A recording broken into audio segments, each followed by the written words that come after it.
safety consequences of waiting. So again, if you disagree with what I'm saying, get the hook out and pull me. And then lastly, I think it's yes, yes, yes. This is a new approach. Historically, these improvements like fixing lights, we would wait until we were doing a bigger improvement there. And so there was the safety risk. So we're taking the better approach, which is let's not wait until we've identified that area for improvements before doing the fix. You do the fix. Perfect. Good context. Good thing we've changed that, I think. Okay, so the last thing I want to say, I think it is important to understand how AB 43 impacts all our plans and all our safety and what that says about how we can manage speed. We've had some public feedback. I think maybe you guys want to have, or maybe you already have, what was it called? Safe streets downtown or safe routes to downtown. Safe routes to downtown. They had a lot to say. But I'm going to put on a very old and maybe dated hat from back when I was on Planning Commission. And I want to point out at that time that, that lowering the speed limit does not necessarily lower speeds. So, so let's not assume that even though we have certain abilities now under AB 43 that we didn't before around the 85th percentile and all that stuff, it doesn't mean that we just go lower the speed limits and that fixes it, because it's probably not the solution. Most speeds are not sensitive to speed limits, especially on roads where people know the roads. They drive how they're comfortable. So I just want to make sure that we get a nuanced understanding of what AB 43 means to all of us in this community and not just knee-jerk react and go around and change speed limits. Okay, that's it. Yeah, thank you. Okay, so time is short, but I do want to make a few comments. Again, I want to echo everything that was just said, and I think Councilmember Meadows made some very important points. There is one specific question that I have for you, if you have the answer. Hopefully, Caltrans is going to be resurfacing, repaving, and restriping El Camino Real within our lifetimes. My understanding was that they're installing bicycle lanes, and that was council direction. I thought they were just going to stripe the lanes, and then if the city wanted to make them into Class 4 lanes, that was something that would be done after the fact. I have recently learned, after Director Fairman presented at the Community Coalition within the past week or so, and then there was a follow-up to that where there's already some plans showing where on El Camino there's going to be Class 4 lanes, Class 3 lanes, Class 2 lanes. I'm curious, with respect to the Class 4 lanes, does the commission have any idea what type of vertical element is going to be put in there? Has that come before you yet? Okay, I can briefly answer. That particular question has not come before the commission. When the commission last gave direction before the city, I believe it was a resolution. Our understanding was that decision about whether it's Class 2 or Class 4 was pending at that time. So we've not seen, the commission has not seen the plans yet. Okay. For Class 4. Then, now, having said that, I think that's a good question for us to look into and see what kind of elements might be installed. Okay, so if there's agreement amongst my colleagues, I think it would be appropriate for that to go to the CSC. If the plan is already there to make part of the lanes Class 4 lanes, I mean, there's a lot of different types of vertical elements that can be put in there, and I personally would love to get this commission's input on it. So that, okay. Yeah. Not only would I like to see the commission's input on this, I anticipate a lot of public input at your meeting where you take this up. A whole lot. And with, I know that is something that this commission does very well. I have seen it with the community meetings that you have had regarding Jardin. So with that, thank you very much, and I will end this meeting with the same comment that I've given to all. Oh, I'm sorry. I'd just like clarification I'd like a clarification on, Councilman, what you were saying on the Cupertino. Were you referring to the Cupertino School District and the streets in Cupertino? No, I'm referring to the Los Altos streets that feed the Cupertino School District. Of course, a percentage of our residents go to So- school in the Cupertino so- district. Right, so you're referring to Los Altos residents, students going to Cupertino schools? Yes, that's correct. And so you're, So it would be Cupertino Middle, and it would be, was it Fremont Union High School? well, And those Montclair, are, that's those are right. in Los Altos, so. Montclair is in Los Altos, but Homestead the High other, School. So can I clarify, and Councilmember Liang touched on this, and thank you, Vice Mayor, for raising this. It's actually multi-jurisdictional. So it's not just our safe routes map and working with Cupertino, the county, all these different jurisdictions, because we recognize that it touches all these different jurisdictions in creating a real safe routes to school map. Because of course, we also have our Los Altos kids going to CMS in Cupertino. So it does extend into Cupertino. The reason I was asking is because the same kind of thing applies to our city students going to Mountain View High School in particular. And, but Mountain View High School is in Los Altos. no, it is not. No, it is in- isn't. It is So Mountain it's View. right on the border. It's on the border, It's but it Mountain is, View. it is Mountain View. Yeah, it's Mountain. It is very specifically Mountain View. So when I've asked that question before, The neighborhood behind it is still Los Altos though. So Yes. if it's Correct. Mountain, That's if also it's, Get if right it's, up Ma- against if the it's high school Mountain View, in Los Altos, it right? actually Yeah. doesn't matter whether it's Mountain View or Los Altos, because the streets that feed the school, other than anything on the Mountain View side of Bryant, is all Los Altos. Yeah, Truman, right? It's Los Altos, I think. up until, From Truman to Highway 85, behind the high school, is Yeah. Los Altos. We got a lot of coverage, it seems like, there. right, but that school specific, the reason I'm asking is because when I've asked that before, because I know we have students, residents going to Mountain View High School that is a Mountain View. And I've asked that question before about including that in our safe routes to school, and I was told we shouldn't because it's not part of our school district. No, you- Yeah, you So were that's- misinformed on that, for sure. need to And that's should. If, why. all you have to do is look at the existing maps for our safe routes to school and see I know, that, But my point being is that we talk about safe routes to school, and we don't have Cupertino schools in here, we don't have the Mountain View High School listed there. And I think that we should, yes, you should. but I was told before we shouldn't. Well, So, you- wait, wait, wait, I wait, think wait. there's a are listed. mistake. Cupertino Middle Just is to- here. It's Monte Wait, excuse Vista. me. It's, Cupertino Middle is here, Homestead High is here. I think if you look in the Complete Streets Master Plan, there is a safe routes to school section, and it has maps for all these schools. So all of those they're absolutely contemplated as part of the city's policy and are in your purview to give input. and Mayor, there's an error. It says Monte Vista High School. That's supposed to be Mountain View High School. Thank you. So But just to Monte let you Vista know, is the adult school that is co-located. It's Alta Vista. It's Alta Vista. Yeah, Alta Vista. Yeah, the same campus. Okay. But in particular, I just want to say that the streets, West Valley, Homestead and Grant, that transition, private right? schools are not. That's part of our street striping jurisdiction, right? The way those streets are painted, and those are Los Altos streets. So, and there is a real problem with, I mean, it's not as bad as Jardin, right? But it's also a different problem because Jardin is a nightmare for a lot of reasons, but I don't know that it's the same kind of safety threat. I mean, we're talking about primarily middle schoolers. So we're talking about 10, 11, 12-year-olds on their bikes in that area. And I have grave concerns about that particular area. Well, I agree. I'm just saying that, I think that's the right thing, and the same thing for the Mountain View High School. But like I said before, I was told we shouldn't worry about that because that's all. I just want clarification, but I think we should. All right. They're So- all there Thank you. except the private schools, Thank so thank that's why you include very them. much for the presentation. As you can see, what you do is on all of our minds and not on the back burner. And we all have lots of ideas and we're all very loud about it, which I think is a reflection of our constituents who feel the same way.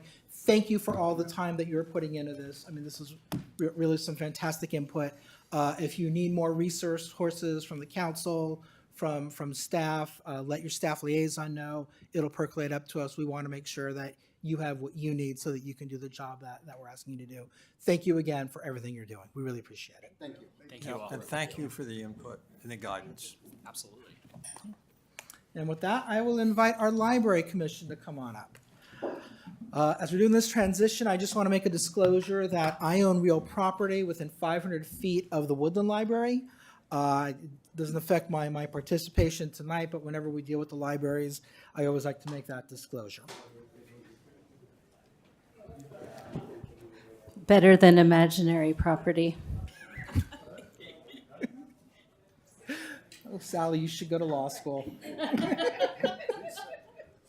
Oh, is there imaginary? Well, there are imaginary rights in property. There's imaginary property rights, Oh, well, yeah. abutters rights and things like that. Okay, thank you all for coming tonight. I guess, can we start out, please, just with introductions? Make sure that all of us know all of you. Christine Fawcett. Can you please turn the microphone on? Yeah, that's okay. It's my first time. Christine Fawcett, it's my second year on the commission. I'm the Hills representative. Pierre Bedard, the vice chair from Los Altos. I'm Michelle Morris. This is my first year in the commission. I'm Carol Carter. And, Okay. okay, On the phone, we have Julie is on, I believe. that's Great. right, yeah, Julie's sick. She's ill tonight. And Anthony put together a help. Okay. So we have the work plan. And let's see, accomplishments for 2023. There we go. Okay. Provided feedback to the Library Patio Task Force on their proposal for the patio. Submitted Librarian of the Year application and created library improvements proposal. Goals for 2024, which is all on the work plan. Improve infrastructure, which aligns with the County General strategic plan. Improve services, again. Increase awareness and enhance partnerships. So, okay, there we go. Under improve infrastructure, we have the main library building, and this you all know, of course. Staff and their ad hoc subcommittee, Vice Chair Bedard and Commissioner Crane, who is on the Zoom, put together the proposal and are currently working on RFP documents. Do you have any updates on that? We've turned over all the RFP information we had to the city staff to take action on it. And Anthony, I'm sure, can report on that. Main library parking lot. I know that the city's been working on it, and the commission is evaluating options on the proposal. Carol? Do you have any updates on the parking? Well, I do believe that the driveway into the library should be made a one-way because it's very dangerous to have it two ways, and the parking situation in front of the library is very problematic. By that I mean you see people with little kids running back and forth and others backing out SUVs. And if you ever go there, it always looks like it's just an accident, a really bad accident waiting to happen. And I think making a one-way driveway, I'm calling it a driveway, it's not really a street, would help that situation. And Mayor, if I may, I'm sorry, just clarity, and thank you for that. And you're not saying something that I'm surprised to hear. But I'm curious, what is the commission's role here with regards to improvements? Are you observing? What's your role here? Advisory. Our role is advisory. Right, and you are an advisory body. But how are you gathering data and information so that you can properly advise on this Well, area? we are gathering information from firsthand observation, for one thing.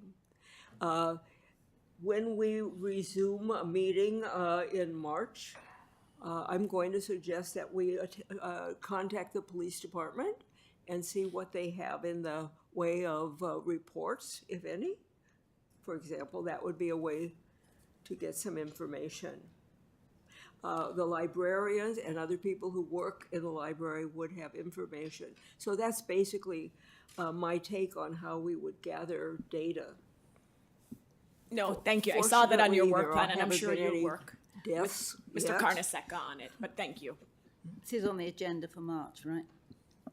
Just to address, I know that Anthony and Gabe have been working with people like with the Friends, with Duncan McMillan from the Friends, but and we have sort of undertaken this because we've had enough members of the public coming at us individually and separately so at least we need to observe and see what's advised. We ready to move on? Okay, improve services. Can I ask for a clarification? Because I don't think I've ever seen it agendized on your, so you're saying it's coming up in March, no subcommittee was formed. So, okay, I just was a little bit thrown off by that. Thank you. We've only met once. We've only met once since in the last, we meet 6 times a year now, so we don't have as many meetings. And we can only have 2 subcommittees, so we have 2 subcommittees, and that leaves Carol, who's not on a subcommittee, so she has parking on her list. Vice Mayor? I am a little bit curious about how you're going to put it on the agenda. You know, different agenda items have different approaches. You know, a public hearing is one type of agenda item, information item is another one, staff report is another one, and so on. So, so I am interested to understand how this is going to be agendized, because my own assessment, which may or may not be in alignment with my colleagues here, is that we need an organized forum for public input, and that would be a valuable agenda item. And so if that's your objective, I totally support that. But if that's not your objective, I'd like to better understand how you want, you know, how you're treating this issue. And also, I would say, you know, generally you're supposed to take up the work that council asks you to take up. And I'm not sure that council ever asked you to take up the issue of parking. I do understand what it feels like to get that public pressure, though. I do know what it feels like to have tons of emails, calls, people stopping you as you're walking downtown and so on. But that alone isn't the right genesis for putting something on your agenda unless you run it through your staff liaison and their support for it. So I'm sure that I'm sure it's all being handled well. I just want to throw a word of caution out there to you know, to treat this the right way, and maybe there needs to be a conversation with your staff liaison and your council liaison. So, Mayor, we've gotten sidetracked on this one issue, but this is important. May I weigh in? Yeah. So I'm not liaison now, but I've been for prior 3 years. This was not an item on the agenda, though I know there are commissioners who wanted to talk about it. I don't see this as the Library Commission's remit. Inside the library, programs, expansion, enhancements. If we wanted to look at the parking, which I don't think we need because staff has something, but if we did, we'd, I think, probably ask Complete Streets to look at it. I don't understand why Library Commission would have this assignment. So, again, I think whether you take it to the commission and you decide you want to have this, you can talk about things in a regular meeting. You don't have to have a subcommittee for everything. But regardless of that, I personally don't think this is your remit, so I don't support that. And if you want council to weigh in on that particular question, because I think it's important for you not to waste your time, that's my input. So I'll defend the commission a little bit here. I mean, they haven't agendized it yet, so they haven't been able to formally talk about it. So I don't think it's fair to ask them exactly what it is they want to accomplish with it. It sounds to me like this is an item of concern that they have. They want to agendize it and see if it's something that they want to percolate through the commission. I think that the council has made very good points that this may not be an appropriate thing for the library commission to look at, but until they have this initial conversation and they start forming ideas, I don't know that staff can really tell them, no, don't go there. I mean, there's no question that this isn't something that the council has asked the library commission to do. But I don't think that agendizing this once to talk about it and get staff input and maybe be redirected by staff is such a terrible thing. And I don't know that it keeps them from doing the other things that are on their work plan that the council has signed off on. So in terms of it kind of being an exploratory idea, I don't think it's so terrible. And I don't think it's fair to ask them specifically what it is they want to do when they haven't had a chance to actually discuss it yet. And Mayor, if I may, the only thing I would add to what you just said is I would definitely encourage, before the chair agendizes this item, that he or she, I can't remember who's chair, are you the chair? That she works with the staff liaison to really identify what this item is, because we know staff is already working on this. And so we wouldn't want the commission in isolation to come up with an agendized item that's inconsistent or conflicts and doesn't support what staff is already doing. So I would work with staff to see what role, if any, the commission could really play and what you need to agendize. Okay, thank you. Well, very well said. Okay, so moving on, improve services. Plan to research new services, programs, and events. And tech blending, noise cancelling headsets. That's something that's on the list. I don't believe anyone is assigned to it at present, but I think it's coming from the district initially. Isn't that, I believe, Rose? The tech blending, yes. The noise canceling headsets, we've done stuff on, or at least recommended that they do. Oh, I think the noise cancellation, we're talking about it in the next meeting as well, right? Yeah. Yes. and that was requested from Rose, right?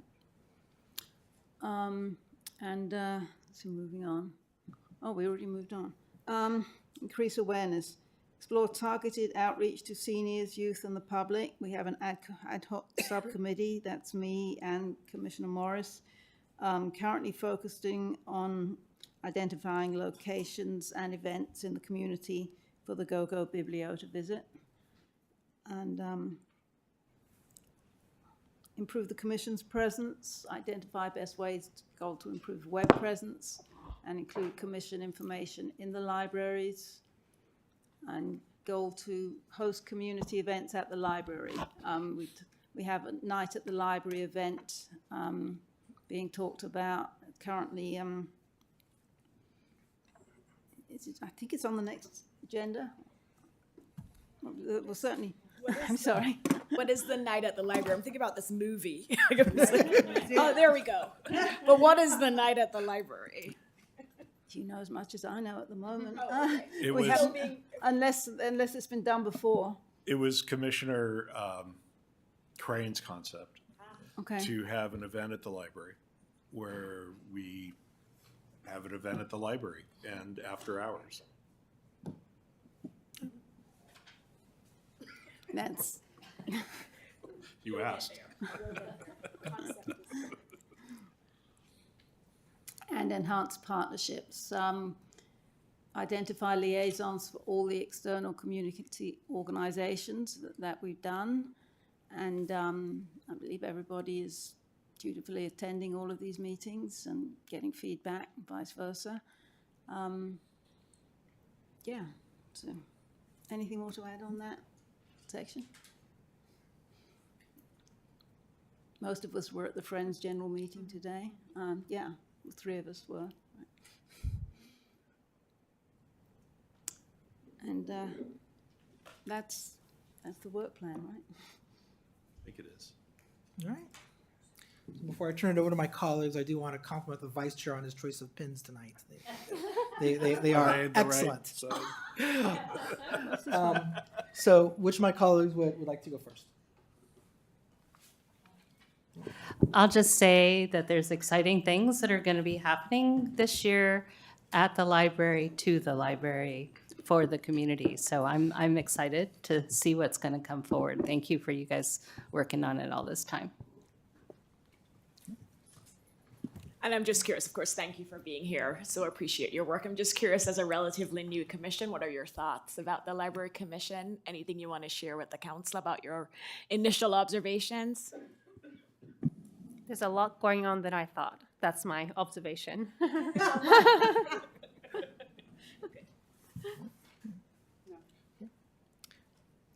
What's that?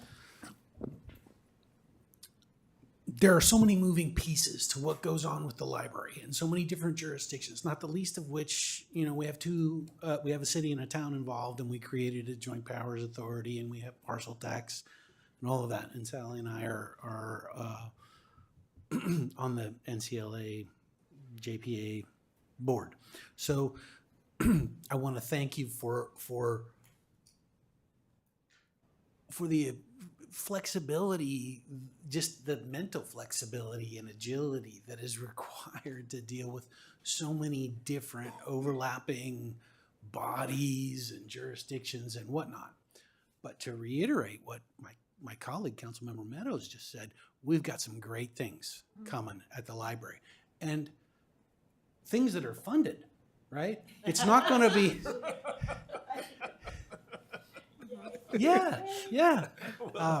So I appreciate all of the work that the Library Commission has done along the way, you know, getting to a point where city staff can put an RFP out and things like that. All fantastic.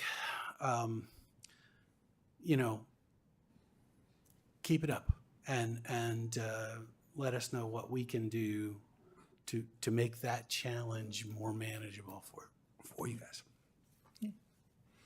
And I will say that the work that you do does not go unnoticed. Thank you very much. I know that it can be almost like herding cats because there's so many organizations, and it can be like an alphabet soup at times. More specific, I do have a more specific question. I have been following concerns among our community of artists that they're going to have less space to display art in the library, and I'm just curious whether or not this is something that's come to the commission. Whether or not the commission has any thoughts on it. I'm not advocating for any solution here, but I have talked to them. I have seen emails. So I'm just curious whether or not this is something that has come to you and if anything's percolating on that front. It came to the Friends meeting today. That was the first time that I had heard of this issue. It hasn't come directly to the commission as far as I'm aware. We did get email. We did? Yes. Oh. I received email that I passed on to Anthony today. But I want to address the issue real quick. There was a response by Jennifer Weeks, the county librarian in the town crier, about the issue. And, you know, this is a basic issue. Who controls the programming within the library? And it's not the only, there's other instances where this has occurred where space is at a premium, but I'm confident in the library staff dealing with it. Yeah, I mean, it's another example of scarce resources have to be allocated in ways sometimes where it's a zero-sum game. But okay, does anyone else have any questions? Okay, anything else from the commission? All right, well, Your support. Yes. thank you for the work that you're doing. And as I told all our other commissions, if there's something that you see that you need from the council, you need us to be aware of, let your staff liaison know, and it'll percolate up to us. So thank you again for everything you're doing. Meeting at Amadine. Okay, so it is 7 o'clock. I'm going to declare the special meeting closed. Let's take a 10-minute break, and we will start the regular meeting at 7:10. Recording stopped.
We had no closed session today, so there is nothing to report. Fourth item on our Recording in progress. Fourth item on our agenda are changes to the order of the agenda. So I will look to my colleagues and ask if anyone would like to propose any changes to the order of the agenda. Going once, going twice, seeing none. We now move on to our special items. This is always the most fun part for me as mayor. Proclamation. So I'd like to start with a proclamation in honor of the Lunar New Year. Proclamation of the Mayor of the City of Los Altos, California. Whereas, celebrated worldwide, the Chinese New Year, also globally known as the Lunar New Year, is the spring festival celebrating the beginning of a new year on the traditional Chinese calendar and ends on the 15th day of the year. And whereas, during the Chinese New Year, people travel great distances to gather with their families, hold reunion dinners, decorate windows and doors, light firecrackers, give money in red envelopes, and join in other traditional events. And it is a special time to honor deities and ancestors. And whereas, this year, the Chinese New Year fell on Saturday, February 10th, 2024, and ended with the Lantern Festival on Saturday, February 24th, 2024, and thus began the Year of the Dragon, the fifth of the 12-year cycle of animals which appear in the Chinese zodiac. And whereas the United States of America has a rich history and diverse population, and Chinese Americans of our country continue to have a great impact on the nation's growth and success, serving as professionals and community leaders and service providers in all aspects of our nation's way of life, including as public servants, philanthropists, artists, entrepreneurs, educators, scientists, and more. And they have bravely defended America, serving in each branch of the United States Armed Forces with distinction and honor. And whereas the city of Los Altos is comprised of a diverse population of residents, business owners, and students of Asian and Pacific Islander descent, and whereas the city of Los Altos embraces the celebration of diverse cultures and promotes understanding and respect for all individuals who celebrate the Lunar New Year. Now, therefore, I, Jonathan D. Weinberg, by virtue of the authority vested in me as mayor of the city of Los Altos, California, do hereby recognize the Lunar New Year and proclaim Saturday, February 10, 2024 through January 25, 2025 as the Year of the Dragon in the city of Los Altos, California, and call upon our citizens to join me in celebrating the Chinese New Year and in appreciating the rich traditions and many contributions Chinese culture has made to our city, state, nation, and the world.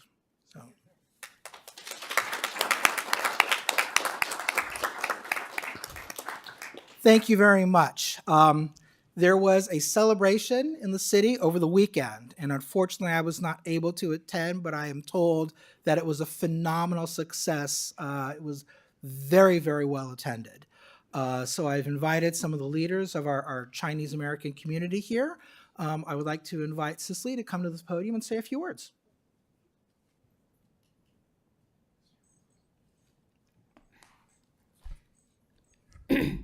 Thank you, Mayor Weinberg, for inviting us to be here tonight. Thank you, City Council members. Good evening, everyone.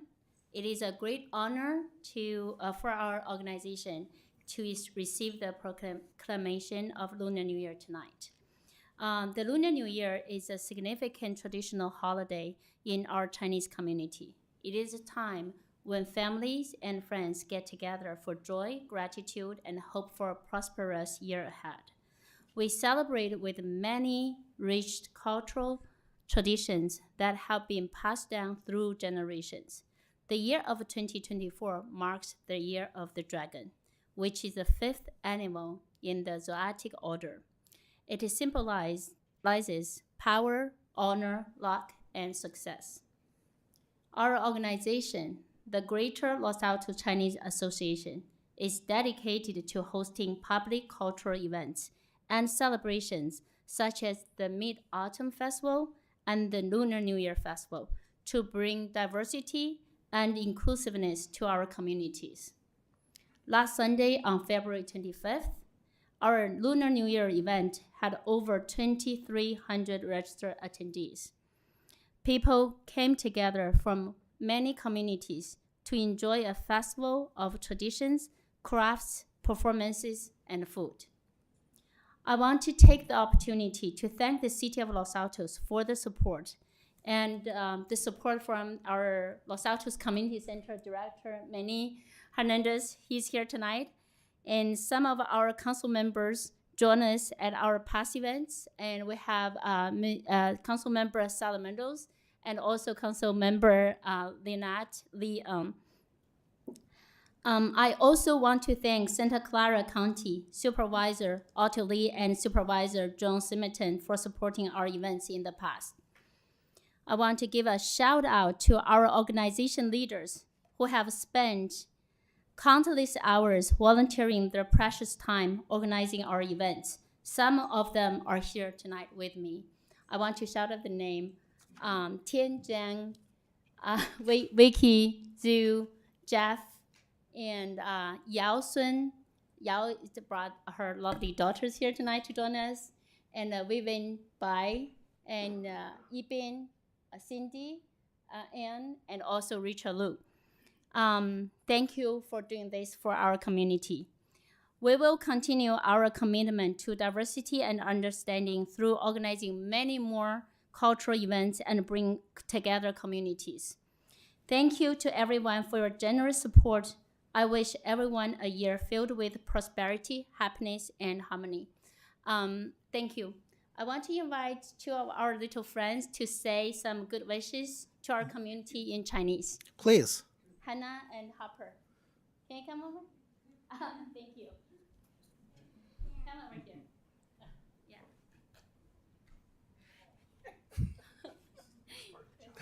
Thank you so much. Okay. In Chinese, 可以中文讲。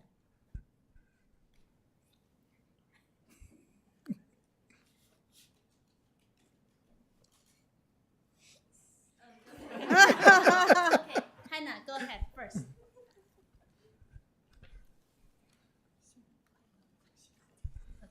新年快乐！新年快乐！恭喜发财。恭喜发财！ Thank you. Our events director, Tin, also brought very legendary traditional Chinese crafts that her mom is an expert. Can you explain? This is called Chinese paper cut. Okay, could you speak at the microphone? Yeah, come. This is called Chinese paper cut. So it's just made hand. Use your hand with one scissors. So this is one of the legendary handicrafts from China. So yeah, my mom is an expert in this. So yeah, I want to give this to the city. Yeah. It is beautiful.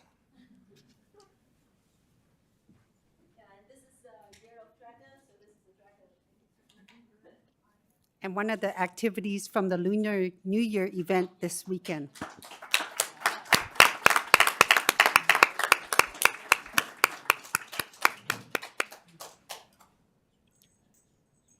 Thank you so much. This is beautiful. On behalf of the city, we really truly appreciate this gesture. I'm gonna pass it around to my colleagues and it can make its way over to staff.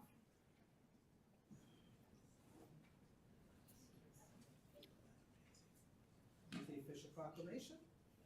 Thank you.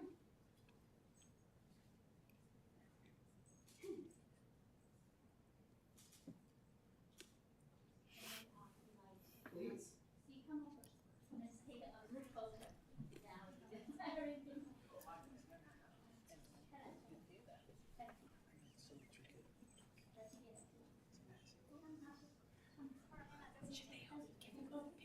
Yeah, here, Jonathan, I suggest that you hold the picture. Have someone hold it too. Can I ask you to hold the?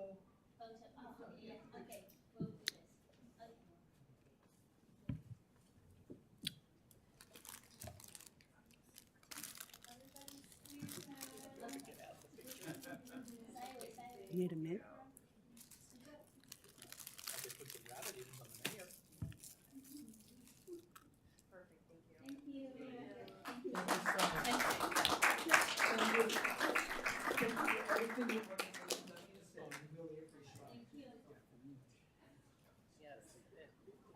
Yeah, I know. Pass it down.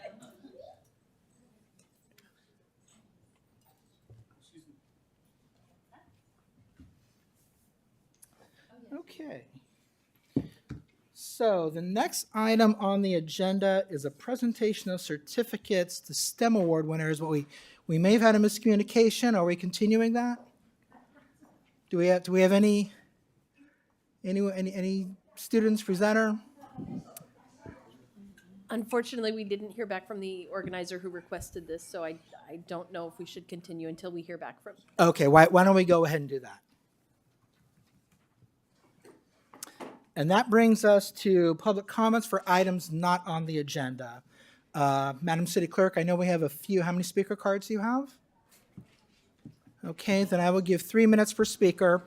If you would like to speak to the council on any item that is not on our agenda, this is the time to do that, and we request that if you would like to do that, you fill out a speaker card and deliver it to the city staff, and you will be called and asked to speak. So, Madam City Clerk?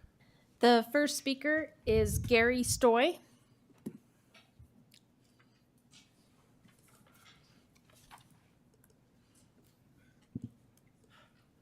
Good evening, Council. My name is Gary Stoy. I'm a resident.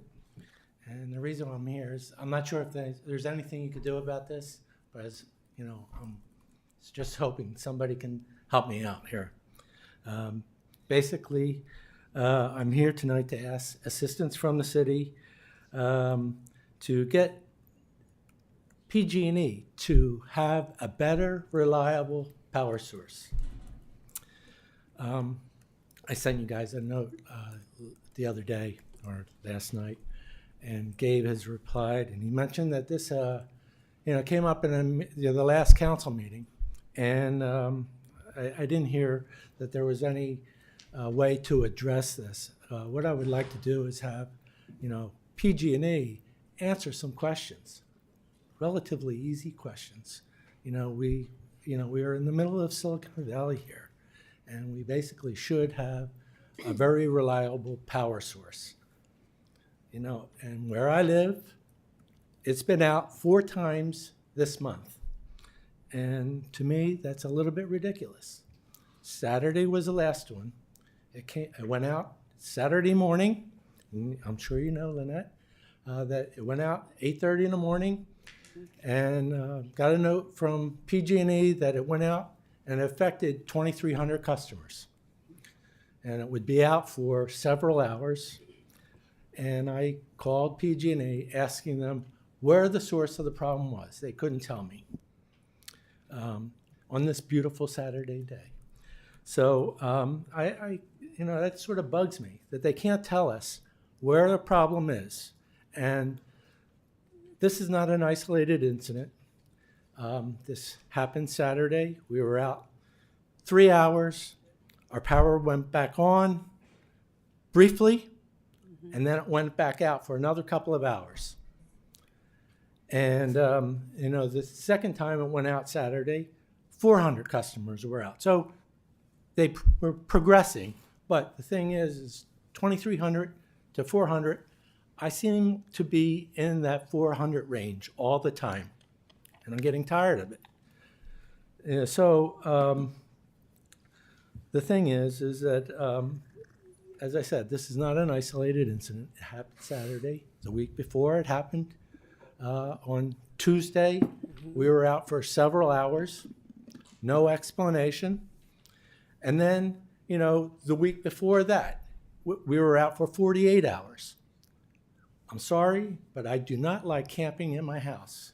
It's a nice experience, but I had my fill the previous year, where it was out for 4 days. So what I'm, requesting of the council is to maybe, use whatever weight you can to help get answers from PG&E as to why. Thank you for the comment. We appreciate it. The time has ended, Oh, so I okay. have to. Oh, I'm sorry. But thank you very much. Before you say, please, may I ask a question? Absolutely. Thank you, Mr. Stoy. I absolutely sympathize with you and have been pushing on this. I don't know exactly what we're going to be able to do, but we better try to do something. My question for you is, what kinds of hardships do you endure in your home when the power goes out? Because I know some residents have issues with CPAP machines or their ambient temperature in their home when they can't run the furnace. Can you just give me an example of what kind of hardship this puts you under? Well, I like to consider myself relatively young, even though I'm not. I don't have those type of hardships. I don't have machines that require electricity, and my neighbors do have those kind of problems. And they're not here to be able to come and talk to you. That's, it's just annoying. And not only annoying, but we should be a better society to have continuous power, especially if we're going all electric here. And Thank you. Thank you. Thank you. Next speaker.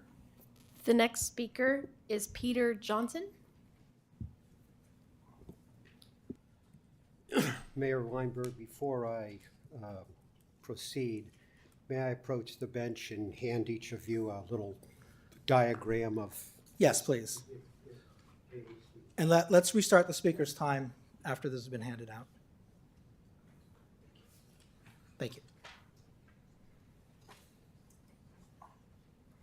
Thank you, Mr. Johnson.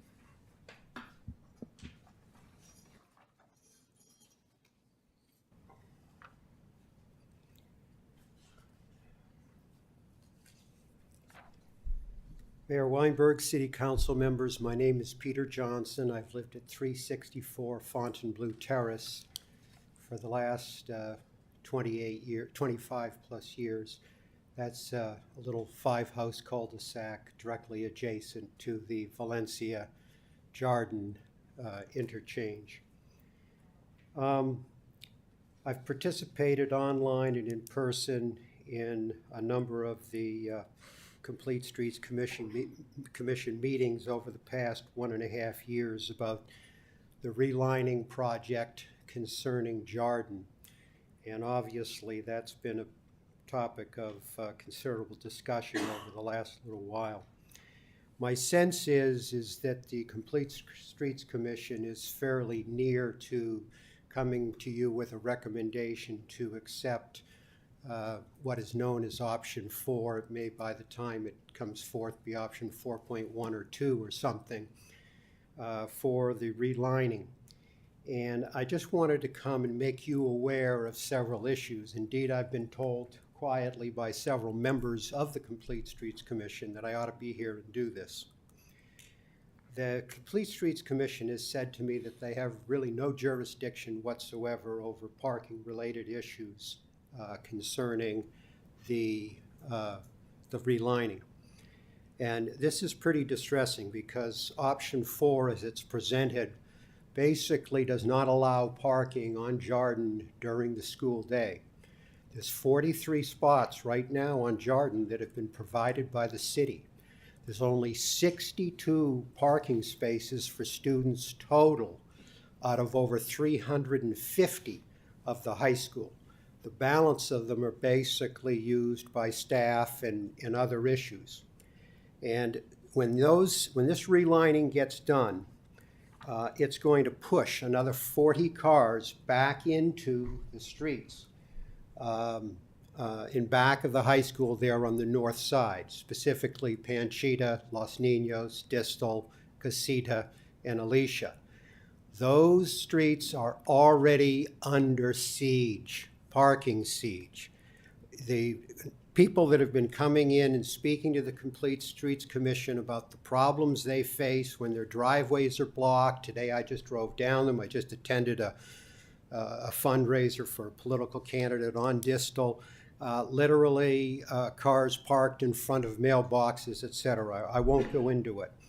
But the plans as drawn up really don't address a serious parking issue that is going to be made worse. I've just handed you a map. The map basically shows that some years ago, when the parking problem was more of a problem on the south side of the Okay, school. so your time has expired, but I will ask you just a quick clarifying question. Can you Yes. please just explain what the highlighted portions of the map are? Very quickly. Those are the areas that are now marked no parking. If it's in yellow, which is all on the south side, students cannot park there during the day. Okay. Okay? Thank you very much. The other side of the town is the other side of the school is completely unaffected. Thank you. Thank you. Please, yeah. Okay, next on our agenda is the consent calendar. So I will look to my so the consent calendar, we will take public comment on the consent calendar. If you wish to make a comment on any of the items that are on consent, now is the time to do it. After public comment, any of the council members can ask that an item be removed. If an item is removed, we're not going to open public comment back up. So if you would like to make a comment on anything on the consent calendar, items 1 through 7, now is the time to do so. So, Madam City Clerk, anything? All right. I don't see anybody rushing to the podium. So I will close public comment for the consent calendar, and I will look to my colleagues to see if anybody would like something removed. Councilmember Liang. I would like agenda item 3 to be removed. The investment policy? Yes. Okay. Do you want to ask a brief question, or do you think it needs to be removed? Well, I also like some recommendation to add some language to the Okay, policy. then let's go ahead and remove it. I will move it to, let's see. Mr. City Manager, that's who's the presenter for item 3? Is that Director Dew? Yes. That's correct, Mayor. Okay, and she's also here for item number 10, correct? Correct. Okay, let's move item number 3.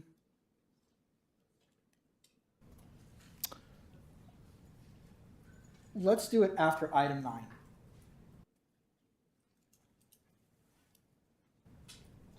So we will, when we get to discussion items, we will do 9, 3, and 10. Okay, would any other requests to remove anything from the consent calendar? All right. I'd like to entertain a motion. Mayor, Yes. I move that we accept the consent calendar, items 1, 2, 4, 5, 6, 7. I'll second that motion. Madam City Clerk, if you would take the roll call vote, please.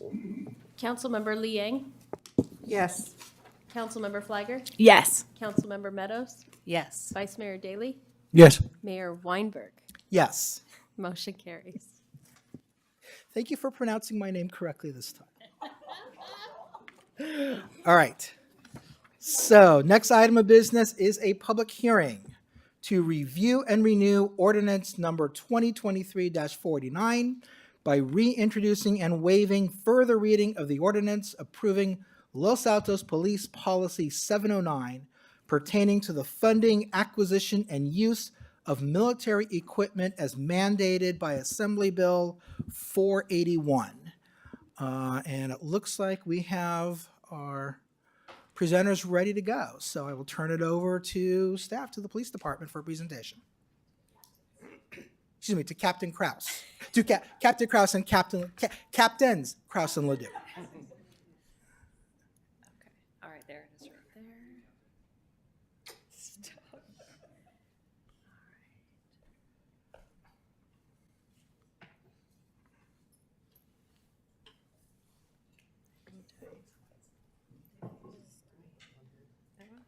I'm sorry, before you get going, do you want these lights off?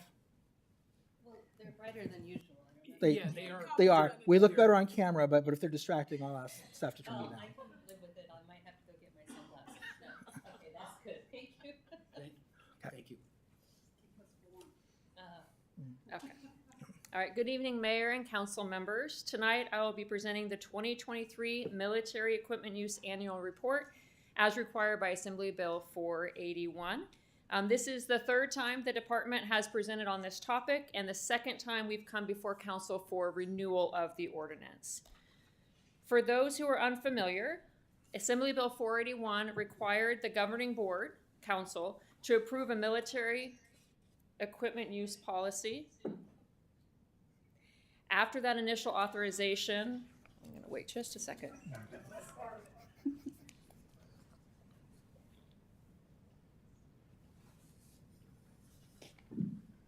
Are we better now? Okay. After that initial authorization, the governing body is required to conduct an annual review and renewal of the ordinance.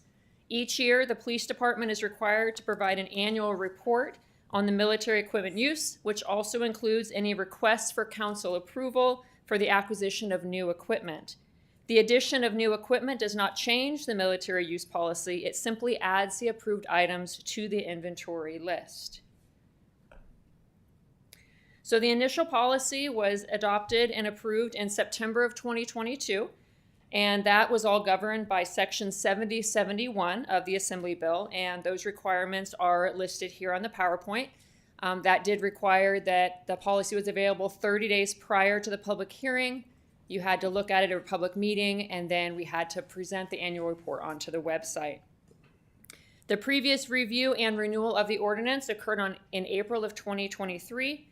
The renewal of the ordinance is governed by a different section of the Assembly Bill, and that has different requirements. For example, the initial adoption required that the policy be available on the agency's website at least 30 days prior to the public meeting, but the renewal of the ordinance requires the annual report to be submitted and publicly released within 30 days of the public hearing. So there is a difference between the initial adoption and then the renewal.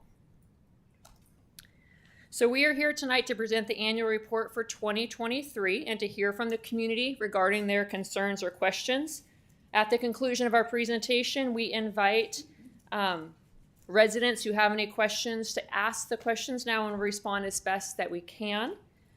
For renewal purposes such as this, many cities have moved their public engagement meetings to council meetings in order to reach more residents.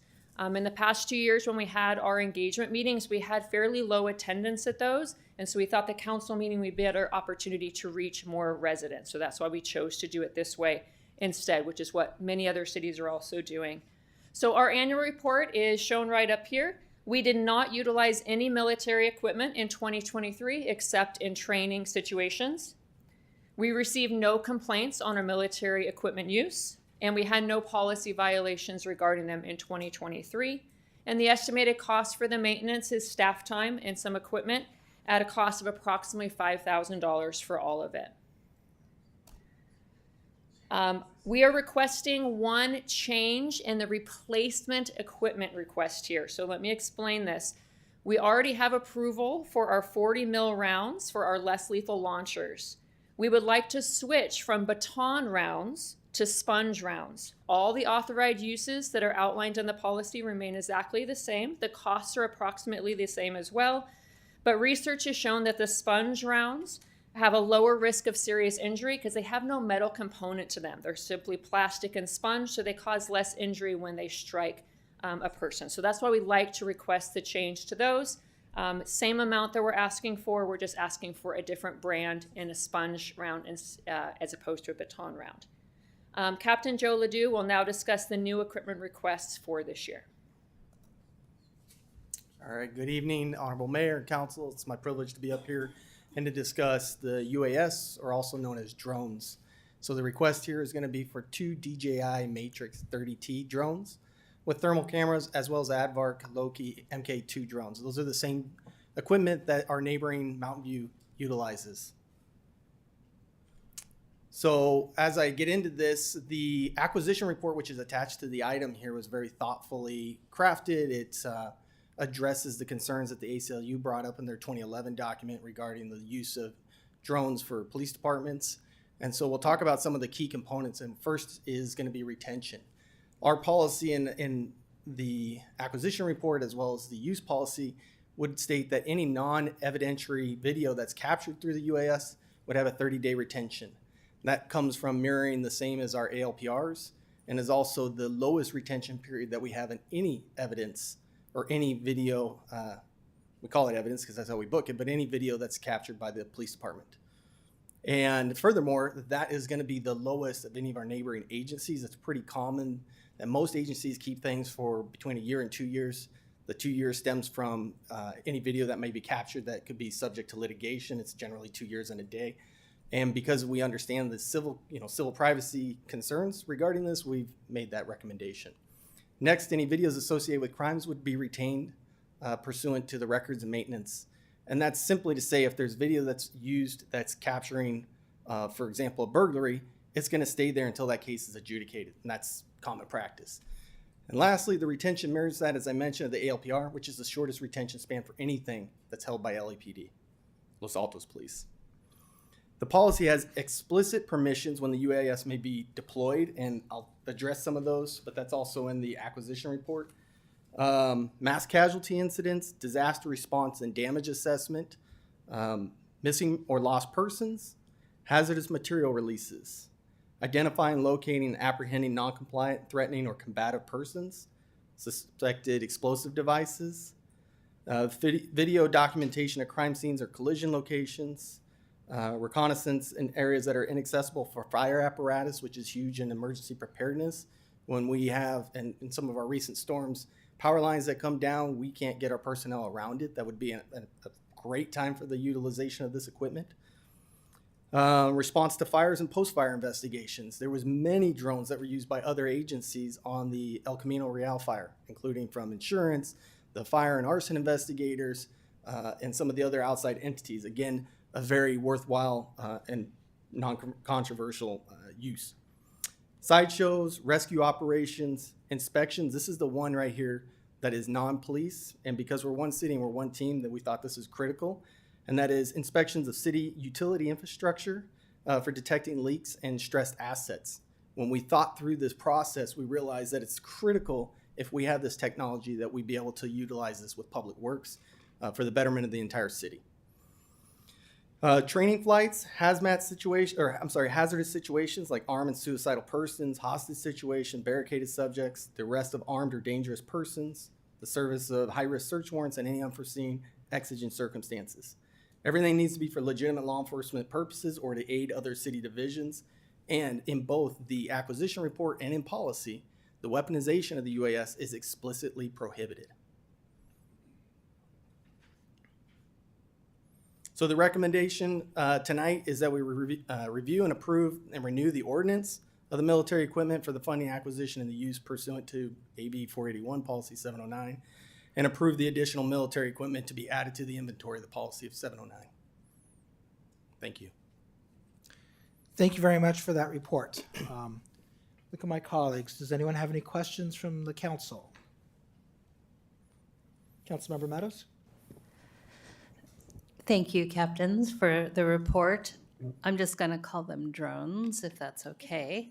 Yeah, so can you describe to me the differences between the indoor and the outdoor uses and why you would have to? I assume one might be the size of the drone, one might be the capability, but I don't want to assume. I'd like to hear from you the distinction between the indoor and the outdoor drones. Councilmember, thank you.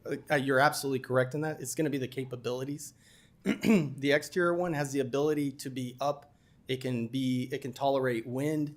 It has the ability to detect with FLIR, which in last week's assault on the officer, when we had one fleeing, it would have been a monumental benefit to us in apprehending that second and outstanding suspect, which we're still working on. But the capabilities. The second one is much smaller. It's designed for interior. I would add that these are de-escalation tools, which gives us time and distance. That recipe, which came out of 21st century policing, helps us get to a place where we can have less violent encounters when we have kind of volatile situations. So these tools help us get there and hopefully have a better, more peaceful resolution in the end. But you were correct in your assumptions, so yes. Thank you for clarifying. Councilmember Flagger? Thank you, Mayor, and thank you, captains, for being here and for presenting. And you already answered one of my questions regarding drones, which I really wanted to better understand why we thought we needed to acquire the drones. And I really appreciate your explanation and demonstrating the many uses of a drone and how it could serve our community. So I really appreciated that. And I also appreciate, using the retention period and other direction we gave from the ALPR policy and applying them here. The only question that for me that hasn't been addressed, and I think it's important for the public to hear this as well, it's the concern about the personal data and the privacy concerns and potential civil rights violations of having the drone when they're doing these great things in the community, potentially collecting data on individuals, and how we manage that data that's being collected so it doesn't get misused or abused by users of the drone. So could you talk to that for us, please? Yep, that's a valid question that's been brought up before. And it starts with robust policy. We go back, there was a study that's cited in the acquisition report in 2016 that says that overwhelming majority it was unfavorable for having drones being freely flown. And understandably, I think everybody in this room understands that. However, the study did say that I believe it was 80 or 81%. It was favorable when it was mission-based. And so I like to sit there and change that and say that it needs to be based on the policy, that there's a robust policy in place. The policy states that when it goes up, it needs to face away any areas that could be, that are uninvolved.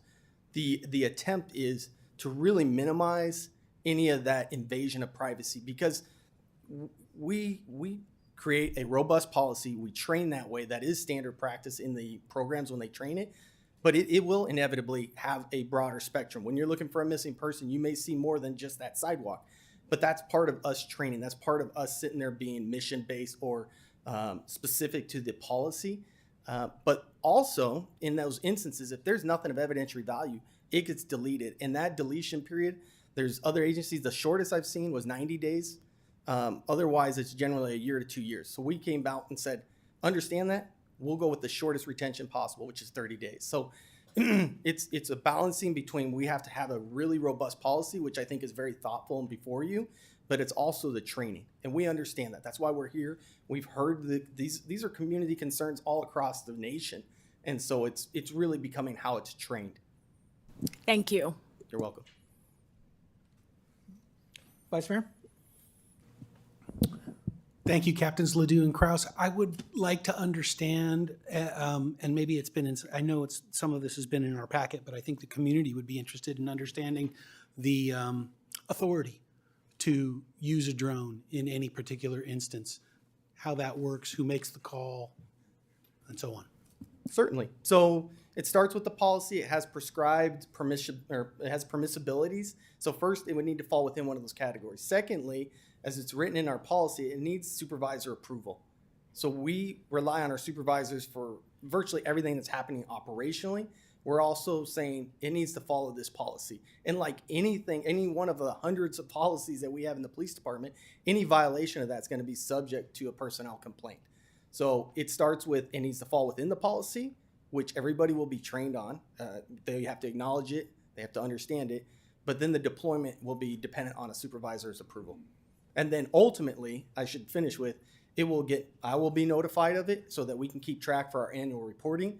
And one of the concerns that the ACLU had is to note when it's used. Well, the beautiful thing about AB 481 is we've heard what the people want. They want transparency, and we're sitting there saying, absolutely, it falls within this policy, it comes forward, and next year when we're back here, we sit there with, assuming this all goes forward, we're coming back and we're telling you the successes or any of the issues that we've had along the way.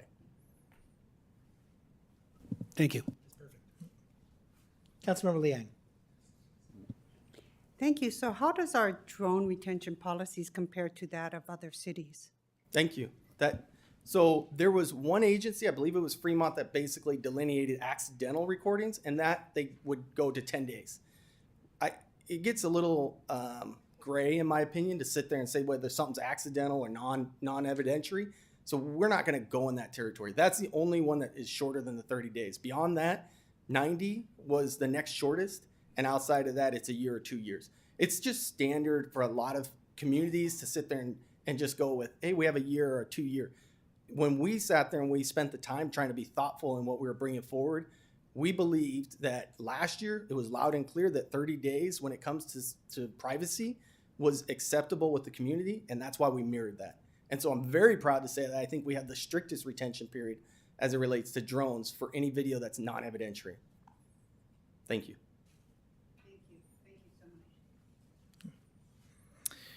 Thank you for the presentation. Can you talk a little bit about how the data obtained from drones is going to be indexed when it's stored? With an ALPR, it's very easy for my limited mind to grasp. This is one point in the city. There's a license plate that it's capturing, and that data is stored on a computer somewhere for up to 30 days. But with a drone, it's a little bit different, right? Because you're taking video footage perhaps over a period of time, not just one flick of a camera lens. The outdoor drone, presumably the higher it goes, the more it's going to be able to see. So you're going to be getting more and more parcels of property that are within the visual scope of the robot. So when that data is stored, how do you identify what it is and what its possible use could be? Certainly. So one thing is the FAA regulates the limitations on the elevation of the drone. And secondly is the ability. So if what you're saying, for example, if we were to go up 400 feet and now we're seeing multiple streets, that's a disadvantage for the user, because if we're looking for an individual or a specific vehicle or whatever it's being utilized for, we lose that becomes invaluable to us, or rather has no value to us. So as it relates to the evidentiary component of it and how that gets uploaded, we have a digital evidence repository where all of our evidence goes. From there, we set retention guidelines, which are associated with cases. So any of that would automatically go up into our cloud-based evidence storage system. And from there, we'd sit and we'd classify. If it's non-evidentiary, then the timer begins on that 30-day auto delete. If it becomes that it's associated to a certain crime, then it would be attached to whatever the retention is of that specific crime. Okay, so hypothetically, thank you for the explanation. Hypothetically, let's say there was a missing person, and the idea was that they're probably somewhere along one of the creeks, Adobe Creek. So the drone is used to search Adobe Creek looking for this person. That data is stored for up to 30 days, assuming it's not evidentiary when it goes into a different category. And then later that day, there's a report of a burglary in that same area. And someone thinks, hey, we had a drone out there that was taking footage looking for a missing person. What if that footage also caught the burglar coming from that house? Is there a way for the police to say, let's go look at this drone footage that we took for the purpose of trying to find a missing person to see whether or not we could find this other crime that was reported? That's a very interesting hypothetical. Yeah, that's very interesting. So a couple things come to mind. One, we have a chain of custody on evidence. So any evidence, whether it's associated with a certain crime, to go pull it out, that would be like, for example, we got a cell phone and we think it's related to another one, would need to follow any policies that govern chain of custody issues. In my mind, as the operations captain, that starts to get into the territory of a fishing expedition. I don't foresee that happening where that would be permissible. If it's going up for a use, then it needs to follow one of these uses, and that's what it's being utilized for, and it's locked down to that case. But you bring up a really interesting point, because there could be a scenario where for example, let's say there was an officer-involved incident where now it's got evidence to a crime where there's litigation. So in that, now the policy does state there's 4 components when you can leverage that evidence. That'd be via subpoena, a search warrant, or it's attached to another case. So in my mind, if that were the case, I think it would need to follow one of those channels. That's a really interesting hypothetical that I have not personally given a ton of time and thought to, but I think it would need to follow that criteria, which is in the policy, which governs the release of any of this evidence, or in this case, video. Okay, thank you. Are other law enforcement agencies able to access our drone data that when it's being stored for 30 days? Not unless they have a search warrant or a subpoena. Okay, thank you. And then this might be a question for city staff. Are the sponge rounds more or less the same cost as the Sage Baton rounds, or is there a cost difference? They're approximately the same cost. There's not a huge difference between them. Okay. And then for the drones, has that money already been appropriated? Is it something that's going to be in next fiscal year budget, or where's the money going to come from if the council approves them?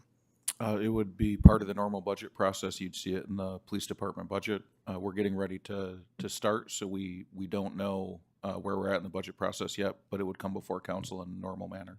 So it would be in the next fiscal year's budget. It's not going to come out of any fund in this current fiscal year. Correct. Okay. Are there any other questions? All right. Councilmember Meadows. Yeah. Should I? I'll go. Oh, okay. All right. So looking over the policy for the UASs, I'm into the lingo now. I see there's actually a number of roles associated with use of these. And one is a program coordinator, which appears to be more administrative. And then there's an operator and an observer.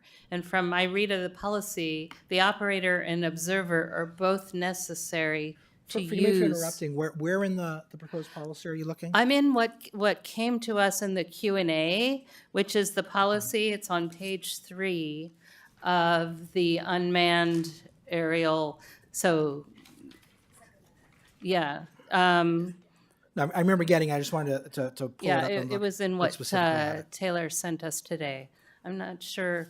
I guess that's it. Does it say? No, I don't know. Maybe. Sorry, the title of this thing I'm in is Policy 611, Unmanned Aerial System Operations. And on page, it's like the last page 3 to 4, roles and responsibilities. So the first role, you agree that the program coordinator is basically administrative. They can be sitting in the office or wherever, not involved. But the operator and the observer both are needed. This is a question.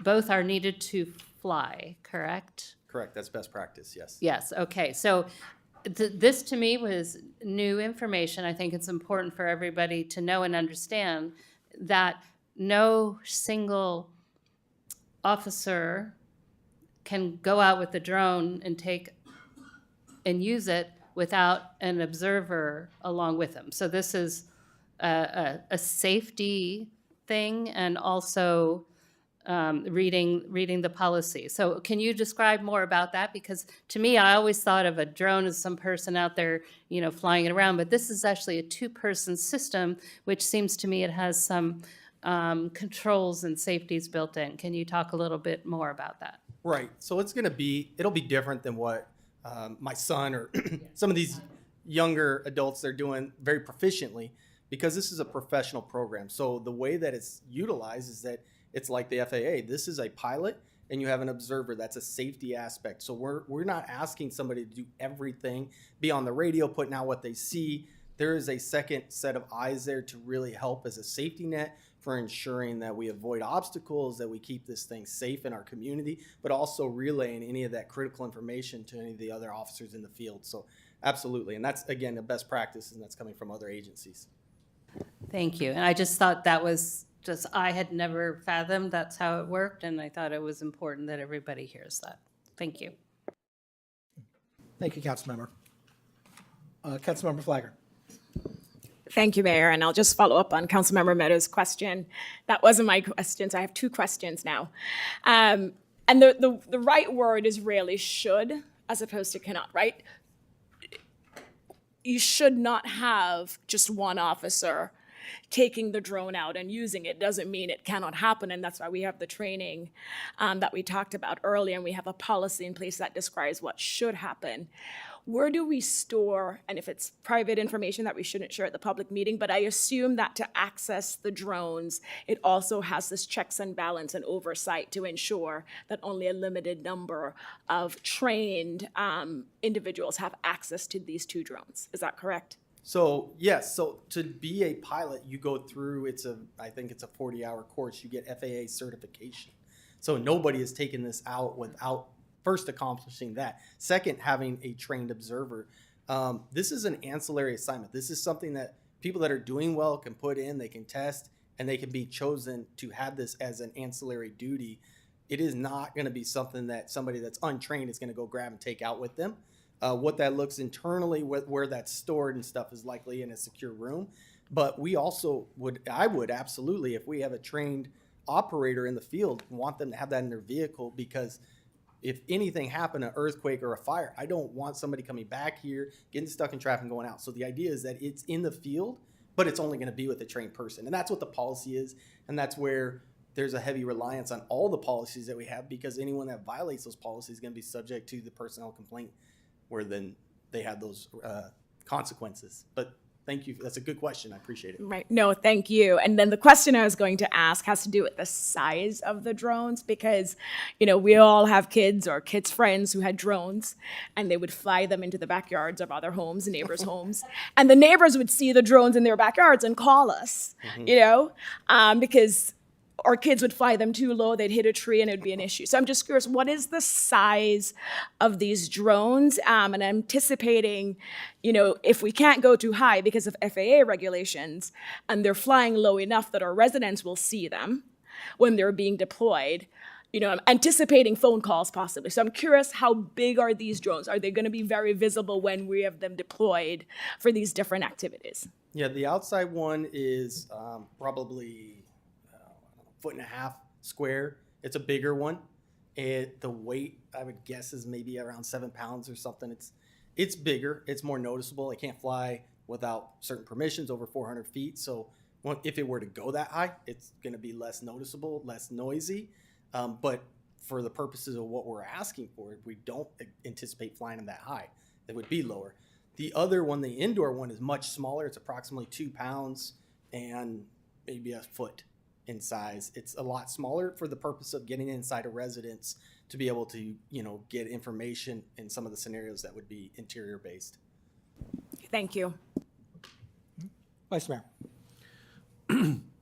So going back to the mayor's question, I think, and I might be wrong, but I think that what he's looking for is understanding how the files are indexed.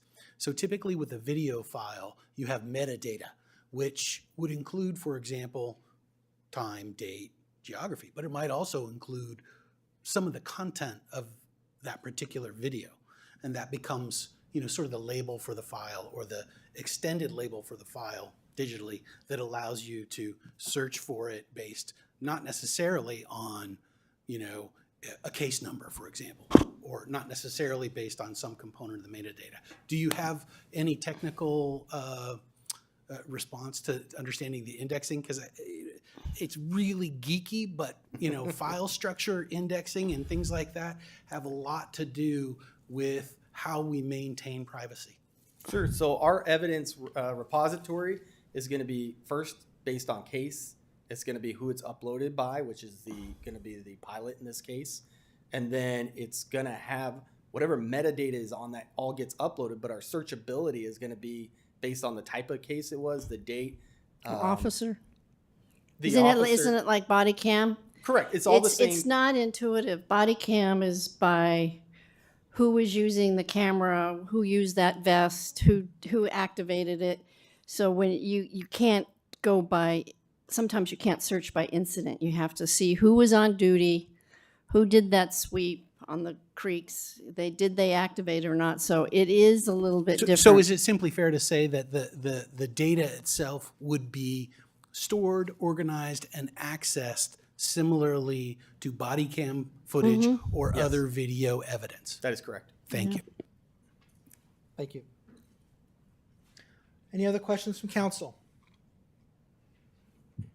Okay, thank you very much. I will open up the public hearing for public comment. So Madam City Clerk, how many cards do we have?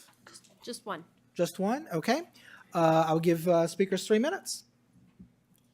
Renee Rashid.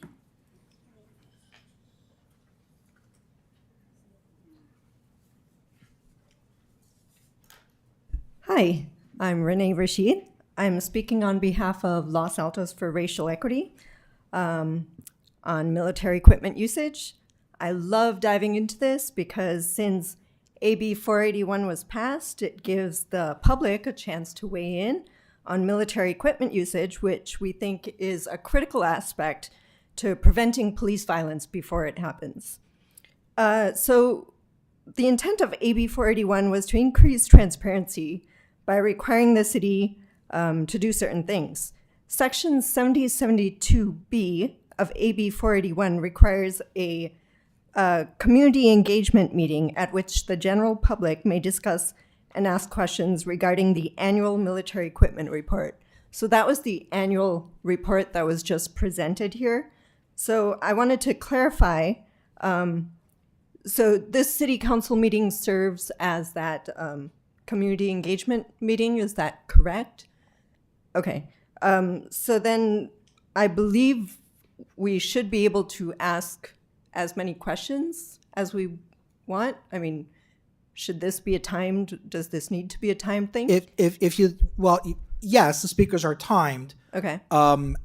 If you ask questions, and I know staff is going to take note of them. Okay. And I'm going to give staff an opportunity to answer the questions.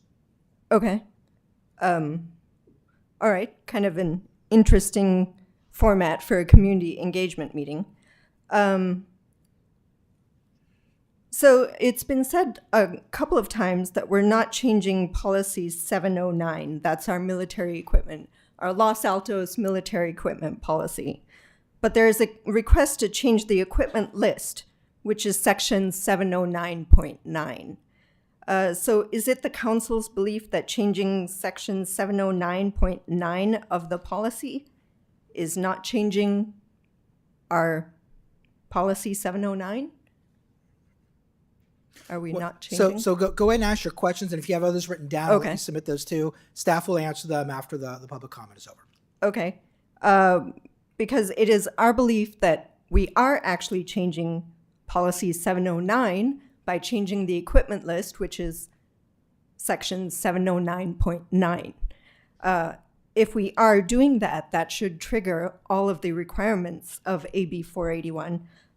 In any case, the community engagement meeting is required anytime within 30 days of publicly releasing the annual report, which was done just now, right? So we do need a community engagement meeting, which this is supposed to be.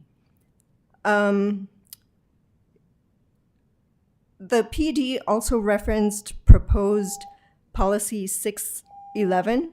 Okay, so the time is up. If you have the questions written down, again, you're welcome to give the questions to staff, and when they get to the time to answer questions, they can answer those as well. Okay, I guess the main question is, how does this serve as a community engagement meeting if the public isn't really allowed to be engaged? Okay. Thank you. Are there any other speakers?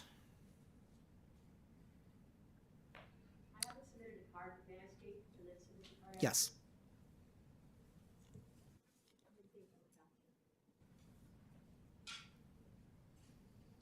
I think it's important to get on the, my name is Janine Valadez. I'm a park commissioner, but I'm not acting in that capacity today.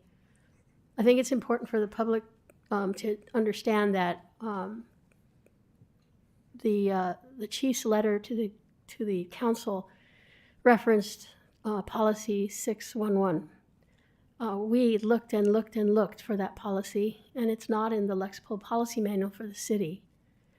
So then we surmised, well, then that must be that it's a proposed new policy to be added to our policy manual, in which case we believe that then it's a new policy that needs to have its own review and go through a public engagement process. But perhaps we don't understand the rules, and changes to police manual do not rise to the level of being, for the public to have opportunity to weigh in on a new policy, especially when it's so tightly related to the acquisition of the new drones, which we firmly believe that changing a section of a policy means you're changing the policy. So the community is confused. And I'm obviously talking about the community that cares about this. There's probably parts of the community that don't, but we do. And, we just need answers. And we'd like to engage in a contemporaneous conversation rather than just throwing questions over the wall and then waiting for answers to which we cannot continue to interact. Thank you. Thank you. So, Ms. Valadez, a council member has a question for you if you're willing to entertain it. Yes? Can you just simply restate your question, Janine, please? And thank you very much for your engagement on this. You referenced a policy that the chief referred to that you couldn't find? Policy 611, which And what is that there's policy? substantive, pardon me? Okay, the UAS policy. Okay. Yeah, that's So- the Okay. And so your question is if I can, I'm trying to distill it to something simple. Your question is what? This new drone policy? The drone policy currently does not exist in the policy manual for our police department. It goes from 610 to 612. Right. Okay. So we couldn't find it. We've been looking for it. We couldn't find it. And then voila, we see Chief's letter. And there's in the body of, after the introductory part of her letter, there's a pretty extensive, what we believe is a pro forma 611. And it's referred to as LAPD's 611. The problem is LAPD 611 doesn't exist. So we got very confused. So we don't know where that policy fits into the whole approval process for the 709. So part of your question is, what is the approval process for policy changes like this, or amendments, or Adding new policy? entirely new categories of policy to our policy manual. Thank you. Following up on that, I just have a question for staff. In the packet that was originally circulated, after the chief's letter, there was what appears to be now what is a part of the proposed policy 611, which was circulated earlier today. Is the language after the chief's letter that was in the packet last week verbatim the same as what is now presented as 611, or is 611 different from what came after the chief's letter?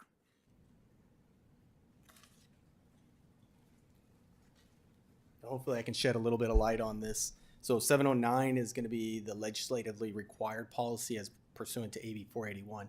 611, though, is our use policy. That's what the officers are going to be utilizing for the deployment of it. So the draft version. Yeah, no.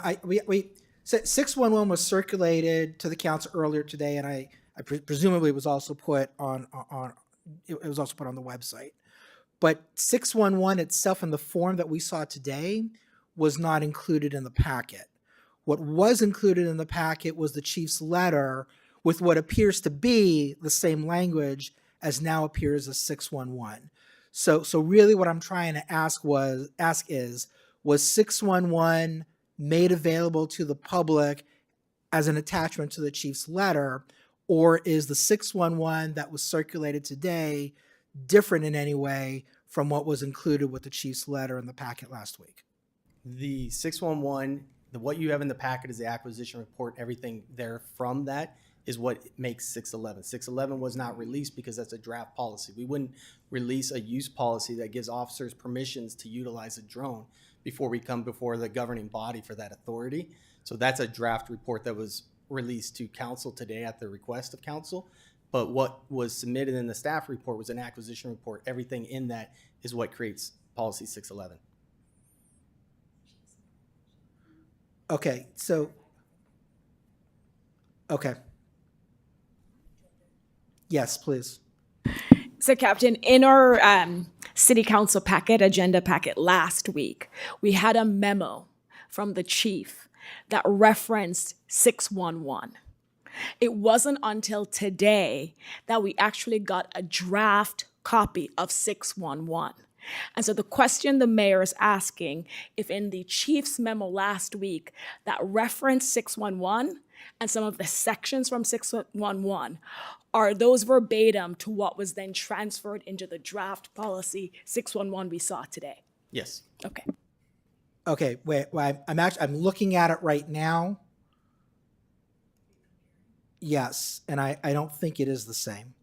There are elements of what today was presented as 611 that are in the attachment to the chief's memo, but the language in the chief's memo is more comprehensive and narrative in nature. So what is being presented as draft 611 today, I think has not been available to the council or the community prior to this afternoon.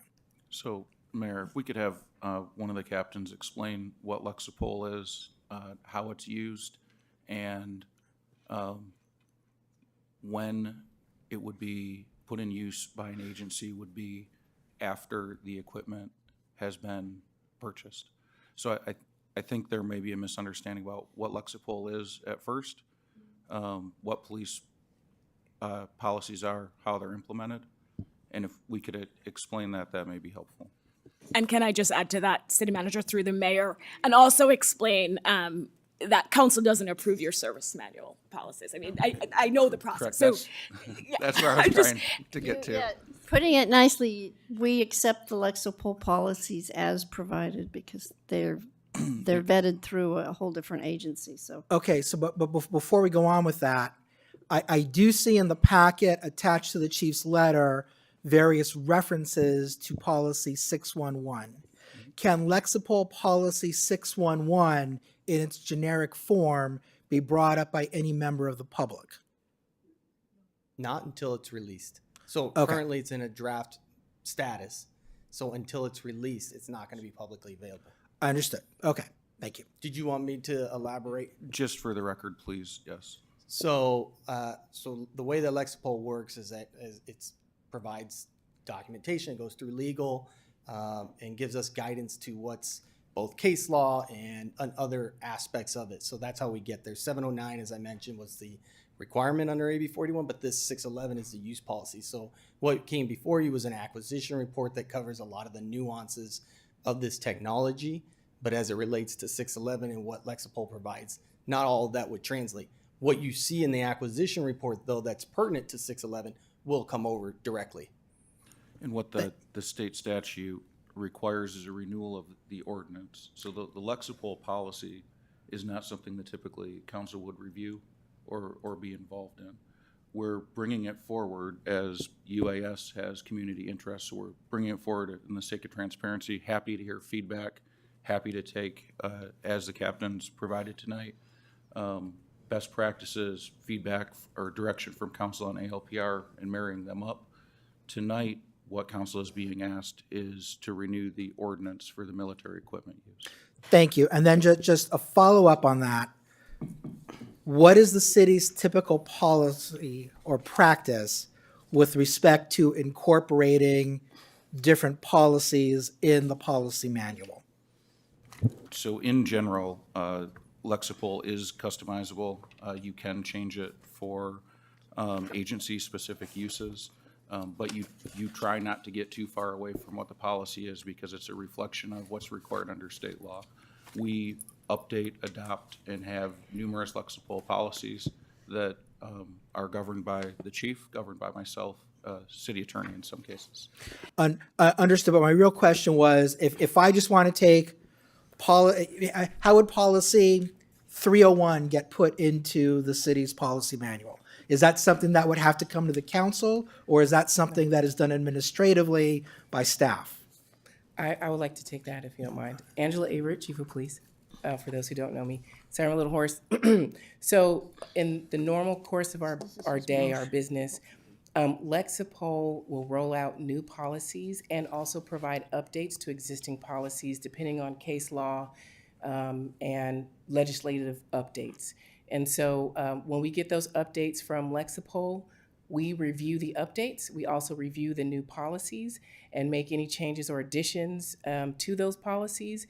and upload them to our system. So they start in draft form, and then once they have gone through the approvals, they are uploaded to our policy manual and then sent out to our department to review any changes to existing and also to new policies. Great, thank you. And You're then welcome.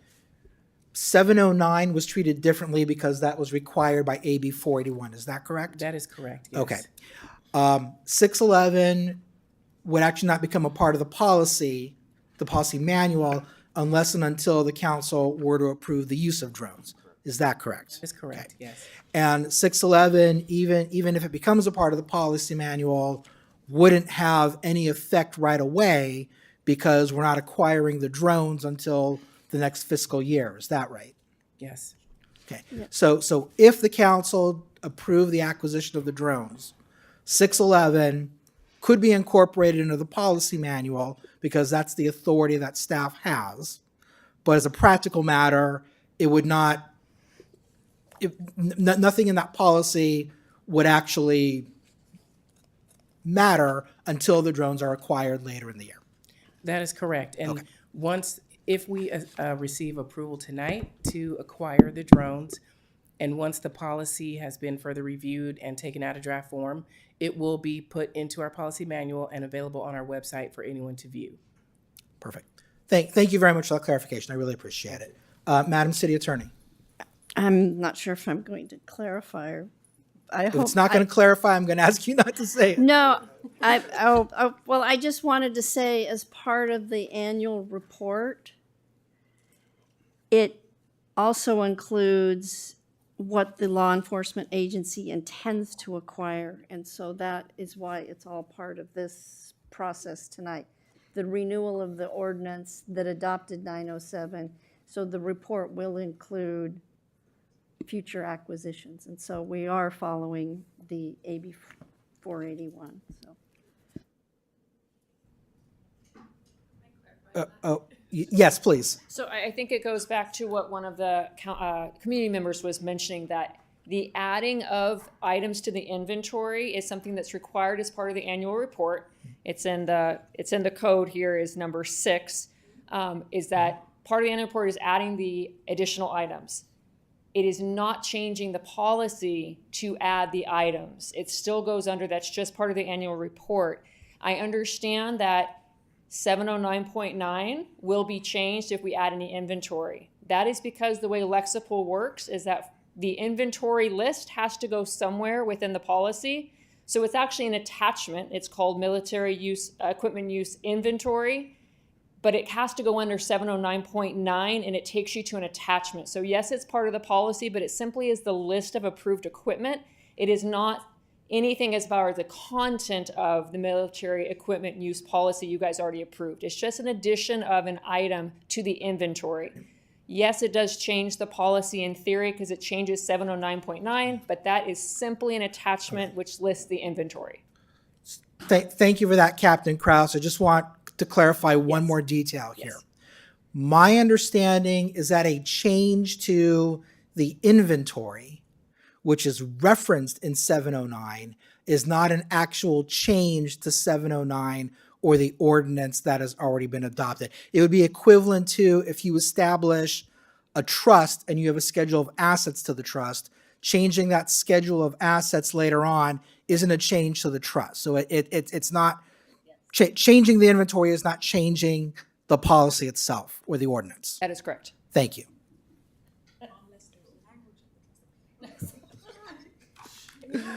Okay. Lawyer jokes. So I will now turn it over to staff if there are additional questions that the public has raised, if you want to answer them. So Mayor, I'm going to ask the city attorney to address 707-2B, which is why we're holding the community meeting here and how that's compliant with state law. I believe the other question has been answered and addressed.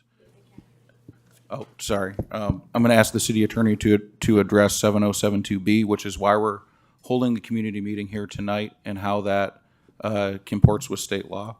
I don't believe there are other questions at this point that are unanswered, though we are happy if council has additional questions or some that haven't been asked to answer those as well.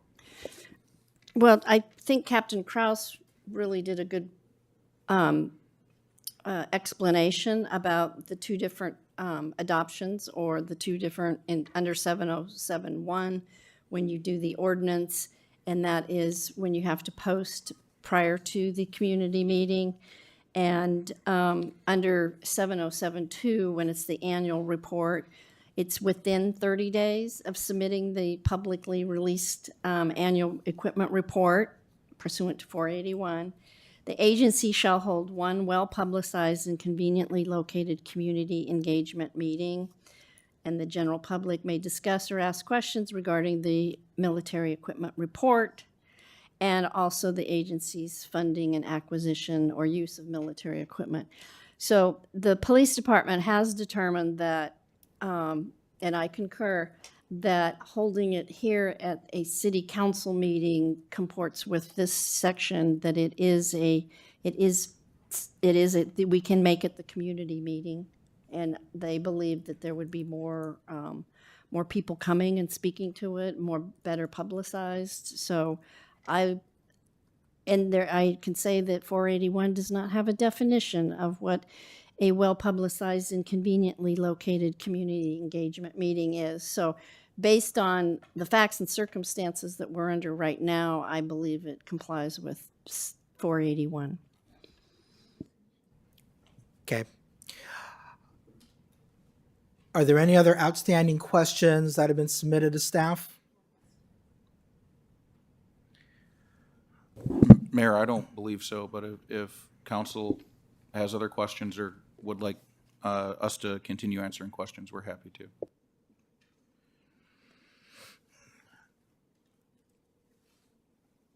I know there's a member of the public who has already spoken, who has more questions, and I don't want to stifle that. At the same time, we have rules. Is there a way that I can have additional questions from the public? Yeah, you can submitted? suspend those rules, and then, but Okay. what you need to know is if you provide someone with more time, then if someone else wants more time, you provide everybody with more time. But you can suspend the 3-minute rule. Okay, so I think it's in the interest of the council and the city for members of the public who are here and have more questions to be able to ask those questions. So I'd like to invite anyone in the public, even if you've already spoken, if you have additional questions, I would invite you to come up to the podium and ask the questions.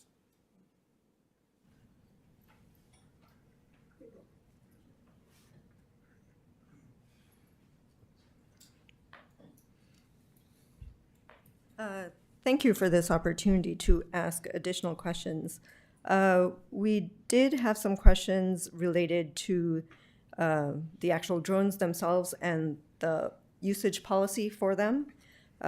First, it was mentioned that the drones could be used for related to fire, preventing fire, or in the aftermath of fire. Question there might be, why would PD be getting that? Shouldn't the fire department be getting that, or the public works department be getting the drones if they want to use it for their usage? Other questions would be, we were presented with a number of hypothetical situations in which the drones could be used. But there are a lot of actual crime issues in our city, the number one crime issue being property crime, and we didn't feel that acquiring drones would actually make a dent in the property crime, which is kind of the number one issue of crime in our city. And so would that money be better utilized elsewhere to address the issue that's really of highest importance to a lot of the residents in the city? In terms of the, and then another question that came up was, does this require new hires? And if so, again, the question becomes, why wouldn't we have new hires such as detectives that are addressing our low clearance rate for all the property crimes that are, again, kind of the number one issue in our city?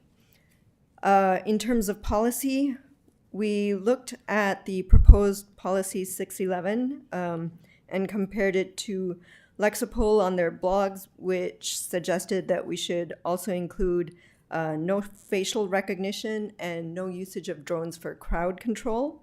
So we would recommend perhaps being able to have that in our policy for usage of drones. And then in the use cases that would go in our policy and our prohibited use cases for drones, we found Hayward's prohibited use cases, which we recommend adding prohibiting routine monitoring of a mass gathering, protest, or demonstration where security concerns do not exist or where criminal activity is not occurring. There are events that occur in our city, mass gatherings, we've had protests, and so we wouldn't want drones to be used just for routine monitoring of those events. And then if we could also have that the drones not have facial recognition technology. So those would be our questions for drones and the policies themselves. Again, we're disappointed that this is the format that we think that a community engagement meeting should take. I think it would be really surprising if we told developers on housing policy that they should have a community engagement meeting and that they chose to have one here where in a traditional city council meeting, we would not be allowed to really ask further questions. So this is kind of a deviation from council norms, and but appreciate the opportunity to ask additional questions. Thank you. Thank you.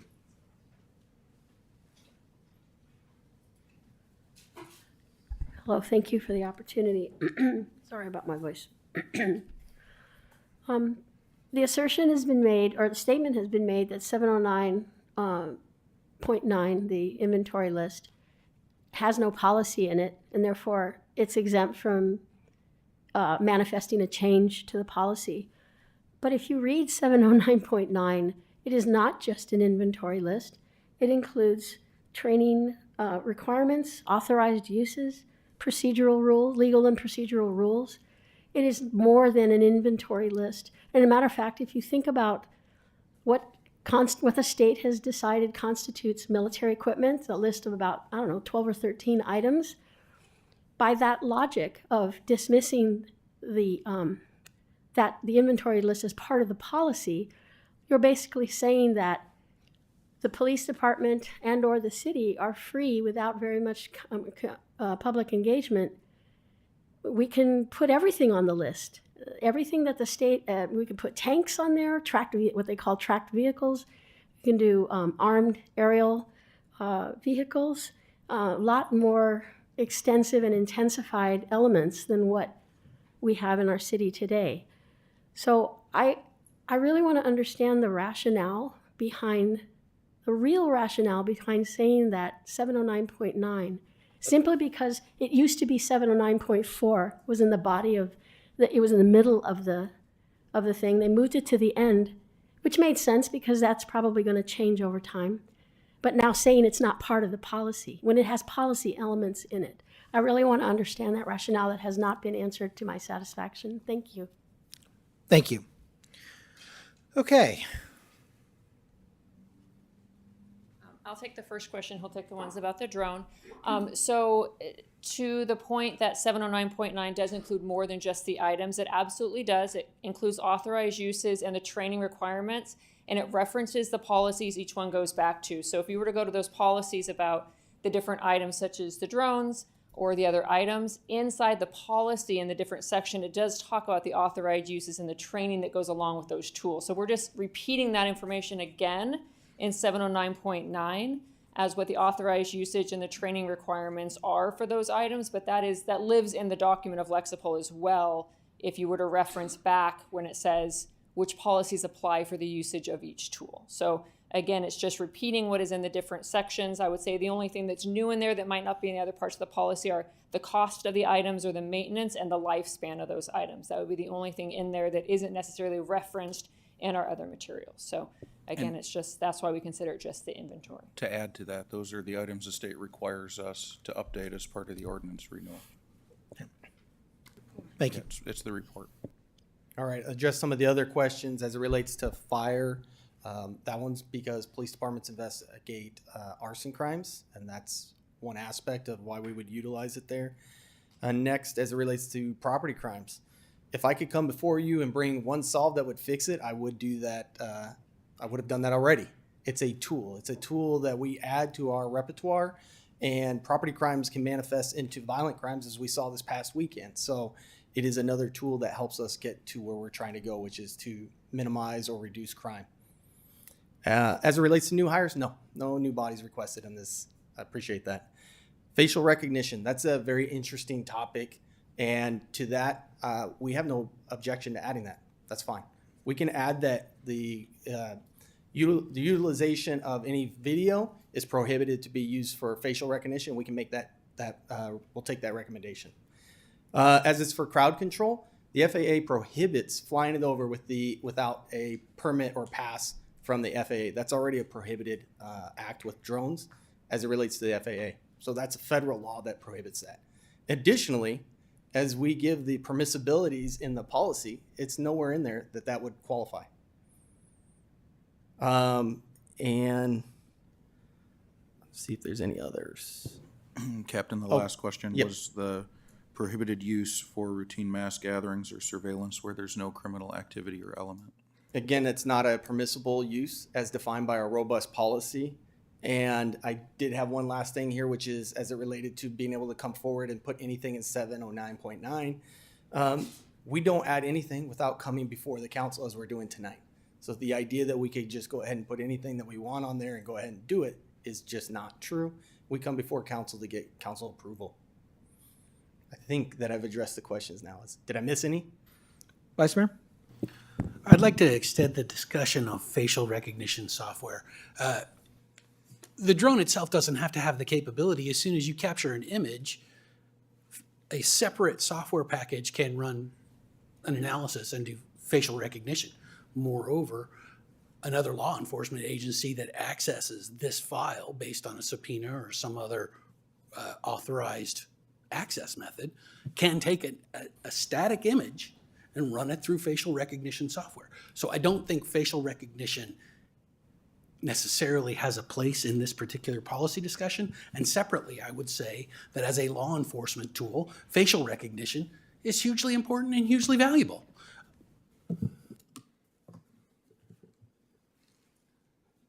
Is it true that any other agency can access these images and do with it what they want? If they come forward with the proper documentations to gain it, yes. In other words, if a judge says you can run facial recognition software on these images, we comply, right? There's already sort of a body of legislative material and case law and policy on facial recognition in law enforcement. You're correct. Other questions from the council? Okay. So I think then I will close the public hearing, and I'll bring it back to the council. Let me start off by saying that over the past 48 hours, I have spent quite a lot of time with the city attorney and the city manager discussing whether or not this public hearing complies with the requirements of 481. We've already heard that the city attorney's official position is that it does. Staff's position is that it does. I've come to the conclusion that they are correct. I believe that we are meeting the letter of the law. I think we're also meeting the spirit of the law. But someone who is quite sage pointed out to me that if you read 481 on the government code, which I don't recommend everyone do, it is not a model of clarity, and it was written in a way where the intent is my personal belief is that it's proper and that it's good. However, it's written in a way that does not take into account how city governments actually operate and adopt ordinances and policies, and that leads to an awful lot of confusion. So I will say, before we would get into the teeth of this, I think that we are meeting the letter and the spirit of the law. I also believe that proceeding tonight is not the only way to proceed, and that future mayors early in the year may want to think about how they want to run their annual 481 meeting, because there's different ways of doing it. I believe Berkeley just did it this way as well, right? So I mean, this is we're not out on a limb here, being the only city doing it this way. And we've heard concerns about moving forward. I think we are on solid ground. Ultimately, it is up to the council how we're going to proceed. Even if we all agree that we're complying with the law, if the council wants to delay things, then the council has the ability to do that. But I'm comfortable moving forward into the substance of this. So, having said that, I will bring it back to a council deliberation. There are 3 policy considerations, and I think the way that I'd like us to conduct our deliberation is to go over each of those policy questions. So the first question is, does the council want to review and renew the ordinance which approved Los Altos Police Policy 709 pertaining to the funding, acquisition, and use of military equipment as mandated by AB 481? So I will throw that as the first question out there. Would anyone like to get us started? Councilmember Liang. I'll move it as a motion to. So I'm going to ask that we wait until we've gone through all policy considerations. Okay. Thank you, Mayor. And I do want to start off, as usual, thanking staff, the captains, the chief for the presentation and answering so many of our questions. Much appreciated, and the thought that went into putting together the policy and the renewal before us on the annual report, because they definitely considered the community and the council in how they approached this. I really appreciate this. And as I've always said, I appreciate community engagement. I appreciate LAIR. I appreciate their members. Because if we didn't have community groups like this, some of the issues that get raised at our council meetings would not have gotten raised if we did not have groups like LAIR and engaged members like the LAIR members really looking at things as close as we are. So I really want to thank them for their engagement. If we're doing it one at a time, Mayor, I do support approving the ordinance tonight. I do approve moving it forward tonight. I will touch on a couple things. One, with regards to the community engagement meeting, I never question our attorney. And so I do agree that from a technical reading, we are in compliance, but to your point, maybe next year and going forward, because there are different ways to do the community engagement, this being one of them, I think tonight actually demonstrates why maybe it is better to have it in a separate form. At least that's what I would support. So even though we met the letter of the law tonight, and I think we did get a lot of the questions answered and addressed, I think for me, going forward, having a separate meeting with the community, maybe more productive. So I just wanted to add that. The second point has to do with the facial recognition. Things like this, I defer to the captains and police chief on whether or not it's something that they could agree to.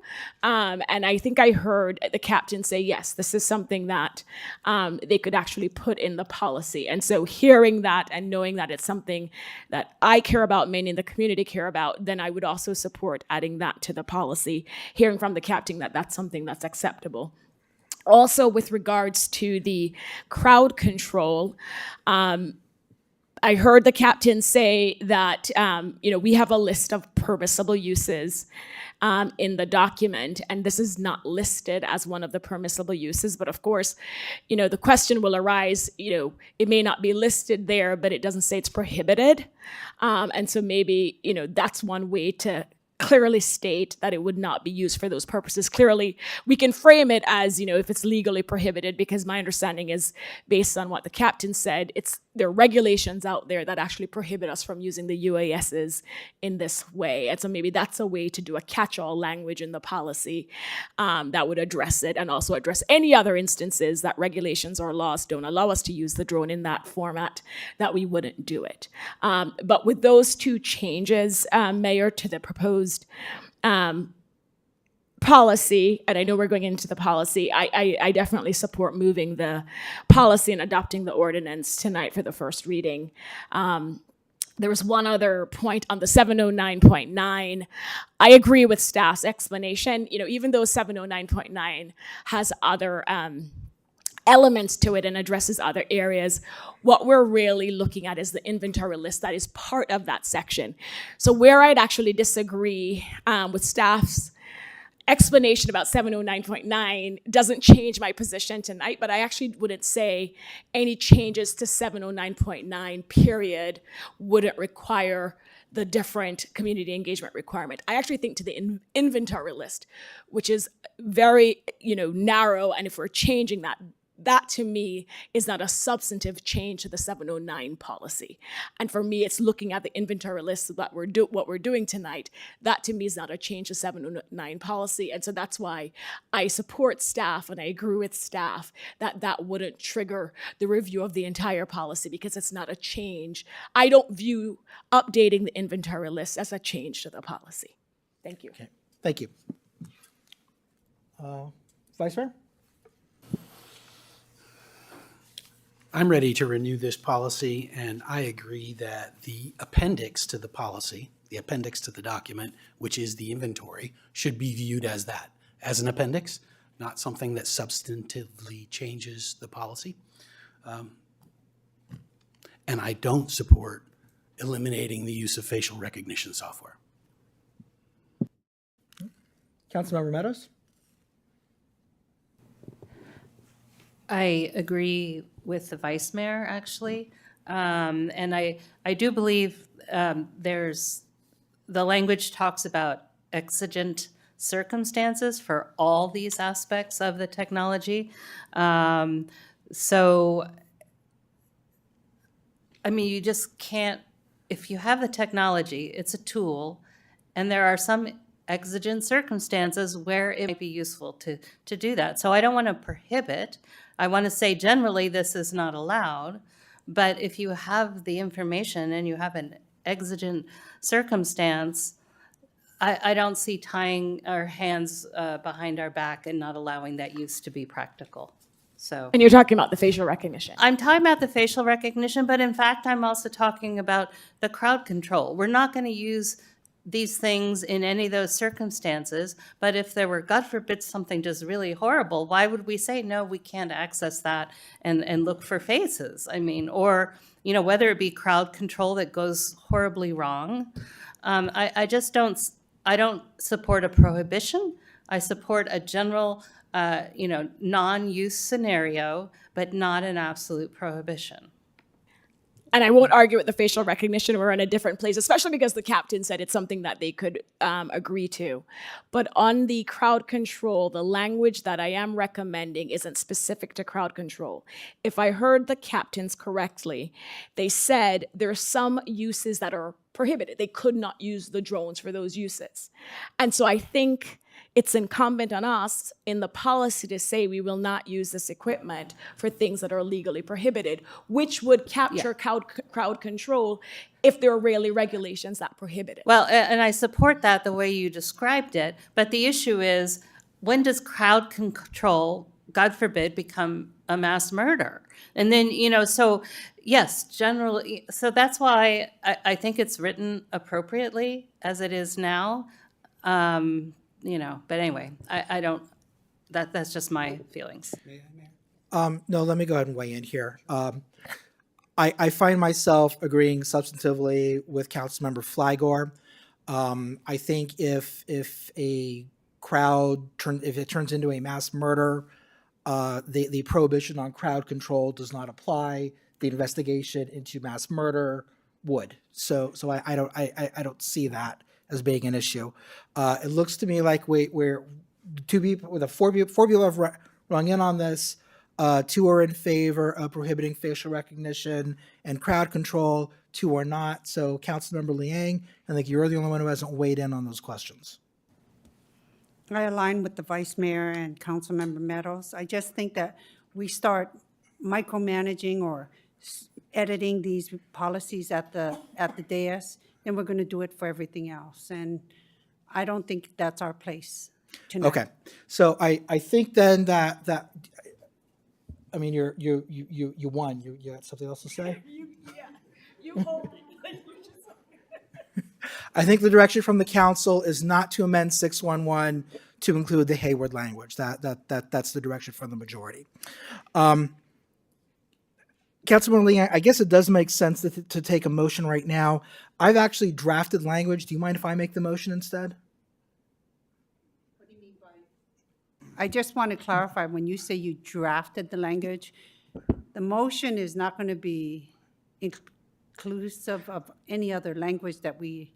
I have a motion that I'm ready to make that has all the language I think is required. Do you mind if I go ahead and make that motion? But then your language, I didn't get... Oh, okay, Yeah, there's no okay, change. Okay, Yeah, and okay. it is actually mirrors what's in the staff report pretty closely. Okay. All right, so I move that the city council adopt and waive first reading of an ordinance renewing ordinance number 2023-489 that approves Los Altos Police Policy 709 pertaining to the funding, acquisition, and use of military equipment as mandated by AB 481. I'll second it. Hey, Madam City Clerk? Councilmember Meadows, Yes. Councilmember Liang, Yes. Councilmember Flygore, No. Vice Mayor Daley, Yes. Mayor Weinberg. Yes. Motion carries 4-1 with Councilmember Flygore opposed. Thank you. Okay, so the next question for the council is whether we want to approve the acquisition of replacement items of military equipment. So the question is, does council want, does the council want to approve the use of the sponge rounds in place of the sage baton rounds? So let me go. So Councilmember Liang? If we're ready, I'll move the motion. Well, does anybody want to comment on this? No? Okay, please make the motion. So moved that council approve the acquisition of the replacement items of military equipment listed in the annual report. Second. Councilmember Flygore, Yes. Councilmember Meadows, Yes. Councilmember Liang, Yes. Vice Mayor Daley, Yes. Mayor Weinberg. Yes. Motion carries. Okay, third policy question. Does the council wish to approve the acquisition of new items of military equipment listed in the annual report? So this is the question of whether we want to approve staff acquiring the 4 drones. Does anyone want to make any substantive comments? If not, then I'll call for a motion. So moved. I'll motion it. Does anybody want to make any substantive comments on this? Doesn't look like it. Well, let me just say, as we discussed, this is going to go forward to the budget. And so there could be a budget associated second thought potentially. I mean, this is actually twice as much as the ALPR. So I don't expect that to be the issue, but I do think when we have the budget talks, it will potentially come up again. So that's all I wanted to point out, but otherwise I support it. Okay. There is just one comment that I want to make on the record. I see the drone usage as akin to the ALPRs. The drones are a tool. I think that they can be a very useful tool. Like any other tool, it can be abused and misused. So ultimately the question is, if you believe this is a useful tool, which I do you trust the police department to use it responsibly? And my answer to that question is yes, I do. And therefore, just as with the ALPRs, I come down in, I come to the conclusion that the request should be granted. But that, I just wanted to put my logic on the record. So, Vice Mayor. I mostly agree with the mayor, but I actually think the question is more than, do you trust the police department? I think the question is, do you trust the police department? Do you trust the city staff and management? Do you trust the public process? And do you trust the council that oversees all of it? Because if you simplify it just to the police department, that's leaving out a whole lot of elements of the public process. And I personally do trust the police department, but I also believe in the axiom of trust but verify.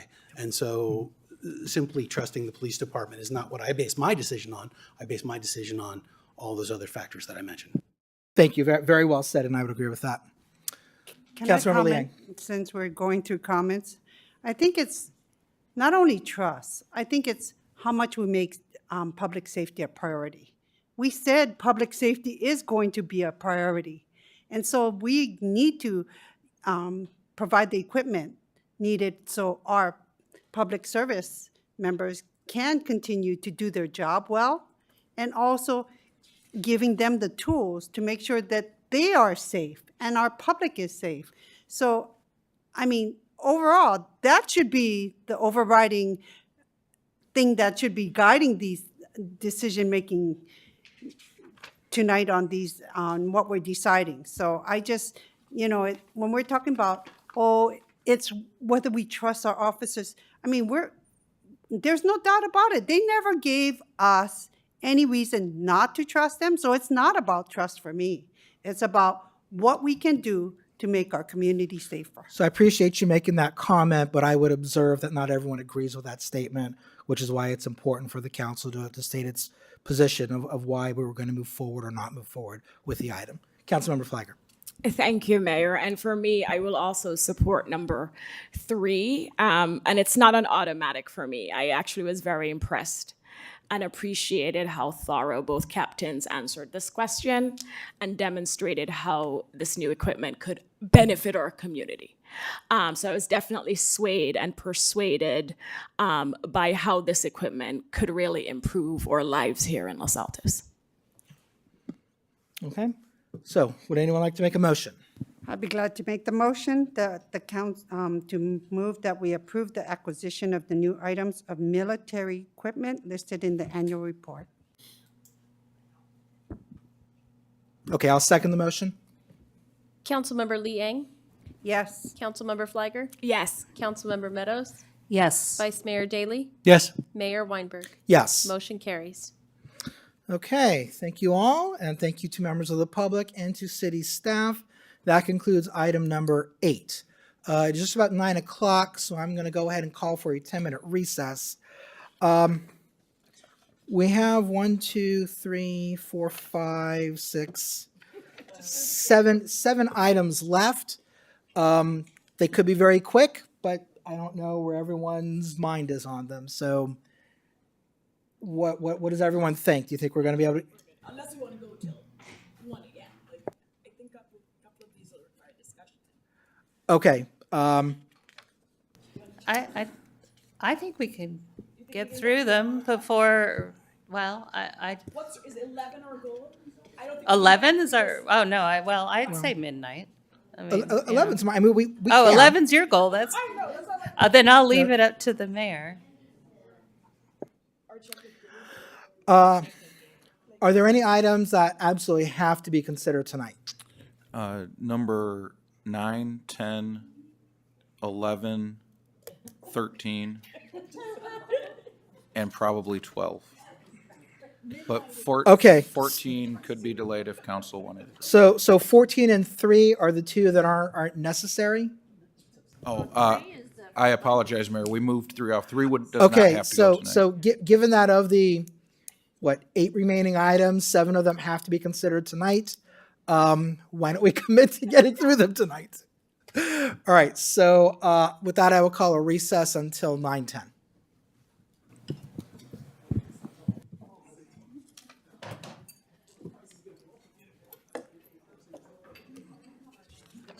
us through that. Thank you.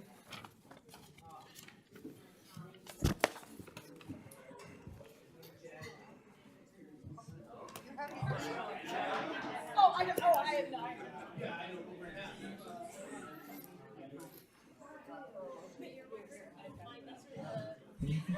That you needed signed tonight. I have them prepped for you. What's in it for me? $50. No, I don't know. Oh, well. That'll come from Director Zorns because they're his items. I hand wrote in the votes as they were taken for vote. Okay. These were done on Anytime that we're consent. able to move quickly, it's because you've given us the right information to make a good decision. So I appreciate that from you guys.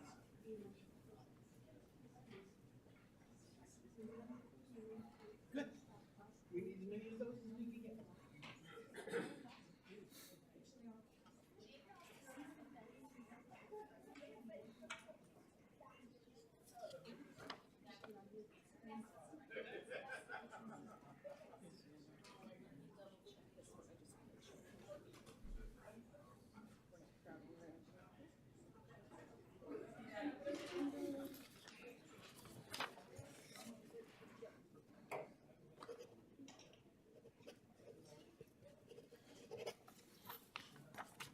This is one that was adopted last meeting, but we found that they need a copy too. Okay. I haven't signed that one yet. Oh, never mind.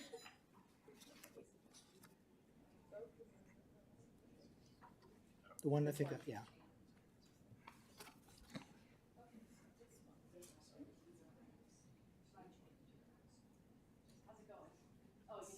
Go to bed.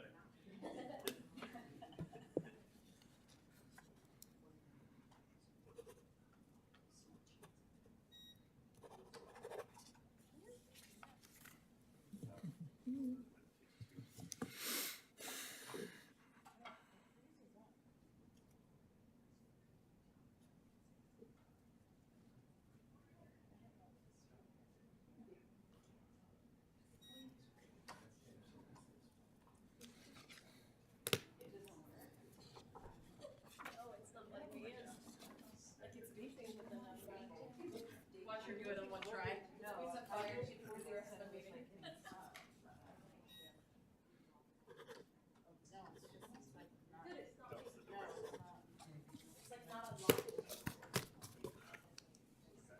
Well, no, we will let you in, I promise. I mean, you won't be able to get in. It's probably Mhm.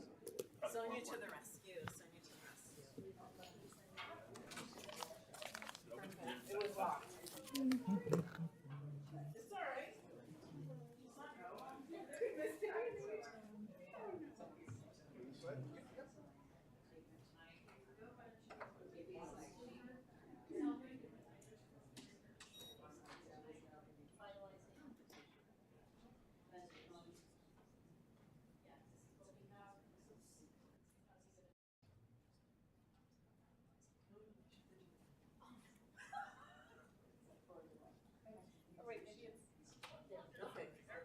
Just don't close it all.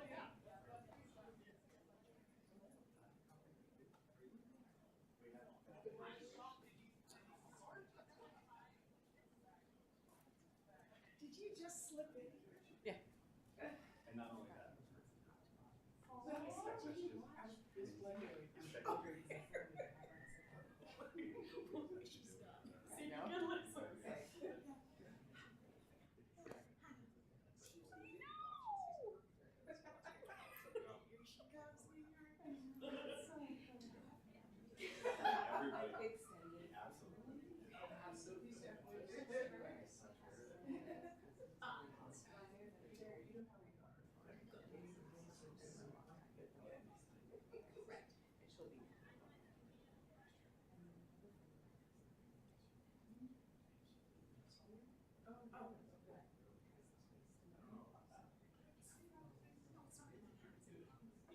Okay, but you mean you would stay there and use the CGI. Okay.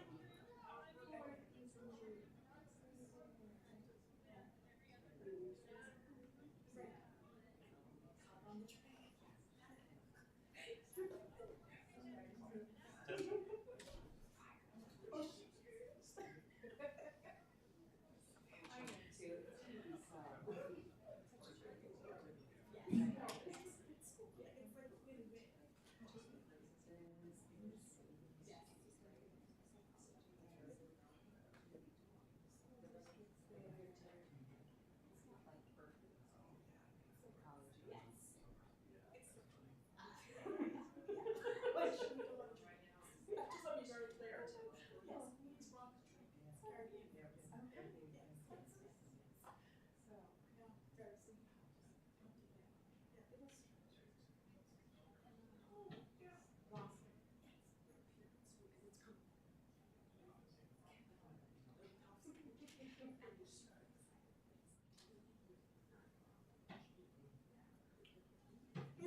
What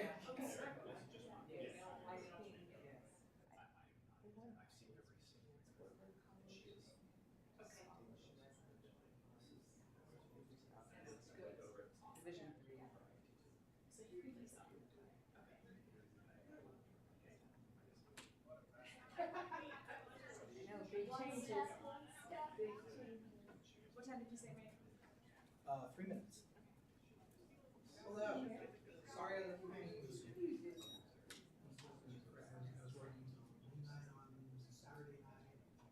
11 o'clock last night. She said she wanted to be. No, Sunday night, 11 o'clock. Last night I was late. This one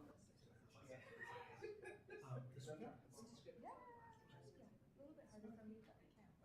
Okay, let me know what your times are. Oh, that's fine.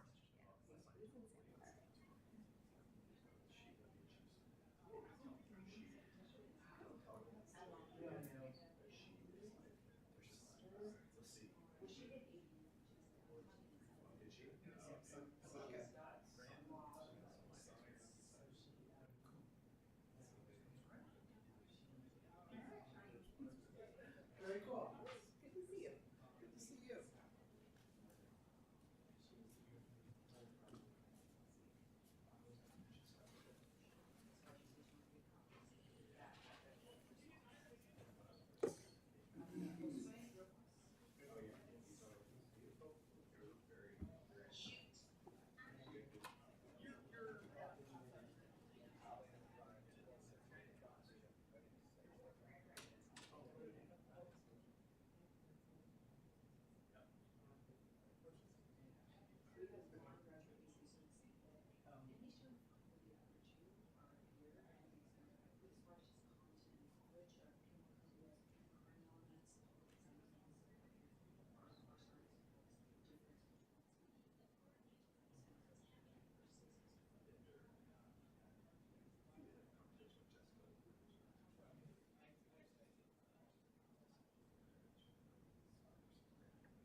First call, last call.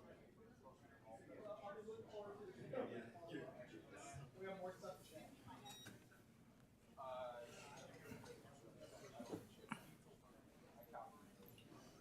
You're welcome. Thank you.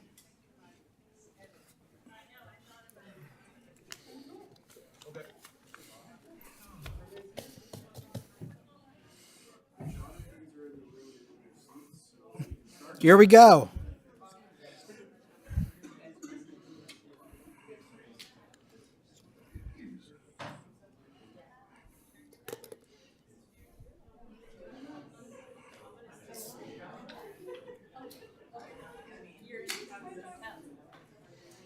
I was really into listening. This is all very interesting. Well, it's funny. It does have kind of a morbid fascination. Once you start listening to some of the meetings, they become kind of like. Oh, yeah, I would say so. Being in person, Okay, folks, it's 9:10. I would like to invite everyone to go ahead and take their seats. We've got a lot to do. Yoo-hoo!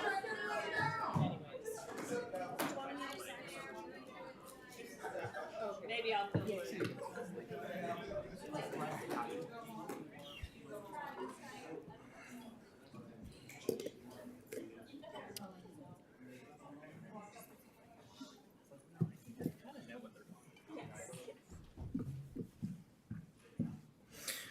Okay, it is 9:10. We are back on the record. The next item is item number 3, which is a review of the city's financial policy.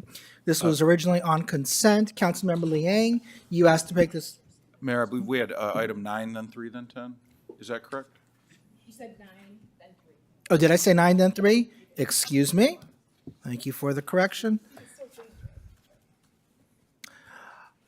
So item 9 is requirements for off-site street improvements. I will invite staff to give a presentation. All right, good evening, City Council Director Zorns. Tonight I'm going to discuss street improvement ordinance for the city of Los Altos. So with that, this is agenda item number 9, which will be a municipal code text amendment establishing street improvements. The draft ordinance does provide legal mechanism to require appropriate street improvements for applicable parcels within the city of Los Altos, with or without subdivision. So that's really going to be kind of the one key takeaway from this, is that this entire ordinance operatively, to explain from the very beginning, is the standard basic process what the city of Los Altos does, has done, and will continue to do. No subsequent standards that I'm talking about are new standards that are being invented, required. This is only providing us the mechanism to apply this when the Subdivision Map Act is not being triggered as a part of a development application.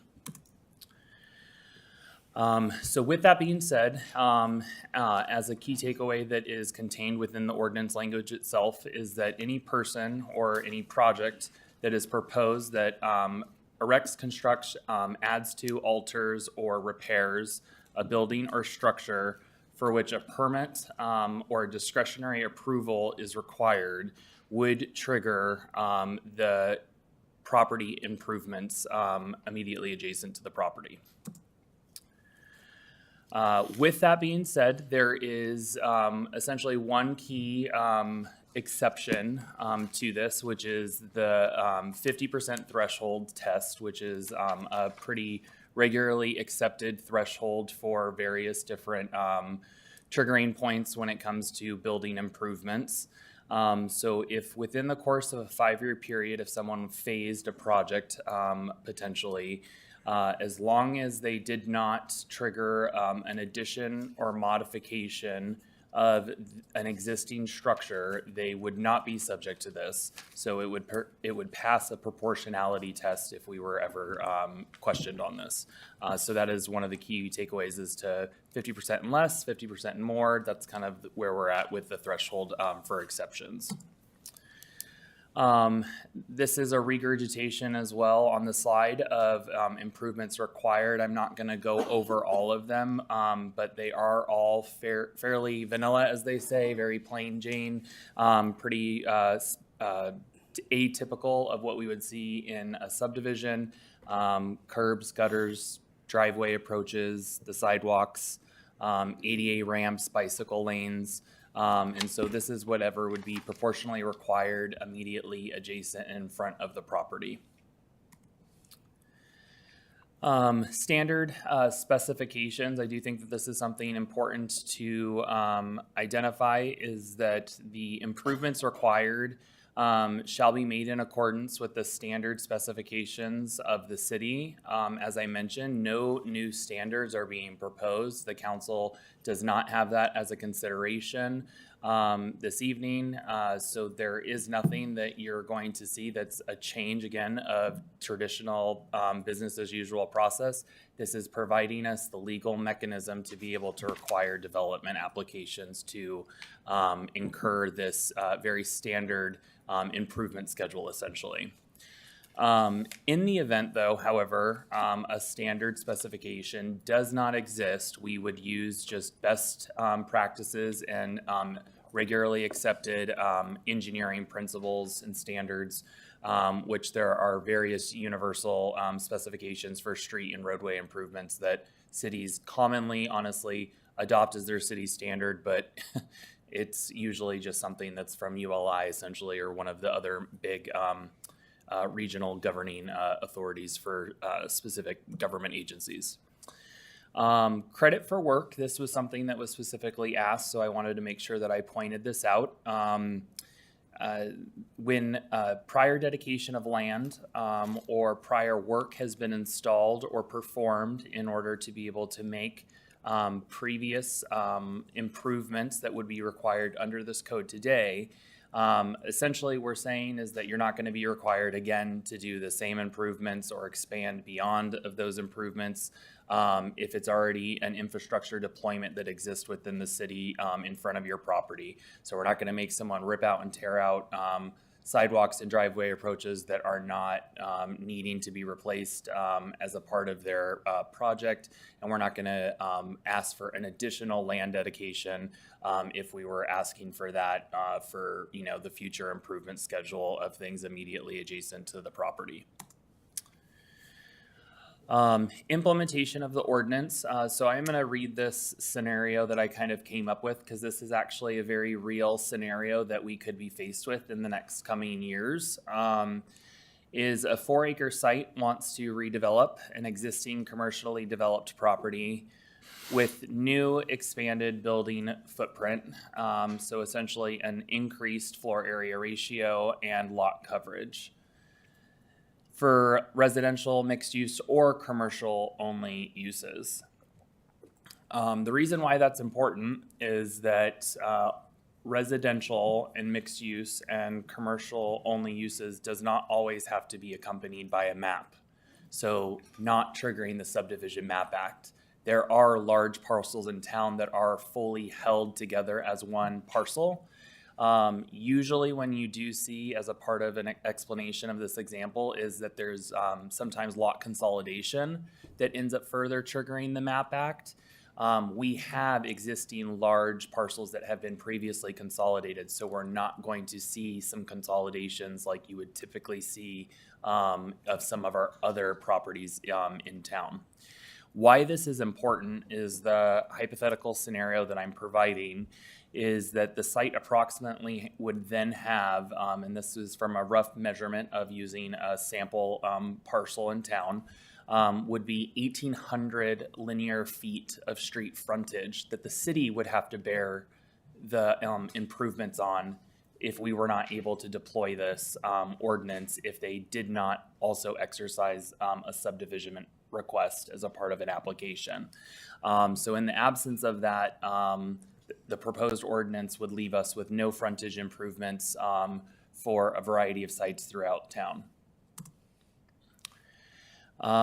Requested definition. This was also something that was specifically requested in the city council Q&A, so I am just providing this so that the council, if this ordinance is introduced tonight and does not have to come back for a reintroduction, is that we would be able to incorporate this additional definition for abutting, which is standard definition for this specific term in the characteristics that it's being used for with this ordinance.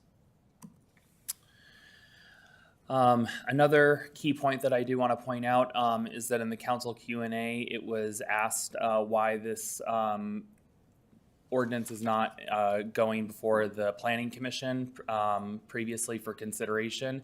Title 11, which this ordinance was drafted to be incorporated in, is held in the miscellaneous property regulations of the Los Altos Municipal Code. The LMAC specifically designates the City Council as the introduction and the final approving authority of an ordinance. Planning Commission only recommends amendments to Title 14. There is an advisory capacity of the subdivision ordinance, which is Title 13, but it is actually very limited in its linear application of their purview.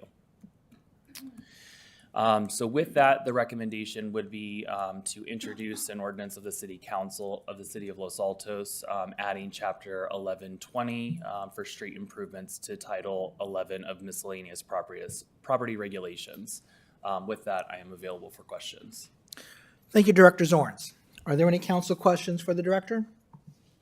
You can go first. I'll go after you. No, go, because I'm getting organized. Councilmember Liang? Okay, you answered why it didn't go before the Planning Commission, but why wasn't a community outreach and engagement conducted by the Complete Streets regarding this new ordinance? Because it has to do with our streets. So there is a little bit of confusion about what the role and responsibilities of the Complete Streets Commission is. The Complete Streets Commission was formed by virtue of the Complete Streets provisions that were established by state law. There's very specific, very linear review and purview. So Complete Streets has fulfilled actually in its entirety the fundamental requirement of establishing a Complete Streets master plan, which is the expansion, the realignment of safe routes to schools, bike lanes, so on and so forth, all of the things that were already approved in the master plan. This is not something that goes to a fundamental change of roadways. This is essentially ancillary property improvements. So they do not have purview over something like this. Again, we're also not changing standards.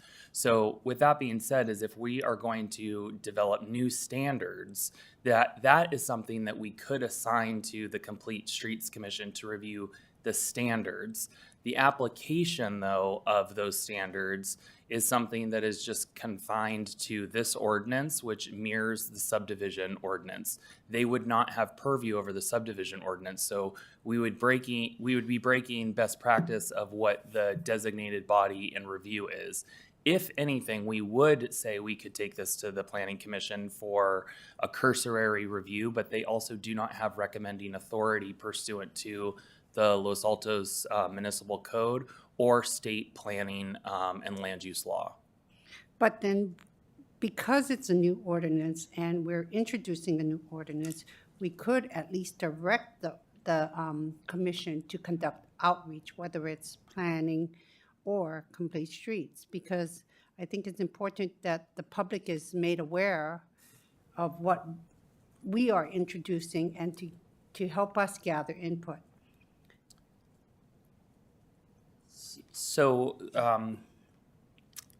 I think it's more of a policy level decision and discussion really, is that does the city council and future councils want to bear the cost burden of infrastructure improvements that are immediately adjacent to private property throughout the city? This ordinance mirrors actually two neighboring jurisdictions that have had this codified since the 1980s. We are extremely behind the times in regards to the development and deployment of this ordinance. I would caution this council to delay any action of this, as we are regularly accepting development applications for various development types. So again, this was teed up to be able to help allow this city to succeed as best as possible in requiring the application. At this point, I will alert the council, I do not have the tools to be able to require any development to make offsite property improvements unless they trigger the Subdivision Map Act. We are very much left with no line in the sand for defense on that. There's no other way that I can kind of caution the council regarding this. Thank you. So when I appreciate your comments, but to me, it was unclear to many people who read this ordinance, and myself as well, I still have a lot of questions. So when you were talking about the MAP Act, so I wasn't clear myself when there would be a situation where a map would be required or not required, and you're referencing the MAP Act. So help me, please clarify and help me understand that better. So if a parcel, or if a property or a collection of properties was 5 or more, you would trigger the consolidation of maps or the consolidation of parcels, because 5 and less, you can do it as lot line adjustments. Thank you. I wanted to say mergers, but that's not where I was going. Lot line adjustments. And so with that being said, is that there's certain triggers, and we do have a lot of small lots. We also do have a collection of a lot of remnant parcels, which does add to the layers of complexity when we are talking about consolidation of lots and just the practical sense of land area versus an actual mapping process. So with that being said, all development that has occurred in the last 5 years on First Street has been accompanied by a map. Those have all been condoized developments. So anytime you take a building, even if it's one building, it still has a subdivision on it because you have to essentially assign the legal rights to each individual unit and then bifurcate the common spaces to then what is then held as the HOA, essentially. So that is what is all the invisible property lines that are built into the building itself. But I will use an example because it's an approved project that will be breaking ground in a few months. Is 5150 is a prime example. 5150 had to go through a subdivision process because they didn't just redraw map lines. They had a consolidation, essentially, of mergers of existing underlying lots, but then they created greater than the 5 threshold for all of the townhomes that are going to be in the rear of the property. So for them, technically, if they would have done the entire site and they had that held as one parcel in itself, they wouldn't have had to do any of the offsite improvements that we were able to require of them. So this is why it's a very big risk and liability for the city, honestly, for us to not have something in regards to the application of our rules and regulations that the community obviously wants, to not have something like this provision that would allow for us to apply it to projects. So you talk about large projects. So when we talk about single-family homes, when someone scrapes and replace, will that apply to them? Yes, it very well could, but that's why there's because a it's legal the- mechanism the- for us to be able to have a deferment, so that we didn't necessarily have to collect it all at once, or up front and have essentially a sidewalk to nowhere. That's kind of what we always joke around about. However, you are creating what we unfortunately have had in certain areas of the community, that there have been patchwork improvements. And then at the end of it, when we don't have the offsite improvements that we weren't allowed to do, because these are single family home redevelopment, like you just stated, is that then everybody at the end of the hunt, no one wants to make the collective improvements, yet everyone now starts seeing flooding issues in the streets because no one has curb and gutter. And so this is essentially a way to be able to say, no, there is a mechanism that you guys agreed to as a part of this. We might not require it in 2024, but there is going to be subsequent action when there is a collective, essentially, mass, redevelopment in an immediate area. So it's how certain jurisdictions are able to, ensure that we're able to make the long-term improvement schedule to certain areas without having to start then creating assessment districts. So there is some of the engineering kind of component that we are able to actually not have to kick that can down the curb for developing an engineer's report and actually coming up with an assessment. So there's a lot of benefits to this, even for in the single family districts. Now, with that being said, the single family districts is going to be the very slowest to kind of ever kind of cumulatively get that. You're going to have an entire block essentially kind of cumulatively before we, really can say, hey, you guys need to all do this. However, though, we do have some that there are essentially already that quilt and patchwork, where some people have made certain shoulder improvements that they've wanted because they've wanted to delineate their property so people aren't, kind of traversing, on what is technically the shoulder, but is kind of their unimproved or their landscaped area. So, we do have that in town. So this just kind of further brings us into the best practice of how we should be doing this. Okay, thank you. Under the definitions of permittee and unimproved streets, those are based on and refer to existing but somehow substandard. It speaks to the poor and substandard streets. But yet, under intent, it seems to refer to brand new development. So it kind of appears to me somewhat contradictory. Can you help me understand that?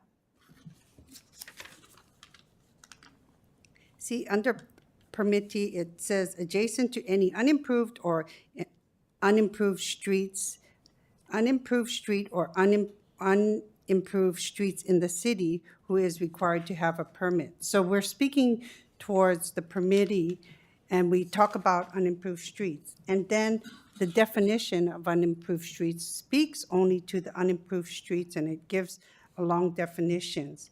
But yet, under 11.20030, when we talk about intent, we're speaking towards new, more towards, many of this is directed towards new development. So I just want to make sure that we're clear that it's not just new development we're talking about. It's a lot of So the purpose and intent of the ordinance is to have new development of private property also make the new development and improve the street schedule. The unimproved street definition is just identifying what is an unimproved street. Essentially, like, let's just say we're talking about in the R1 district, a lot of the shoulder area that I often have to help reconcile is that no, you're actually installing things that are in the right of way. You can't do that. And that's because there is an assumed property line because of the edge of asphalt. But the assumed property line is not the property line. We just, as a city, have collectively allowed for shoulder area improvements because we have never obviously had a citywide initiative to obviously do sidewalks essentially and curb and gutter throughout everywhere. So there's really not a conflict that I think there's just the confusion of that we're talking about that the purpose and intent is for new development that's going to occur. We'll make the new offsite improvements or immediately adjacent improvements essentially. And then we just have to also then define what an unimproved street is. So essentially we have to cover ourselves as these are what the improvements are, but these are also the same things that if it's not an improved, these are what they are. So we're saying these are what the new fresh things are and the shiny toys that we need. But this is also the same toys that we don't have, and that's what's an unimproved street by definition. okay. And then when we're talking about what the city can do, it seems like the city can do the improvements anytime and will at some point charge the property owners whose properties abut the street. Because based on 11.20030, purpose and intent B, and I think a question was asked about that as well. If a permittee might have to pay a right-of-way, if a permittee might have to pay right away, but all the property owners, when they need a permit, will have to pay. The city is going to charge the annual interest on the improvements until it is paid, correct? Because I'm also concerned because it sounds like if the city buys an easement from a homeowner to widen a street, for instance, that eventually when whoever owns the property wants a permit, they will have to give the money back with interest. Is the city then requiring the property owner to give the city their easement? And then one of the questions I asked was about the abutting properties will be expected to pay for changes that are required because of a neighboring development. But the answer was abutting properties are not required by this ordinance to make improvements required of other properties. So I think that letter B either needs to be removed or it needs to be cleaned up. So staff would be okay with it being removed in its entirety in order to facilitate this item progressing. It's not I mean, frankly, purpose and intent a lot of times with an ordinance such as this is kind of fluffy, and the rest of the meat and potatoes is further explained in the actual engineering language that's throughout the rest of the ordinance. This was just to be able to help further illuminate why we're here and what we're doing it for. So if the council wants to remove it, the intent of the wording, even though it's a little bit, I guess, complicated in how it's termed, is it's to make sure that essentially any of the offsite improvements, the cost is spread and borne by all of the property owners that are the ones that are essentially provoking, so to speak, the offsite improvements. So, I mean, again, we could have maybe worded it a little bit differently, but removing of B is not anything substantive that we need in order to make this ordinance operative. Thank you. I feel comfortable hearing that. Also, because my concern is in this ordinance, I want to be sure that the city does not appear to expect individual property owners to donate their easements either and pay for improvements to the city-owned public streets abutting their properties. Is this correct? Well, I'm not sure that I quite understand what you mean. So the city by this ordinance will potentially be exercising, depending on the specific property that we're talking about. That's also why there's certain things we cannot include in this ordinance. It has to be somewhat a little bit open to be able to, because otherwise we'd be accounting for over 10,000 parcels within the city. It's impossible to do so. So the ordinance was designed in order to be able to say if there is a potential for ultimate right-of-way that we're not able to take as a part of essentially the mapping process, we can take that as an easement. There's a lot of areas throughout the city. I was just working with one of the utilities for one of their sites in town. There's an area of public sidewalk that no one would ever know that it's technically not public sidewalk. It's actually private sidewalk with a public easement. So there's that level of complexity where, again, it's perceived versus actual when it comes to like property lines, so on and so forth. So this is, again, in order to be able to have, something like safe routes to school, things of that nature, to be able to have continuous sidewalks and path of travel for ADA compliance and everything. This is the ordinance that arrives you at that destination. Okay, thank you so much. I appreciate the comments you made and and your agreement that we can remove B. Thank you. But aren't the right-of-ways through the maps for the subdivision Okay, in the very beginning? Councilmember Flagger, do you have questions? Caught me off guard there, Mayor. Sorry. So thanks, Mr. Zorns. I have to admit, like many people, when I saw this, I'm like, did we not have this before? Is this new? What did we do before this proposed ordinance? Because I even remember discussing 5150 and other developments where we talked about how to fund improvements with the sidewalks and the streets. So thank you for doing this if we didn't have this on the books before. I do have questions specific to certain sections, and I'll just go through the list. On 11.20.040, on the list of potential improvements, could speed bumps be included? So it's not called out as one of the improvements, and I'm curious if speed bumps could be one of the improvements. That's not really something that we would, that's more a roadway kind of, the word's escaping me,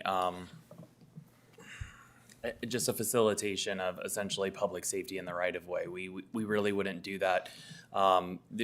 We could, however, if it was the 4-acre example that I was giving, because that particular property would be associated with a traffic report. I'm more so wanting to at least acknowledge is if a single family home comes, the city will never make a requirement that you have to put a speed bump in somewhere of a private, two-way street neighborhood. We couldn't make that because we don't have a traffic report that's associated with the project. And I was thinking more of a multi issue. It would have a serious nexus issue. Okay, yep. I was thinking more, not in a Nolan single family. Multi. You can't make the hardware store. But I actually think there's a nexus here. If you're putting a big development with multiple units, maybe we're going to increase traffic. But the nexus would be contained essentially by the traffic report. It's not really the nexus component. So it's more the human life as safety. To through this ordinance. Got it. And Yep. To mitigate the impact? Yep. Yep. Yep. All right, on .050, can you explain these deferred street improvement agreements and how they would work? So for example, what I would look to have here is some kind of fund for them to, put money in if they're going to defer the improvements. I'm just curious, how would this actually work with the homeowner or the property developer? So I mean, it would be very similar to to TIF. Essentially, I do know that there's some jurisdictions that kind of have kind of a lot of developer interest. They also have it as a part of the immediate 5-year capital improvement plan, so that they can actually start building kind of that fund and for the the 5-year out project that they're planning on doing. And I also have I've seen a couple that have done in Southern California an actual written agreement where they're kind of it's kind of like taxes. We're gonna let you keep it, but be ready. We're gonna call up your bill in a few years from now, so you can make the interest on it. We're not gonna take it today, but we're gonna essentially put something that's like a deed restriction for a future improvement With schedule. an identified amount. Mhm. And if that property owner were to sell, It passes on. It Yeah. passes on. Okay. And then under .0, well, let's do credit. Can you explain again, and I know you covered it in your presentation, how do the credits work? So the best way to think of credits would be specifically arboretum in the city. So if the council or community isn't really aware, arboretum in the immediate area of that portion of the city is probably one of the newest additions to the city of Los Altos. It's less than 20 years in since annexation. I think it's actually less than 15 years if I looked back specifically, or right at that threshold.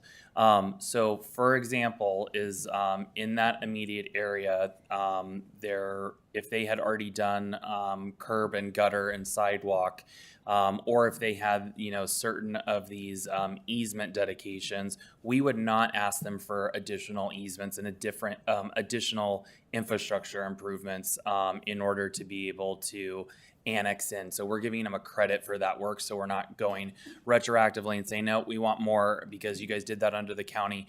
We would essentially have, and that's where it kind of further talks about is, if you were to do it, it also gives that essentially example as if the city was to able to subsequently include it in an assessment district, any of those prior improvements you would get credit for in the engineer's report. So you kind of got to look at it as like that math is it's anything that was essentially a burden financially that was kind of added to the pot of what we would traditionally ask them to do today, they get a credit for that.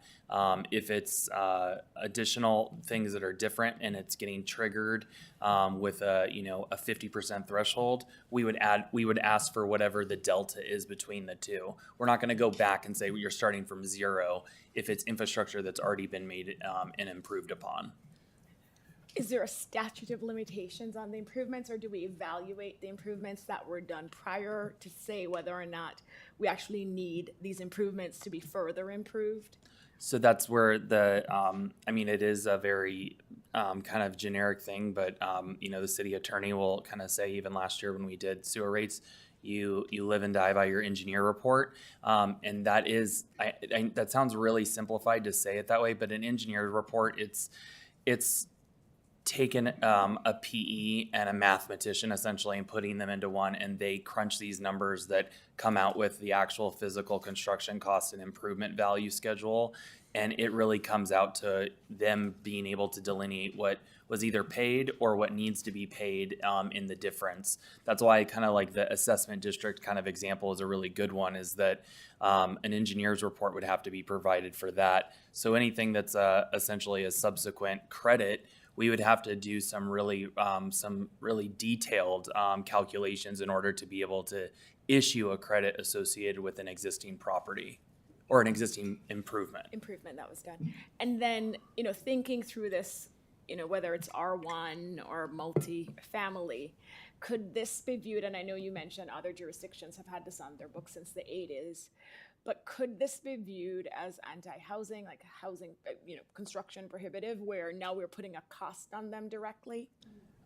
So I considered that, and I figured that that might be a question from one of the council members tonight, and so the one of the things that I will at least kind of really kind of mention again, and it's the funny term, it's very vanilla, it's very PC. What we're talking about is curbs, gutters, driveways, sidewalks, ADA ramps, bicycle lanes only immediately in front of the confines of the structure string line. So if you took the side property lines and you pulled them out to the street, it's only the street face that actually is immediately in front.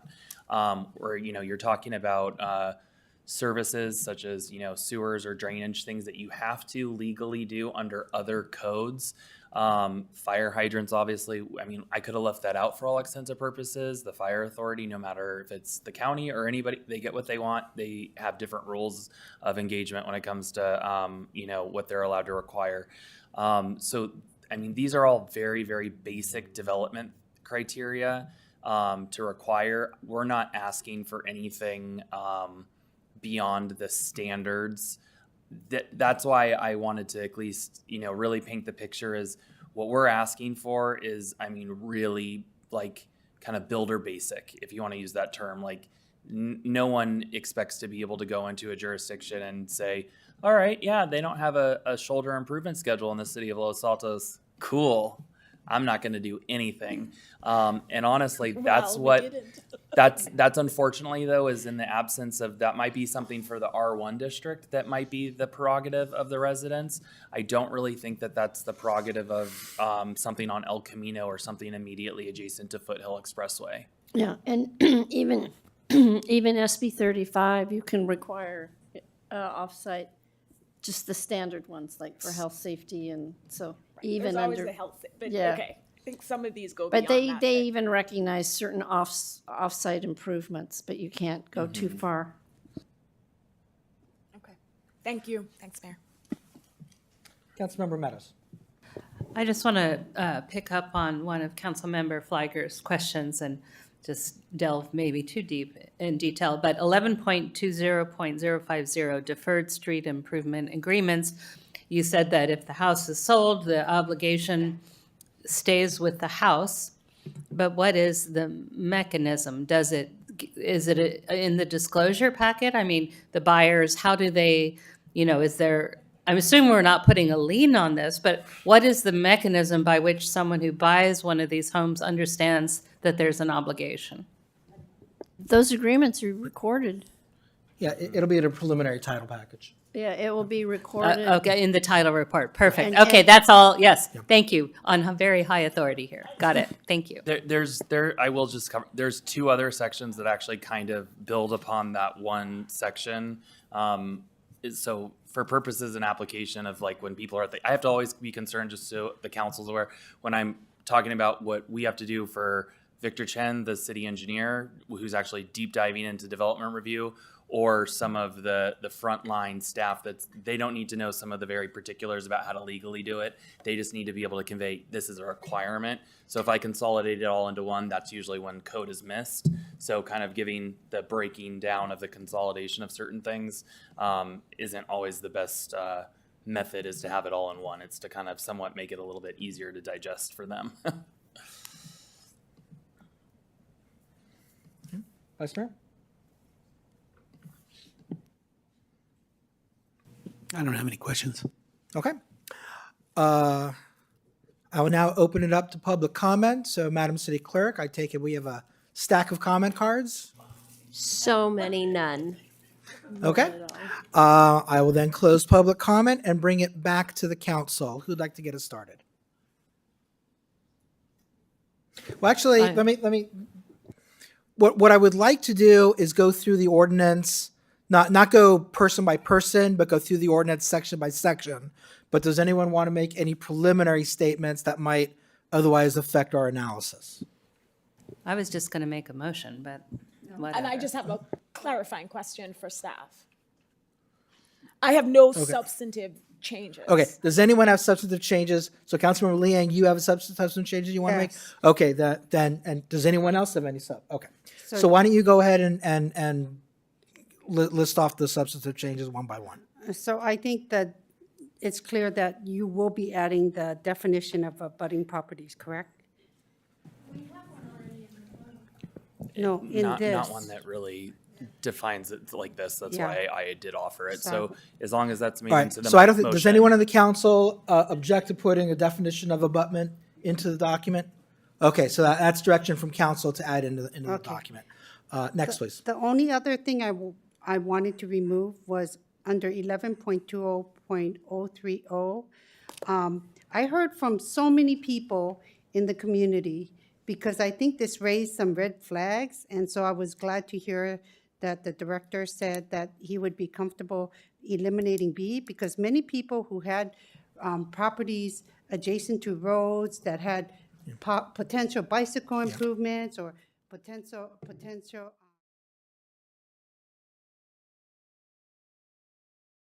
to me. And how are you, what is the cost? And everybody All right, was. does anyone on the so- council object to removing item B from 11.20.030? Okay, so we'll strike B as well. Anything Okay, else? thank you. No, that's the main thing. Thank you. Okay, then with that, I will entertain a motion. Councilmember Fliger. No, I am not making the motion, but I do Okay. have a quick question for staff. So Mr. Zorns, I know when ordinance is going to effect, it will come back and we'll do the second reading on consent, but we're rolling this out to the community 30 days after that. I'm just curious about, because this is new, right? And I can understand developers who work in other jurisdictions who have a similar ordinance, so they're used to it. They're like, finally, Los Altos has caught up. But for our residents, since it does apply to R1, what's the plan? I mean, I don't know how many applications will come, especially because we have that 50% threshold. But how do we plan to manage the response where this is new and my neighbor who did improvements to their house last year didn't have to fix streets and now you're telling me I have to fix sidewalks? I just want to understand that dialogue and how we're going to manage residents' reaction. So if this is introduced and advances to a second reading, I would refer this ordinance over to the deputy director to be able to develop handouts and materials that would go for the development community as well as residents. We would obviously publish any of the information on the city's website. Specifically, like you kind of already alluded to, where I really see this being a conversation point, and so it would be very early on in the process, is that if someone does 50% or more of their home, they're going to be going to the zoning administrator hearing process. And who is that? I'm kidding. Depends on which resident you ask. The plannings are. So with that being said, is that we would, I mean, honestly be working with applicants for probably 3 to 4 months before it really kind of became like a, hey, this is also, you know, one of those things. So they'd be talking it through the entire processes. You need to, you know, amend your plans to kind of, you know, account for some of this. Or you need to kind of maybe look at, you know, are you trying to do this full, you know, blown scrape and build, or do you want to consider, you know, kind of playing with your numbers a little bit? Because there are some people, and I will at least give this anecdotal explanation, is that's something that sometimes in my prior experience of working in the coastal zone, where people have a 10% threshold because of the Coastal Act and having to do sea level rise improvements. Right. We'll be doing I mean, 49%. literally picking, all right, this next 5 years, this is what I'm going to do. My little bathroom improvement. Yes. Yeah. Okay. No, I appreciate staff really working through the process with the residents, because I do expect, especially people who have maybe done improvements in the past or know of neighbors doing improvements in the past, to be hit with something like this. So we manage that appropriately, you know, grace periods, whatever we need to do. I think we need to work with the residents on this one. Vice Mayor. My understanding is that this is a tool that will give you the authority to do something that the city has already been doing. My firsthand experience with this was when we had our construction project and I had to do, I don't know where the echo's coming from. It's not the council. We had to do curb cut. We had to do curb cut for our house. We had to do curb cut for our neighbor. Even though none of the construction really touched the curb per se, but the city was, had the sort of Damocles over our head, and we said, sure, we'll do a new curb cut for you, right? So we're not really, from our R1 residents, I don't think we're actually asking for something new from them. I think we're putting in place the ordinance that makes proper what has already been the sort of de facto policy of the city, albeit not de jure. Is that correct? That's correct. But were we applying this consistently? Because I don't want to, go ask my neighbor. We weren't. I can point to people who have done improvements that this was not triggered. And I could go and, so I appreciate that maybe we were doing this with some homeowners, but I don't think we were consistently applying it across the board to some homeowners' advantage. And I do think having an ordinance in the book now where you're going to apply it uniformly will trigger this reaction. So I will just quickly explain is so there's certain times where if a private property owner wanted to do two curb cuts to be able to have a circular drive, they're just in and of itself could require the shoulder improvement schedule. Sometimes we have people that will proactively want to do the shoulder improvements because of whatever their prerogative is. I mean, myself and the deputy director in our one-on-ones, we walk around the neighborhoods and we kind of are like, oh, hey, there's a sidewalk there, let's use it. It's sometimes dangerous. But with that being said is that the city engineer does on a case-by-case basis have to look in it and evaluate. There's sometimes that we have been able to in the past be able to require it, and it's not because of subdivision, but it's very, very few and far between. And it's just sometimes because, again, site by site, we have to do that analysis and actually not create blanket regulations and require it of everybody. So that's really kind of a fundamental. There also has been, again, the people that just kind of proactively want to make some of their improvements themselves. But we do often actually get pushback when we request versus require. Okay, I move that the council waive first reading and adopt by title only an ordinance of the City Council of the City of Los Altos, adding Chapter 11.20 to Title 11, Miscellaneous Property Regulations of the Los Altos Municipal Code, enacting regulations for street improvements, as amended by the council during its deliberations, and that the council find this ordinance is categorically exempt from CEQA. Second. Councilmember Meadows, Yes. Councilmember Flagger, Yes. Councilmember Lee Eng, Yes. Vice Mayor Daley, Yes. Mayor Weinberg. Yes. Motion carries. Okay, thank you to staff. Thank you to the council for that. I think it was a very useful discussion that we had. Let's move on then to item number 3, which was originally on consent. This is whether the council wants to adopt the investment policy update for 2024. Councilmember Liang, you asked to take this off of consent, so I will turn it over to you. Okay, thank you. I did have some questions because as I was reviewing our policy, it brought my attention to what other cities' policies were. And then it just so happened I was watching another council meeting's discussion regarding their investments, and it drew my attention that we didn't have anything that covered the point that they were discussing. So before I jump into our investment policy, I just wanted to ask a few questions, because I was just wondering if we had a policy on, or do we have any non-interest bearing accounts in our city? Okay, so then that wouldn't matter. So I don't have to add Hello? that. Forgive me, the microphone wasn't working. This is important to make for the record. Yeah, no, we don't have a non-interest bearing. Okay, because some of the other cities had non-interest bearing, and I was concerned about what I was seeing with the other cities. So that was good, that's good to learn. I think the only other things after reviewing some of the policies of other cities and ours, I would feel more comfortable that, like, under our investment policy, under C, prudent investor standards, if we could just add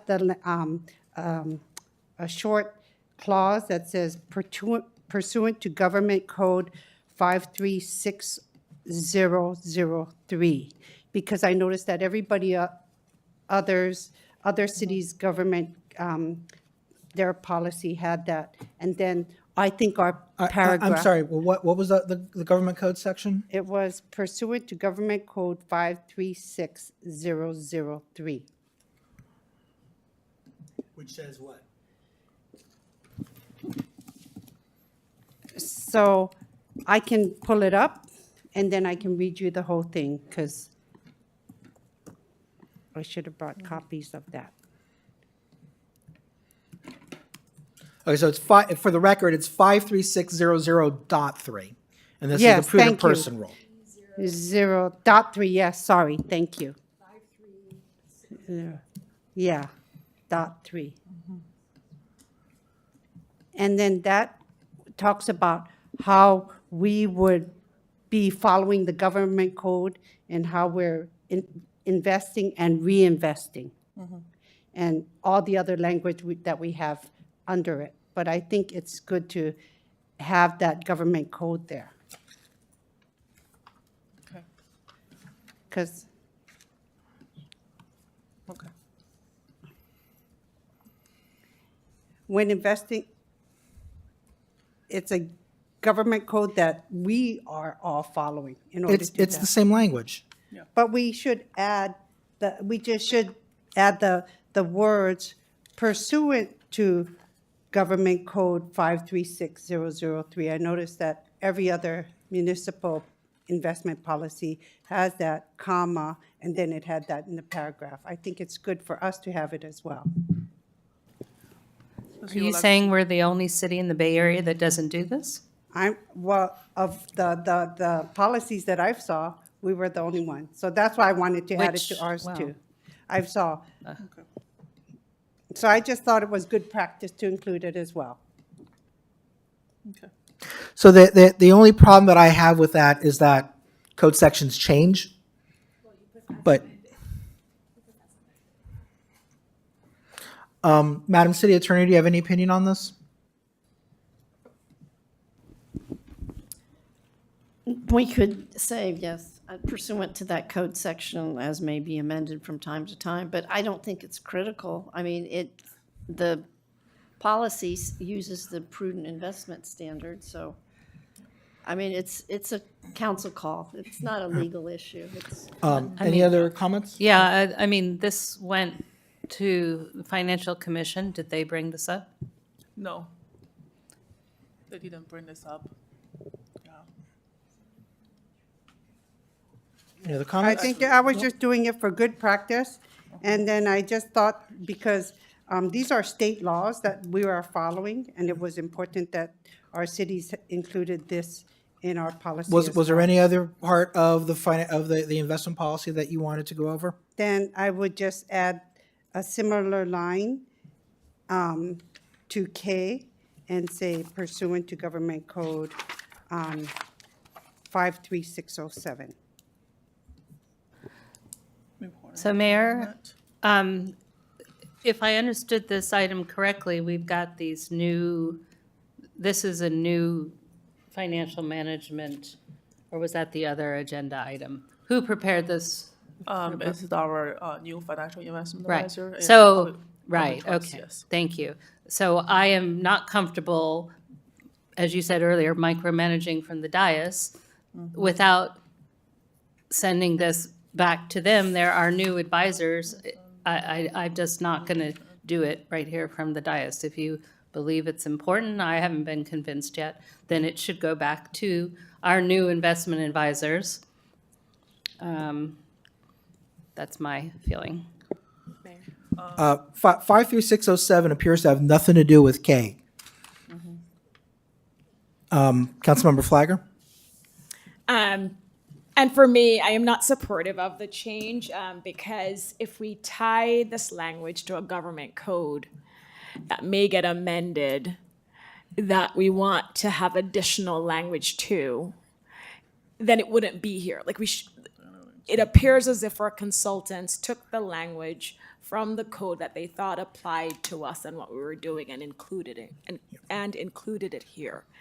And so to Councilmember Meadows' point, I am going to defer to the consultants to let us know what really needs to be stated here and not have language that limits us or causes down the road conflicting language in our investment policy. And so I don't support making that change. I have not looked at the government code section. I don't know what they mean. The city attorney isn't familiar with them either. And so I wouldn't want to add something without more information and context. And I don't think it's necessary for tonight's vote. And I'll be the third one to agree with Councilmember Meadows and Councilmember Flagger. So, Councilmember Liang, No. is that enough, or do you want to make a motion for? Okay. But I appreciate learning that we don't have any non-interest bearing accounts as well. Thank you.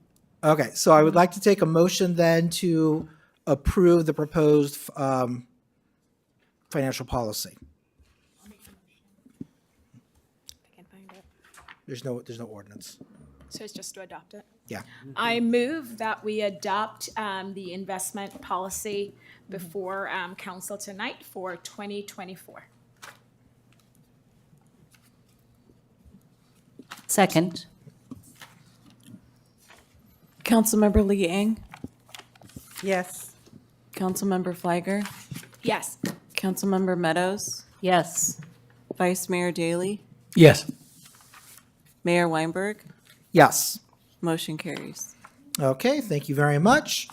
Moving on, we are moving on to item number 10, which is to approve the recommended adjustments of the fiscal year 22-24 budget appropriations. I'm reading off the agenda. That should be fiscal year 23-24, right? Yeah, Okay. that's what I'm going to make the revision on my staff report, the first page. Okay. Yeah. It's the background. So I do Director have- Dew, I will turn it over to you. Yes, I do have a presentation on this item. Let me get my Zoom here. Where is my Zoom? Well, here. Let me share my screen.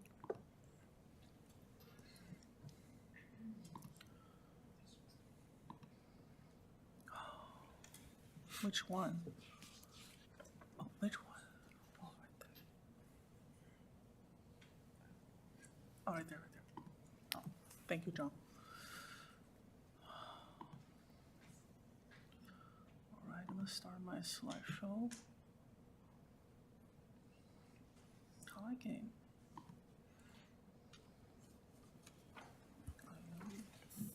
Where is it? Oh, I was going to do this. Oh, slideshow. It's well, it's not showing up. Is it? Oh, okay. Sorry. So good evening, Mayor, Vice Mayor, and the City Council member. My name is June Du, the Finance Director for the city. Tonight I'm presenting the 23-24 budget updates. Before I do the presentation, I do want to make two corrections. One is Mayor Weinberg was talking about my staff report recommendation is for 23-24. It's not for 22-24. So there's a typo on there. Another one, it will be for some reason I missed the. We also request appropriate $13,919 from technology fund balance to pay for the HDL software annual subscription. So those are actually presented with the Financial Commission, but somehow, I don't know what's happening with my staff report, it was missing that one item.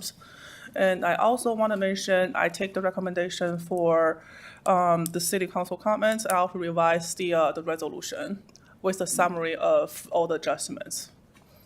That's maybe different with what you see online. So those things I'm going to presenting later for each slides. So the background information, it is we were kicked out the 23-24 budget cycles back in March of last year. It's almost a year ago. And at that point in time, we switched from the biannual budget normal practice to the annual budget processing. And also the city manager implementing the zero-based budget to provide a better, more efficient use city's funds to where we need it the most. So the city council adopted the 23-24 budget on the June 13 and then at the meeting. So city has the financial policy, which is stated the budget control. The city manager have the authority to make budget transfers between the departments or programs as long as those changes do not increase overall appropriations with any one given funds. However, if a transfer between the funds or increase the overall budget appropriation, that items will be need to present to the city council. Those are items actually presenting tonight. Of course, department heads are held directly responsible and accountable for developing and managing their own operation budget. So what we have done since we adopted the budget, we are maintaining the general fund reserve at 20%, which right now is a little bit over $10 million. And then we established the facility reserve funds for $1 million. And we also have PERS and OPEP internal service funds for $1 million and technology internal service fund for $500,000. Those are we established during the budget process, and then we made the transfers after the budget adopted. We also replenished the dental funds, general liability insurance funds with the general fund money as well. So as of now, for this fiscal year 24 on revenue, general fund revenue, as of December 31st data, and we budgeted $53.6 million in revenue, and currently we are receiving $21.7 million. And this is mainly due to the time differences. So compared to last year the same time, we are actually collect $500,000 more than last year the same period as of December 31st.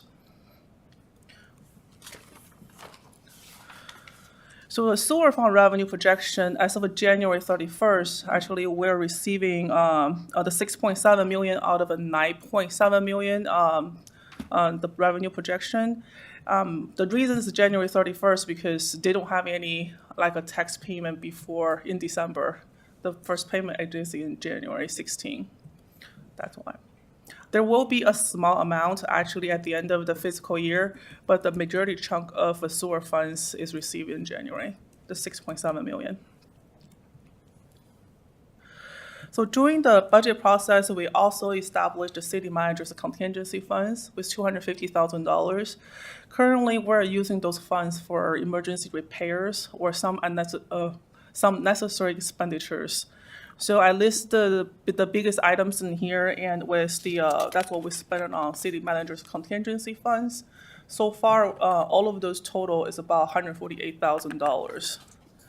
The significant ones is a backup generator transfer switch for City Hall and the police department. That one item alone is $33,000. I'm sorry, Director, yes. can you pause for a moment, Vice Mayor? I'm just wondering when. Mm-hmm. Wondering when we're going to ask questions, because there's one item that you're going to get to on this slide that I want to ask a question about. At the end of the presentation, I will welcome all the questions. And go It back. would really be better if I could ask this question while you're on this slide rather Okay, than yeah, wait that's till the end. fine. Yes, okay. So, do you have a questions on this slides? Yeah, what were the Block and Egan repairs? The Egan repair. Well, the public work director is not here. I think, I can't remember what that was. Do you know, Manny? Oh, what was Manny? All right, okay. Actually, it was Manny's items. So, You got out of town. I don't know. Yeah, I guess we can come back to it. I suspect it probably had something to do with lining the floors in the gymnasiums where we have joint use agreements, because generally speaking, those facilities are not in our jurisdiction. Right, it's only for the building repairs, that's for sure, yeah. But I just don't know what's the details right off the back of this. Let me see if I have a notes on here. No, I don't have a notes on here on this one. I can get back on this because I think I have the spreadsheet pulled up. Hold on a minute. It's not Uh-huh. material, so just follow up with me later and let me know, just for the Okay. sake of understanding this. Oh, here it is. It's the hoop wrench repairs. Expensive wrench. Oh, The winch. winch, Hoop yeah. winch The baskets, repairs. the basketball backboards at both of those gymnasiums fold Yeah, up into that the one actually costs $13,000. Yeah. Yeah, 13,000. Yeah.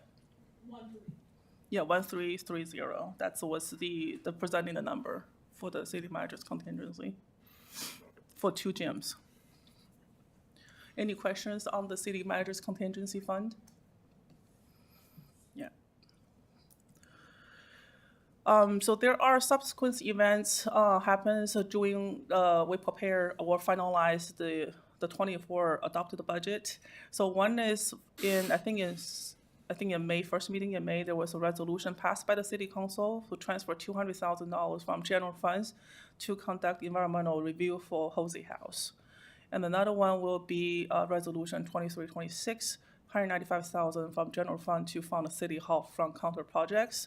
Those is in concurrent when we finalize the budget, and those approved the budget appropriation are funded by the savings of carryover CIP projects, so there is no physical impact. But I just want to make sure this is covered.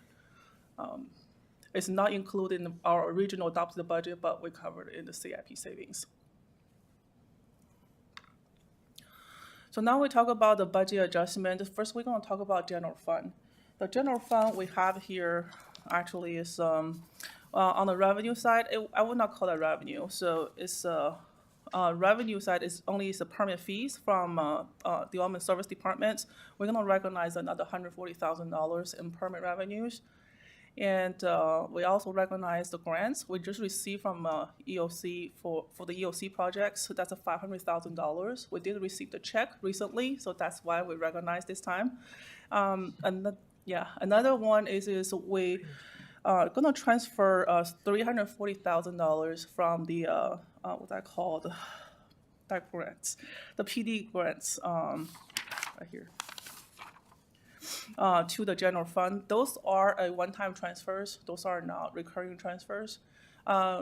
Regularly, we transfer $100,000 from that grant to the general fund to fund the police department first line responders expenditures. $340,000. It is additional every year. We get. Sometimes it's hard to say what number it is. They call the gross allocation. So it's maybe $40,000 this year or $80,000 next year, but that's outside $100,000. So far we accumulated $340,000 in that funds already. That's what we transfer that actually to the police department to pay for the salaries for the first line responder. So another transfer reduction we're going to reduce $350,000 from dental funds and then the technology funds. Even with those reductions, we're still going to keep both internal service funds with a minimum of a $500,000 balance at the year end. So those are on the money into the general fund side. On the expenditure side, on the legal, we do require $300,000 additional legal cost for the departments. In public work engineering, and we are requesting $30,000 for, that was for the compressor. Is that what it is? Yeah, for the compressor. In the city clerk software, there's additional cost for the $6,000. It was unbudgeted. Those are small items. The biggest one is community development. We're gonna request $800,000 for the professional service fees. Those are in the 2024 budget. During the process, we budgeted $800,000 in the we call that performances deposit account, which is a liability account. We were hoping to, because those money actually is offset by the revenue, to become a wash. And now, since the revenue is budgeted in the in the revenue permit fees account. So now we have to move this $800,000 from the liability account to the expense account to offset the revenue. So that way it's more in line with the accurate budget presentation. So those are kind of little minor correction in here. Sure, yes. Go ahead. Yeah. The legal fees, Yeah. is this a one-time ask request to increase it 300,000, or can you help clarify? Is it for additional litigation services or so just to better understand, are we getting outside of our contract and that's why we need to supplement it? It's based on bills we've received to date and what we anticipate through the close of the year. So we don't anticipate it to be a permanent increase, but we would need it for the rest of the year based on what we've received. Yeah, those are based on the current invoices, like city manager was requesting. We never know what's actually, how much it's gonna cost due to the situation. Yeah, any other questions on this general funds request? All right, next. So next, we're going to talk about the sewer funds request. The total request is going to be $241,000. So $11,000 for emergency sewer repair at a 74 door terrace, and $10,000 for the repair for the Blue Oaks pump station, and the $220,000 is for additional costs related to purchase the vacuum truck. So the estimate for, I just received the estimate right before the we present to the Financial Commission. Those are, it's gonna be, we already allocated 500,000, so this is gonna be 716,000 in change. So that's why we need additional $220,000 on the initial allocation. Do we have questions on this slides?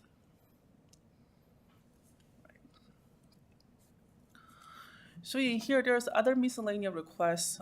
First, I want to talk about the revenue reduction.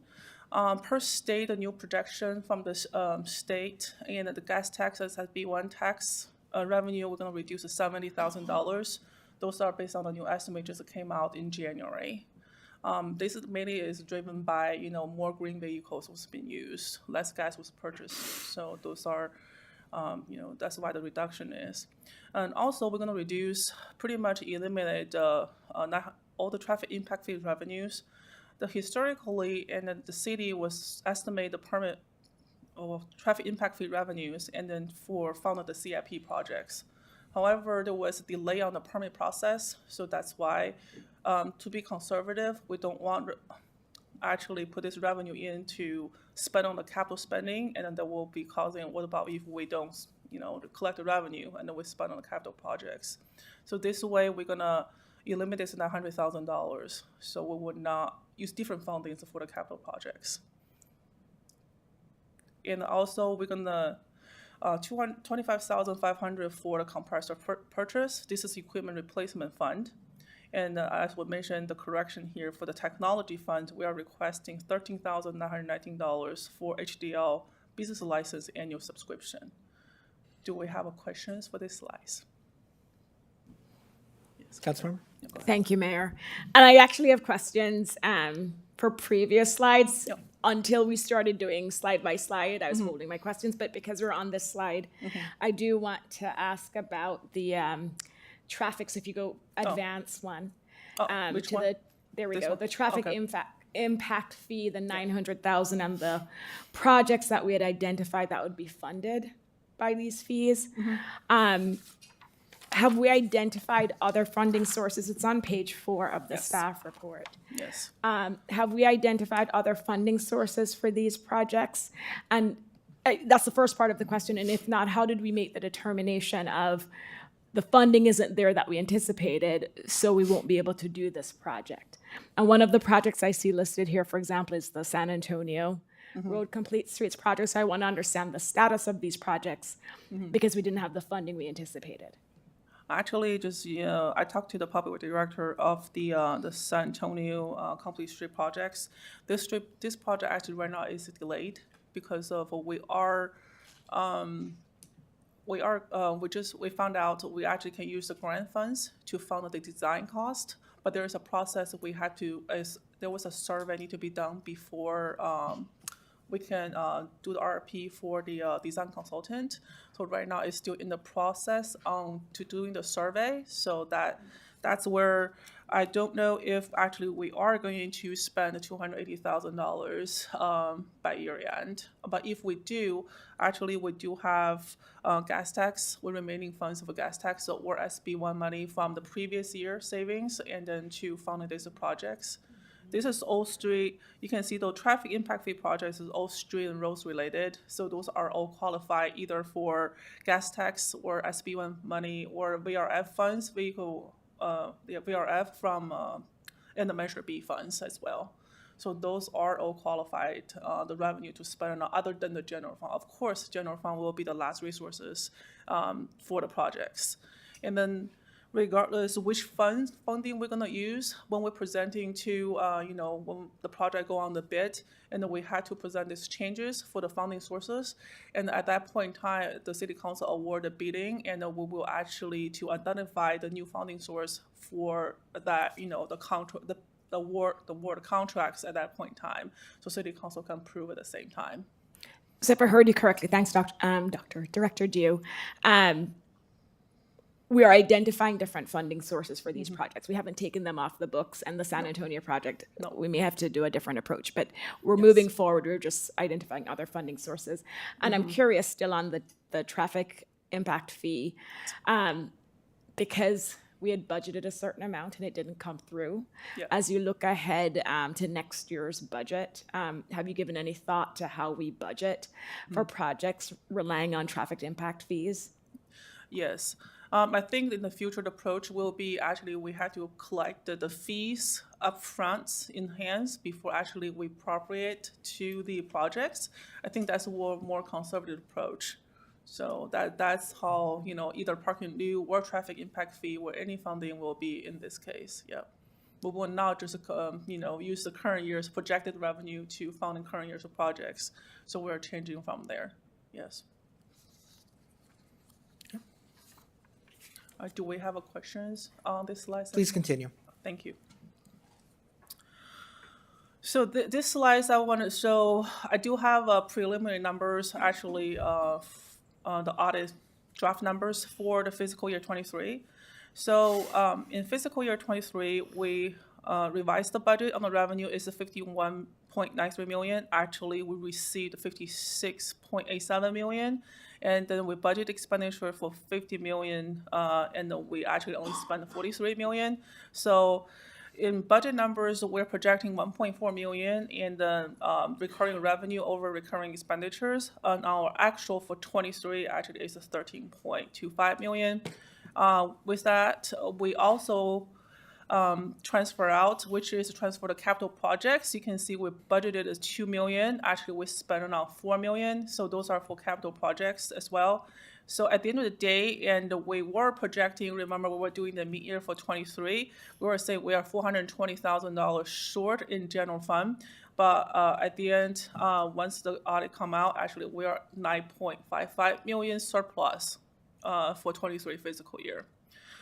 Those are on the right side of this slice, and we have estimated ending fund balance for general fund for 27.29 million.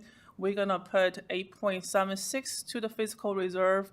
There's other like $190,000 for some committed, with the CIP projects, and then that leaves us for 18.34 million to carry over to fiscal year 24. Do we have questions on this slide, City Council? Will you do that again next year, please? Yes. Oh, yeah. All right, so next slide will be, actually we're talking about, this is the fiscal year 24. I want you look at the right side of the slide first, because we're starting with, remember, the 18.34.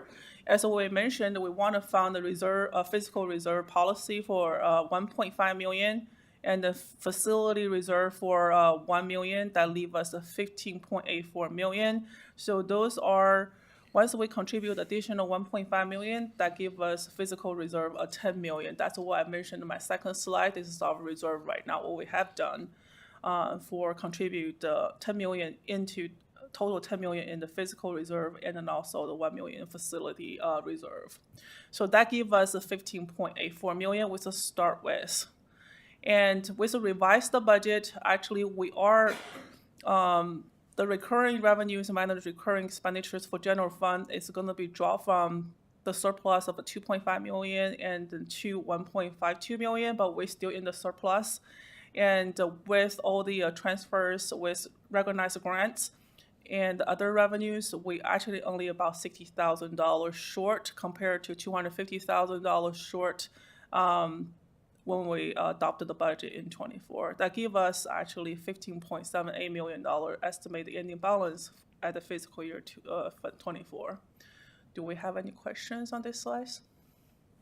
Just to address that, the 60,000 short is after we make the $2.5 million transfer to the 1 million for building depreciation, 1 million for CalPERS.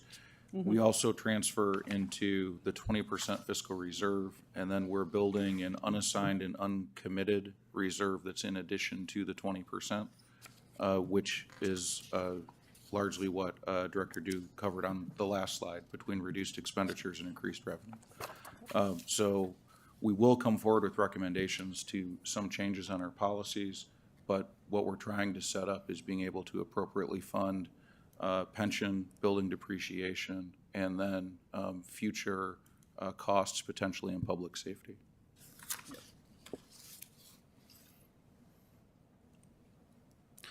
Next, I'm going to talk about the sewer fund summaries.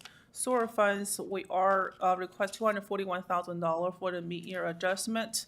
And we start with a 9.21 million, and after the adjustment, we are actually, the estimated fund balance has dropped to 1 million. Again, this drop is mainly because driven by the capital expenditures paid to the Palo Alto, about 8.42 million. This is no change on that one. Do we have questions on the sewer funds? All right. So next, we're going to talk about internal service funds, the dental funds, because as was mentioned, we are reduced the transfers to dental funds from $500,000 to $200,000. So even with we reduced the $300,000 transfer from general fund to dental funds, at the end of the day, we still have estimated ending fund balance of $730,000. Do we have questions on this? Councilmember Flagger? Yes, go ahead. Thank you. So this was a question I had from a previous slide, and I was holding it. And it's where you showed under the revenue column the transfers. Yes. And I wanted, and it's touched on here with the internal services fund that you did the transfer. And I'm curious, taking or transferring the money from the ISFs, like, is there any concern there with doing that to make up the revenue on the other side? So it's transferring money. So you're taking it from the internal service fund that we all agreed we wanted to build for specific things and transferring it out here. Yes. So I go back to this general fund summary slides, and then this is below the net, the yellow line. So above is what we mainly focus on is recurring revenue and recurring expenditures. Those are identified the city's, physical stability. With the transfers, actually, I want to mention that is based on the city council discretionary. We can transfer 500,000, we can transfer 700,000, or we can transfer 200,000. Those are the staff make a recommendation is based on the city council discretionary. So that is why this is transfer in. This is reduce the transfer out. You can see on this slide, regionally we have a transfer out 2.76 million, and now the transfer out actually is reduced to 2.42 million. It's a transfer out reduction of the general funds. No, and you just touched on it where it is a policy decision, right? If we want to transfer X amount over to the general fund. And I mean, I defer to you and the city manager, if we need to transfer it over, then clearly that's something I'd be in support of. I'm just curious when those decisions are being made. Okay, we have met our threshold, and then there's a surplus, we have this opportunity to transfer it over to the general fund. Which has more flexibility, how that decision is made. So the last biennial budget, we had an appropriately funded dental. We talked a lot about that. We, at that time, set up a transfer based on what we thought expenditures were going to be. again, we try and be conservative, so we transferred more than was necessary at that time. So when we look at both our internal service funds and questions here, dental and IT, we're taking the reserve down to what we think is required to have the internal service funds operate appropriately. So we're transferring less from the general fund into them because we don't need that much to operate based on actual experience that we've had. And I also want to mention this, we only have a policy to identify the physical reserve, which is 20% for the general fund. However, there is no policy to say how much we had to keep in the, dental fund or OPEB funds, those balance at this moment. And when I do the budget, I estimated actually the city's annual expenditures for dental and vision funds is $490,000. We were going to put a 2 years worth of expenditures in there for, just give the running day. But however, I think at this point, we should release some the funds to do more projects. So that's why another reason to reduce to 730. I think that's sufficient even cover the next fiscal year. No, thanks for that explanation. And let me just ask, I was holding this question too. Mr. England, on the contingency fund that you created last year of $250,000, we had a list there including the Block and Egan repairs, and we didn't have the dollars next to them. I'm happy to see Mr. Hernandez is back. But I'm curious, how much is left in this contingency fund, and do you have an assessment mid-year on whether or not that was too much, too little? It clearly serves a purpose, but is there a better approach that we don't have to be tapping this much? And again, I don't have the dollar amounts, but there's a long list there of them coming to you for money. Yeah, so the city manager's contingency fund is used as a tool when you start zero-based budgeting. So the only thing we can fund out of that is unanticipated expenditures. So when we ask directors to reduce their expenditures down, which is how we came in expenditures last year at 7 million under our budget projection, we have to give them the ability to still fund things that are necessary. So we didn't have an unearmarked facility improvement fund this year. So when the transfer switch failed, we had to have a way to fund that. Over time, that contingency fund should go down a little bit. Because we still want to be reducing anything that is unplanned expenditure, but we also don't want to have to come to council for normal operations. No, and I want to be clear, I do support having this contingency fund. How much is left in the contingency fund? We still have 4 months left. I believe we're at 178,000 expended. No, we didn't spend that much. We only spent like Okay. 149,000. The list looks long, and there was no dollar amount next to it. 148,000. So Okay. with Egan, with Black, I think was called You said bleachers, and that was a repair. And then also Egan is the hoop wrench. So there are two things repaired for. Make the notes with the director told me is total is $13,000 for that one item. Yep. So the total expended, you said, was 148,000? As of today, yes. So you still have $101,000 left. Thank you. Right on the mid-year, that's what I said. So I have a quick question, Sure. if that's okay. Yep. So we are going to have to pay for the repair on the Montclair tennis courts, right? Do we have enough in our budget to address that? Or is that something else that we're going to have to request additional transfer of funds? I don't know that projects. Oh, Manny. All right, here we go. Right there, yeah. Yes, the question is, just recently we had some tree branches come down on the Montclair tennis courts poles. Is that what you're referring to? Is that correct? Yeah, we're looking into that right now. The fencing cost just came in to my supervisor, and we were talking about it today.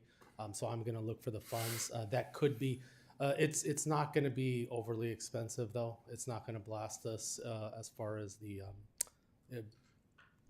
contingency goes, if we have to go to contingency. Okay, and then the other damages, other than the fence repair, yeah. Yeah, because what we're finding right now is there's a lot of good neighbor fence policy when we did budget for that, a certain amount, and I'm looking to use that first because we are working with our neighbor residents to repair some of the fences after the last storm. So if I can find money in there, we won't have to go to contingency. Thank you. Do we have any questions at this point? All right, we can go on next. So next, also we were mentioned earlier, there's some additional items for the request for the technology funds. One is the expenditures, we just mentioned the HDL annual subscription. Another one is the city clerk transfer that $6,000 to the technology fund to pay the from general fund to pay for the Civic Plus, sorry. There's Civic Rec Civic Plus. So Civic Plus additional costs for the annual subscription as well. So that's what you see on here is the mid-year. There's closer to, this is rounding, says 0.0 to 200,000, but that's what that two item is. And then, so at the end of the day, after the mid-year adjustment, we're gonna end up with $610,000 for the technology funds. So the recommendation for this item is approve the recommended budget adjustment to the fiscal year 23-24 budget appropriation as presented. Any more questions? Be here, answer any more questions. Okay, Vice Mayor?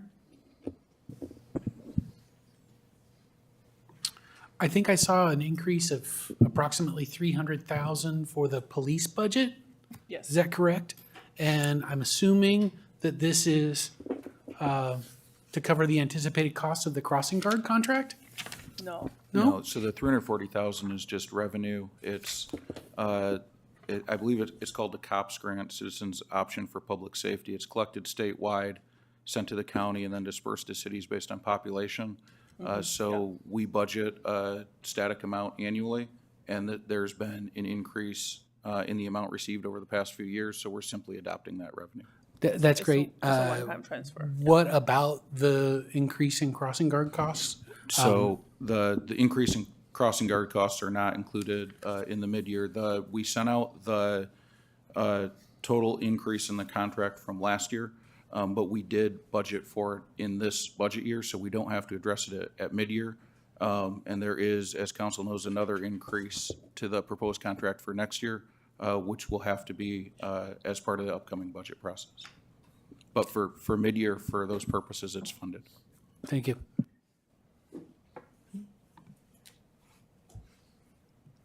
Anyone? Councilmember Flagger. If no one else wants to go. So it's on your screen. Oh, I don't know. Is that why now showing up? Is that? Oh, it will come up. The last thing I was at the beginning of my presentation, I was just making the changes for the resolutions by giving a summary of what we actually adopted the changes. This is presented right now on the screen. This is all outlined, every single line item we were just discussed.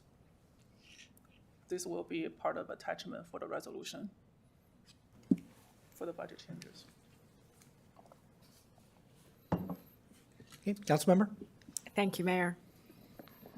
So I enjoy these mid-year budget discussions because it's a good opportunity to look if there's something that we need to fund mid-year that isn't in the budget. And I know we have the senior transportation item later on, and we heard from our commissioners earlier that we need to put some resources, funding behind it because it's underutilized. And so I'm going to look to Mr. Hernandez to let us know now if there's any funding he anticipates needing before June to support that, because now is the time to add it, to fund or transportation for our seniors. Thank you, Councilmember Flagger. The senior transportation program, which I will at some point at a future meeting present to this council, it'll explain exactly what we're currently doing for the low cost that we are doing a senior transportation program. If there is a desire, and I think we would go to the commission to see if there's a desire to possibly use a different system of senior transportation or an expanded system, then at that time, I think we can make that adjustment. But I think there still needs to be some discussion put into that before we decide that we need more funding. Thank you. Thanks, Mayor. Any other questions? Councilmember Uh, Meadows. If I can tag on to what Councilmember Fliger was just talking about, I heard that he said it was underutilized, not under-resourced. So I don't know that that means it needs more money or it needs more publicity or whatever. So I just, it might be good if you can clarify what was meant by the comment in the commission discussion. Yes, and I would, thank you, Councilmember Meadows. Yes, I would probably have to discuss with that commissioner what was meant by that. Yeah, Because I the numbers do that I too. have, I think it's all, Yeah. it's all basically relative to somebody's conception of what is underutilized. Because we're Yeah. talking, And this I last was year, surprised by his hundreds and hundreds of uses, but it's all relative to somebody's perspective. And I'll have you speak to the commissioner and the commission, but I have some insight. I do think there's questions about whether or not we can use a different format, looking at what other cities do. So that has been mentioned to me. So for example, Palo Alto has a program, Mountain View one, and we'll discuss this later. I'll raise the issues I've heard about the program, but I do think there's a funding component to it if we're going to model what other cities do or some of the elements of the other cities. Absolutely, there is, and I have experience with the transportation program that's very robust in a small city that I came from, but there is a tag on that. So, okay. Other questions? Okay. Madam City Clerk, we have another stack of cards. No. I was looking for them. Okay, so we will close public comment and I will bring it back to the council. Comments or a motion? I just want to say thank you. I think it's just so much smoother. Each year, over the last 2 years, it's just gotten smoother and smoother. The surprises are smaller and smaller, so I just really appreciate all the work that's gone into this, so that's all. Thank you. Well said, thank you. Yeah, so if you want, I could make a motion Okay. that, sorry, I'm not on the right page to read it. Which number is this? Agenda item 10. 10? It's pull right it up, after the Director staff Dew. report. Okay, so there it is. I move that the city council adopt the resolution of the city of Los Altos adopting the fiscal year 2023-24 final operating budget.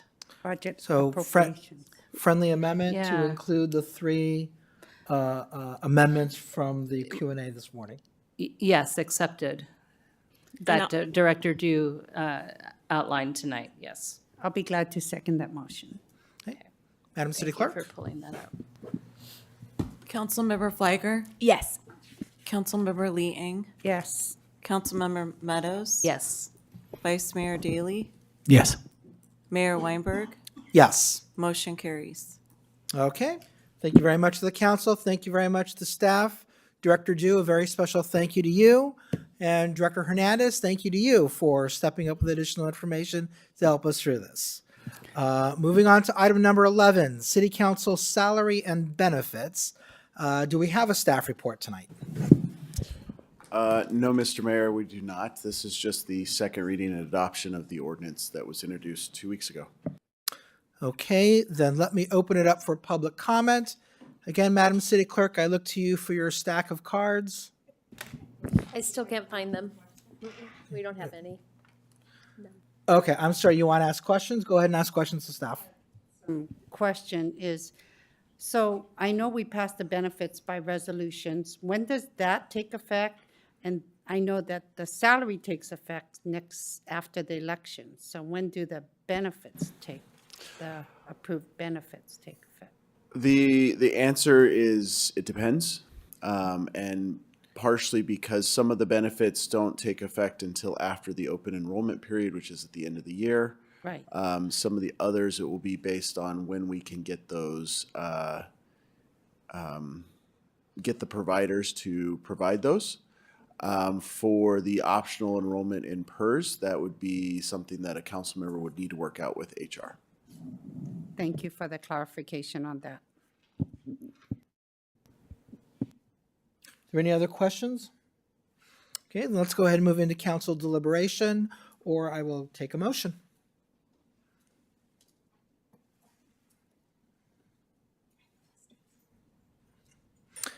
All right, I will move that the city council adopt by title only and waive second reading of an ordinance of the city council of the city of Los Altos, amending chapter 2.04 of the Los Altos Municipal Code to establish city council salaries, and that the council find that this action is categorically exempt from CEQA.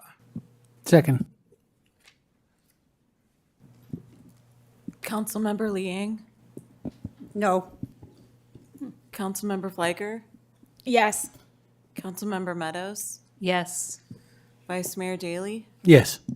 Mayor Weinberg. Yes. Motion carries 4-1 with Councilmember Liang opposed. Okay. And Mayor, if I may, I see the Director Dew is still here. Any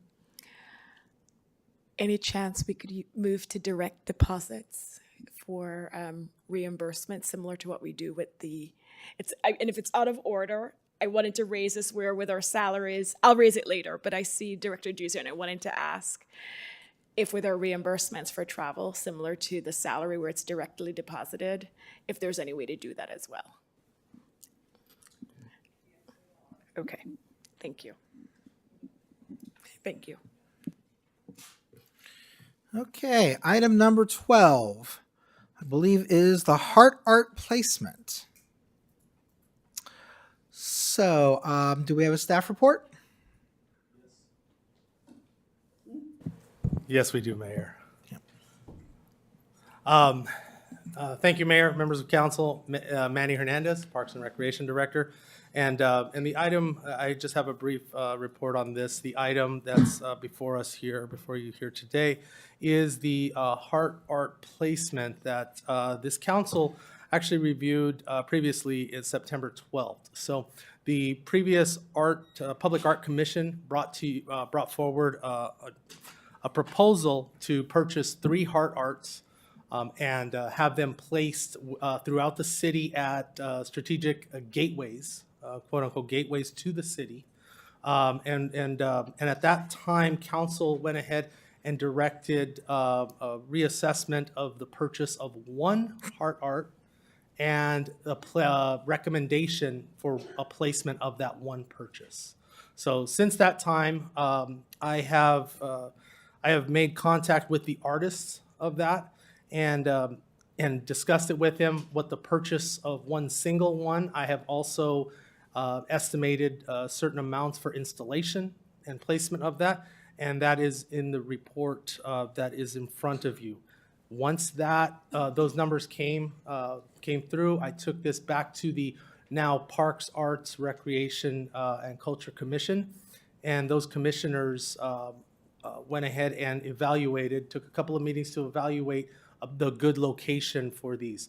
They have made 2 recommendations that, once again, are in the report, and I think you have photos of those locations that you can reference, as well as there was also another recommended location that staff went ahead and just included as a 3rd option if that's something that that council would want to consider instead of the first 2 options. So just to review those options, the locations there are the first option that was the preferred option from the commission is at the corner of 999 Fremont Avenue. And then the second preferred option by the commission was Homestead Road and Grant Road off of Foothill Expressway on the southwest corner. And I can give you more details on that through questions on what we've evaluated through staff. So so that concludes my presentation. I think the question is, does council wish to still purchase this heart and place it in one of the recommended locations? Okay. Thank you very much, Director. Look to my colleagues. Any questions? Councilmember Liang? Councilmember Meadows? Okay, so talking about the sites, the suggested sites, site number 2 is sort of showing us a vast expanse of land. Is that all city land, or is some of that county land, or do we know? And where in that vast expanse of weed field land are we suggesting the art go? Thank you, Councilmember Meadows. Yes, the location that is in the photo there is just a general location. We would find probably the best viewed area there if that is chosen. That we would find the city portion of that. So in your photo, you see a picture of a chain link fence. On the further side of that chain link fence, that is city land. On the or the outside, actually, the foothill side towards where the photo is being taken, that is county land. So we would place it, we haven't even requested county land placement of this. We're just considering city land only. Thank you. Okay. Other questions? Vice Mayor? Go ahead, Pete. Did the Parks, Art, and Recreation Culture Commission have a discussion after they found out that the price went up? What was the discussion around the increase in price? I would have to try to recall that meeting. I don't know. Yeah, that we have a couple of recalled the commissioners price. here. Yeah, I don't think we I recalled don't know if it's in the- order to ask them about that, Mayor, but but I'm curious about that price increase. So, Yeah. yes, so I can have a commissioner come up to the microphone and say that. My recollection, though, is I was in discussions with the artist at the time, and please come up. I was in discussions with the artist at the time, and being the direction was to purchase one, we were going to bring this back anyway on the location. So now that we have the price now, which I think I've answered some questions on it somewhat going up, and we can talk about what the commission was discussing. Thank you. This is our chair, Valadez. So, in the time we first came upon this piece of art in 2021, I was not associated with the Arts Commission at that time, but I've now been retold the history, plus I've done some research on my own. So in 2021, it was a response to a call for art. And at that time, the piece was substantially cheaper. In fact, I've got data going back. When it first was made, the concept was implemented. Okay, so I want to make sure that we're not getting into, we're not going off what the question was, which specifically is, did the commission have any discussion about the increase of the price? Yes, we did. Okay, and what was the commission's position? The commission's position was that based on how the piece of art has become quite popular in the United States, it was anticipated, and the results, the facts show that we were right, that it is now much more expensive than it was when it first was made in 2016. So the piece is installed in 10 different states, and it's including one site that is in affiliation with the Smithsonian. When they won that, suddenly it became very popular. So the price went from $9,000 to $18,000 to now about $35,000, and that's not with installation in the time from the first time it was installed to now. There's also a nice story behind it. Honestly, I don't want any of the background. I just Yeah. want to know whether your recommendation is that we approve the purchase at the increased price. Yes. If that's the recommendation. That is our of the commission. recommendation. Okay, That's why we went to the Thank you. site selection. Perfect, thank you. Director, what is the budget for art acquisition? And what percentage of this is, you don't have to be exact. Currently don't know. Right? It's, No. what is it? 1% for art? What's the, The Are fee you asking or the what's fee or the budget, Vice Mayor? no, how much money that we have set aside, budgeted for the acquisition of art? All right, so the fee, sorry, the fee is set aside on new development. It's, I believe it's up to $200,000. Is it? Oh, Yeah. okay, so there's a lot of money. I think he's answering a different question, but do you know how much is in the fund currently? Well, so there's a large amount that's in the public art fund, but what has actually been budgeted by council is less. So, Right, the development is 1% up to $200,000. right. Correct. But so at the beginning of this year, the council, there was funds in the capital improvement program, and I for a annual public arts project, I don't know the amount. It was probably 150 to 170. That has been budgeted by the council. Okay, so what I'm hearing loosely is that in terms of its impact to in terms of this particular transaction's impact on our available funding for public art, it's escalated from, 2% to 10% of the money that we have available. And I'm less supportive at a much higher price. We're getting into discussion. Yeah, so- fair enough. That's all I wanted to know was, what's the All right. impact on our open to buy? Councilmember Flagger? Thank you, Mayor. Mr. Hernandez, I'm curious about the 3 proposed locations because in all honesty, I'm not a big fan of any of the 3. Have we evaluated these 3? So for example, if I were to suggest another location tonight, would that require staff to go back to the drawing board to do an evaluation and assessment if the site is appropriate? Like, should we conclude that the 3 sites proposed tonight are the 3 sites that have been evaluated and identified as acceptable locations for this piece of art?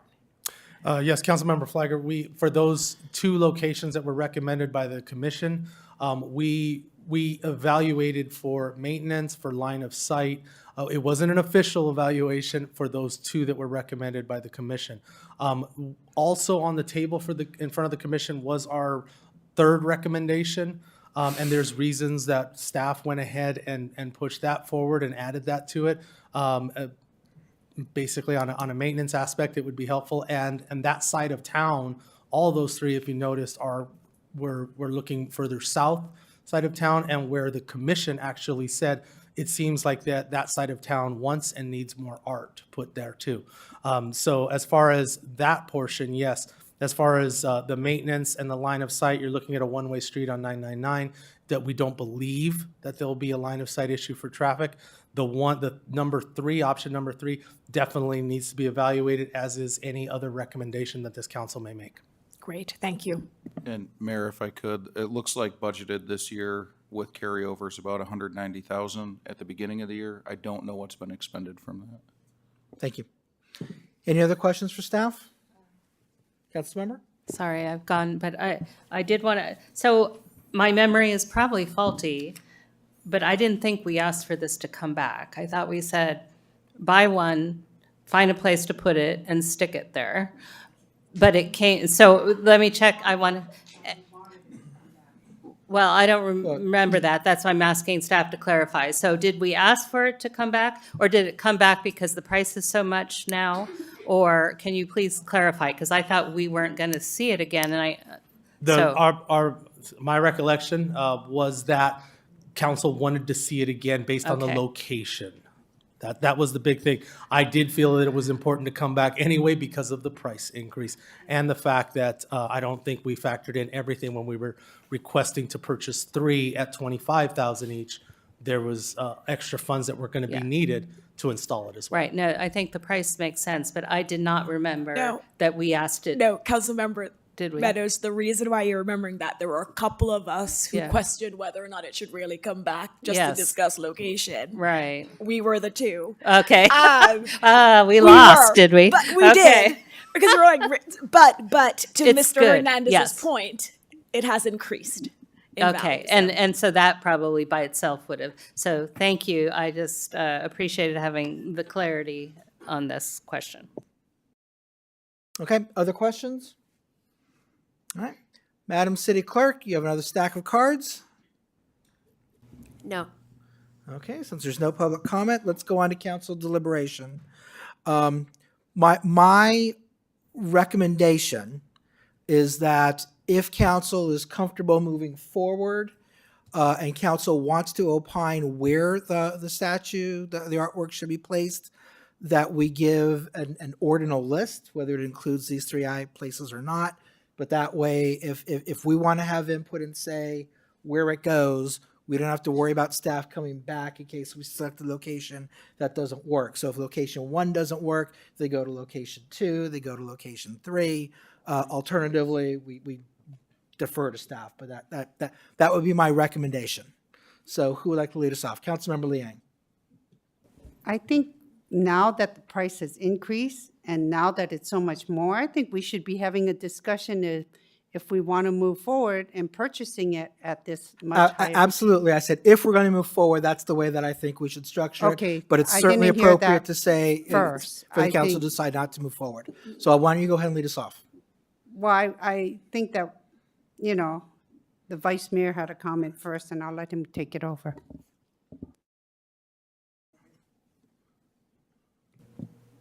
I think that with the price increase, we should not make the purchase. I think that we should spread our art budget a little bit further. We are not private, art collectors. In my personal life, I strive to have very high-quality art, and I have a different set of requirements. But as a city, as a municipal jurisdiction, I think that we're better off spreading our budget further to put more art in more places. And so I would oppose the purchase of this piece based on the price increase. And if my colleagues don't agree with me and want to go ahead and purchase it, I would advocate against putting it at $999 Fremont, because frankly, I think we should sell that property. And I like location number 2. Let me go ahead and state my position, because I was the dissenting vote last time this came to council.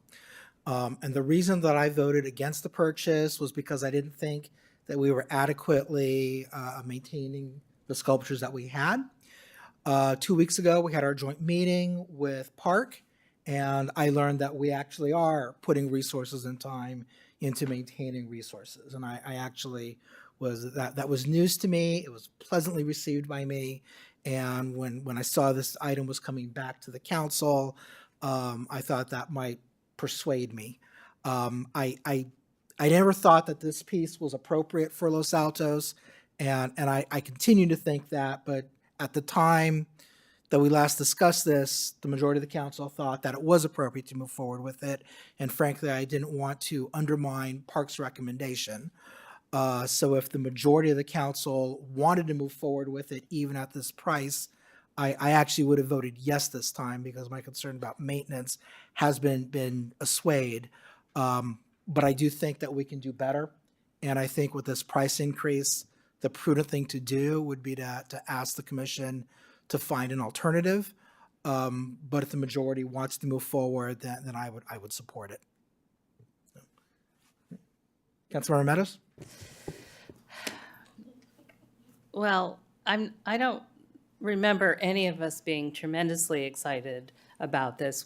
We felt that the proposal for 3, and that we were saying, well, this isn't a gateway project, so let's go ahead and buy 1. But now it's a very expensive one. Plus, I had never realized that the cement block wasn't part of it, and so I don't know about that.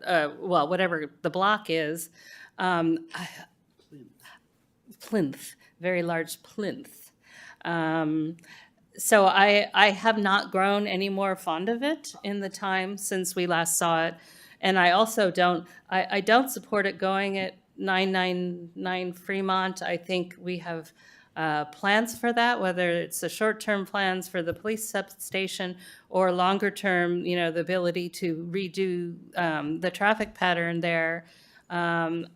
We don't want that there. I just don't think it makes sense. And I just think it's awfully big for, well, maybe not for number 2, but it would be awfully big for number 3. So I'm just not compelled by the whole thing, and I would be happy to let it go and have them do a different So call I for think art. I'm hearing that the majority of council does not want to proceed with the acquisition of the artwork. Is there anyone who does want to proceed with the acquisition? No, I mean, I'm very similar to Council Member Meadows. The first time this came to me, I was very indifferent. I supported it for the same reasons that Council Member Meadows expressed. It was an ask from our commissioners. And I felt like we actually gave them one. They asked for three, and we felt like as a compromise, we'll give you one.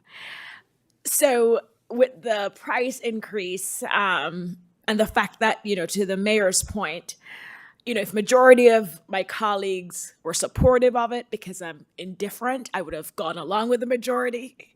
But because majority is opposed to it, then I'll go along with the majority. I mean, I don't have to. You all know if I had strong feelings, I would express them, but I really don't. So I'm fine going along with the majority. Thank you. Councilmember Liang? Thank you. I think that it would be nice if we had a say in art or kind of provided some direction or, I mean, like the Olympic Wannabes is a very popular piece in Los Altos. And if we feel we need to have more art or need to have art in South Los Altos, I think it would be nice to have some sort of, Yeah, I don't disagree with you, but we're getting Okay. off topic, so I want to make sure that Okay, we're okay, staying okay. what was agendized. So let me look at staff. It's pretty clear, I think, what the council wants to do. Do we just let it die at this point, or do we need a motion? Mayor, I think the direction's clear. Okay. Thank you very much, everyone. And yes, so to the park commissioners, I know that this is extremely frustrating. It wasn't art at the time, but I've been on park and I've had ideas and worked on projects that the council has not gone forward with.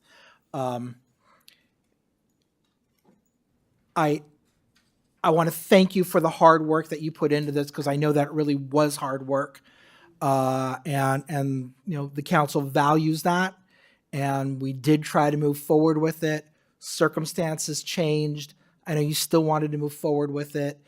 Your role remains the same, and I encourage you, as frustrating as it is, to go back to the drawing board. And if you think that the city should move forward with more gateway art, I recognize it's a lot of work. Not gateway, we haven't, no. Well, okay, so it was presented originally as gateway art, whatever you want to label it. I mean, you've heard where the council is. And again, I want to thank you for all the work that you've put in, and I regret that it's ending in disappointment for the commission. But I think you understand why the council ended up where it ended up. Okay, thank you. thank you. Thank you for your work. Thank you. I remember those deliberations at commission. Thank you. Okay, we have 2 items left, so I'll look at my colleagues. Do you want to press forward, or does anyone want to break? Okay, so let's take a 7-minute break and be back at 11:20.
Well, I was appointed to the Community Service Committee by the president of Cal Cities, and I serve on that committee, so I wanted to attend the meeting, that in-person meeting, because it's in-person and not a virtual meeting. So I want to continue my services as a committee member and attend the meeting, so I placed the travel,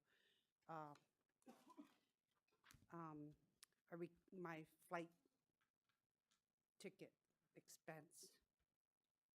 Are there any questions for the council member? Vice Mayor. So this is specifically the Peninsula Division of Cal Cities, I think, and No, it's No? a statewide, it's a statewide.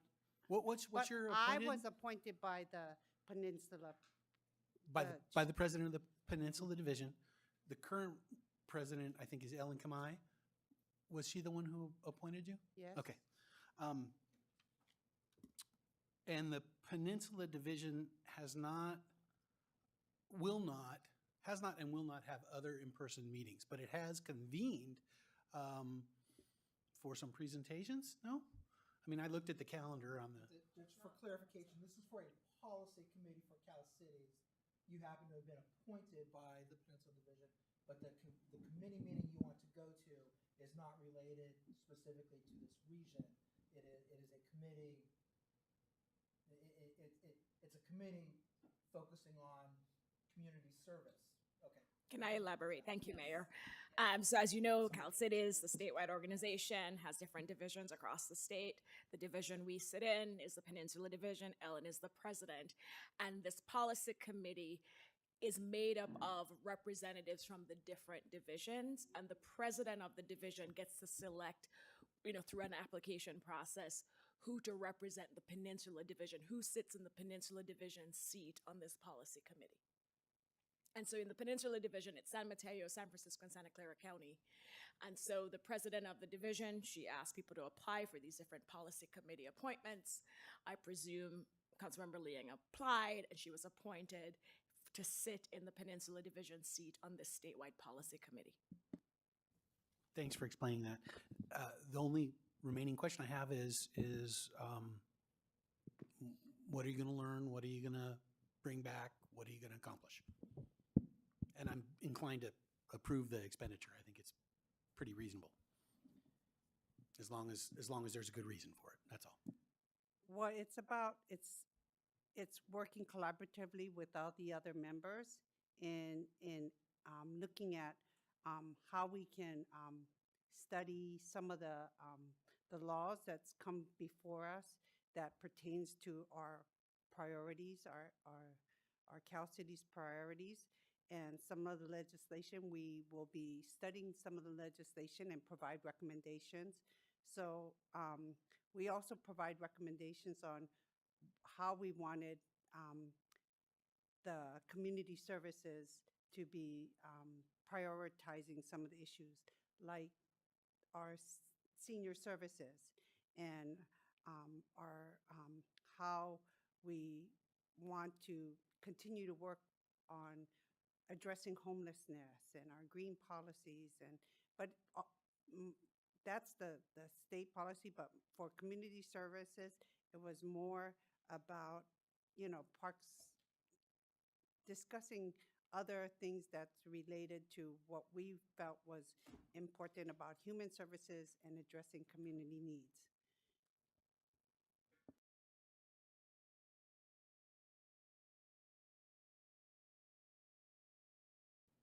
It hasn't come out yet. Well,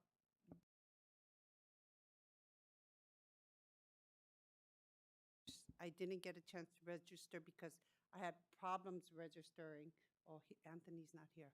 Because So you don't know what the agenda is? Until you register, then it'll pop it back to you, because I couldn't get in. And what's the benefit?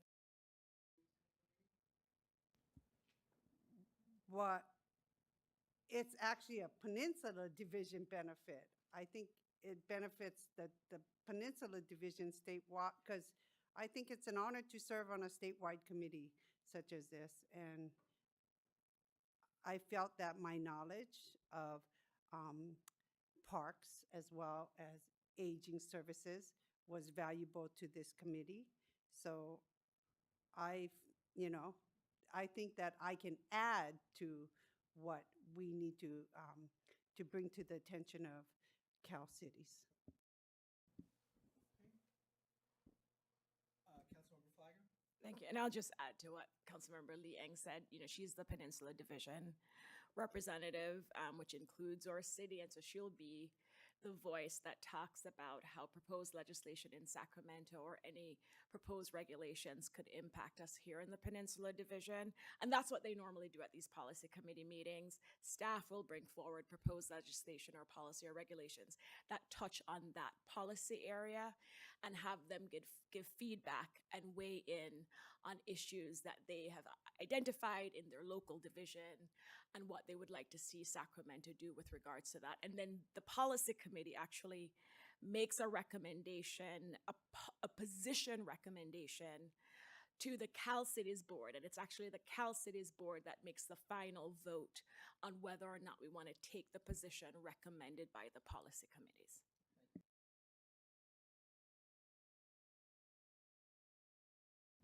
No.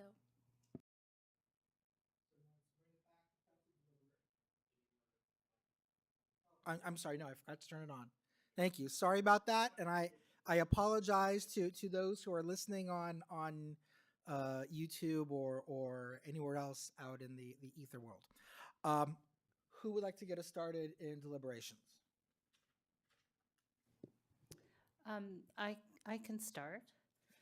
So I agree. I think it's an honor to be appointed to represent the Peninsula Division at the state level. So I congratulate Councilmember Liang for that. And I don't think this is a big expenditure. I think going down and coming back in the same day is the best way to do it. So thank you for that. And thank you for bringing this forward because it was kind of gray. I mean, it's Cal Cities, but it's not one of the things. So I appreciate that you brought it forward. So I'm inclined to support this, but I need one assurance from you personally. And that is that, and some, you know, you and myself and Councilmember Flagger were at Cal Cities in September. And at that meeting, you made some comments publicly that were sort of not consistent with council norms. I don't want to go into details, but you probably know what I'm talking about. So the assurance I would like from you in order to agree that you do this, and I appreciate that you're willing to do it for us and for the Peninsula Division, is that you will just be respectful of council norms and your colleagues, and that in that public forum, you will be respectful. Because I personally heard from a lot of council people, other colleagues across the state about that. And I don't want to talk about details. You and I can talk offline if you want. I'm not trying to bring that up. I just want to be sure that you will represent us and the Peninsula Division and do it respectfully. That's all I ask. That's not my role there, to be a council member, to talk about my feelings here. My role is to look at the policies and to act and to focus on what is before me at hand there as a policy committee member. And that's what I intend to do. Okay. I mean, I won't belabor it, but you hear what I'm asking. I hear what you're saying. Okay, so I appreciate that you've heard that and that you have that intention, so I will support the request. I would have liked a more firm commitment to what Councilmember Meadows asked, but so be it. I was really surprised to see this come forward because in the past, my impression was that you were not supportive of Cal Cities, and I was under the impression that you actually thought that the city might even be better off not being a member of Cal Cities. So I was surprised that you wanted to serve on a policy committee, especially on your last year with council. your assurance to Councilmember Meadows was enough for her, so it'll be enough for me. I'm more or less in the same place as her, but my concern is a little bit different, which is that in the past you have been known at Cal City's conferences to advocate positions that clearly are not in accord with the majority of council. So if you're willing to give the assurance that you won't advocate for something that you have reason to believe would not be supported by the majority, then I would vote yes on it. This has nothing to do with our council. It's looking at the greater good for our peninsula. And that's my role there, to look at these as our peninsula's view and to look at the legislation or things that come before us in that manner. I think. Councilmember Flagger? So I will say, Councilmember Liang, because I've served on policy committees, so I'm very familiar with the role you're playing, but I will say, regardless if you're wearing the Peninsula Division hat, they still view you as a Los Altos council member. When I serve on policy committees or boards and, housing, whatever it is, they'll comment on your specific city. So you can't take that hat off. So you are representing us, even though you're going there as a Peninsula Division representative. And so going back to Councilmember Meadows' point, wearing the title of being a council member for Los Altos, we expect you to live up to, I do that. do my best to uphold myself. Good. And what you say and represent. Okay, I mean, you okay, that's the best I'm gonna get. If we approve, are we approving a request for this meeting, or are there going to be 7 or 8 more travel requests for policy committee meetings over the next year? All the other policy committee meetings for community services will be virtual. Okay, thank you. Vice Mayor? Have there been any virtual meetings of this committee yet? Yeah. Have we had any reports here at council from you on those meetings? No, one was an orientation, and then one was to set policy, but I was going to say something, but Councilmember Flagor shared some information on the direction that we are going.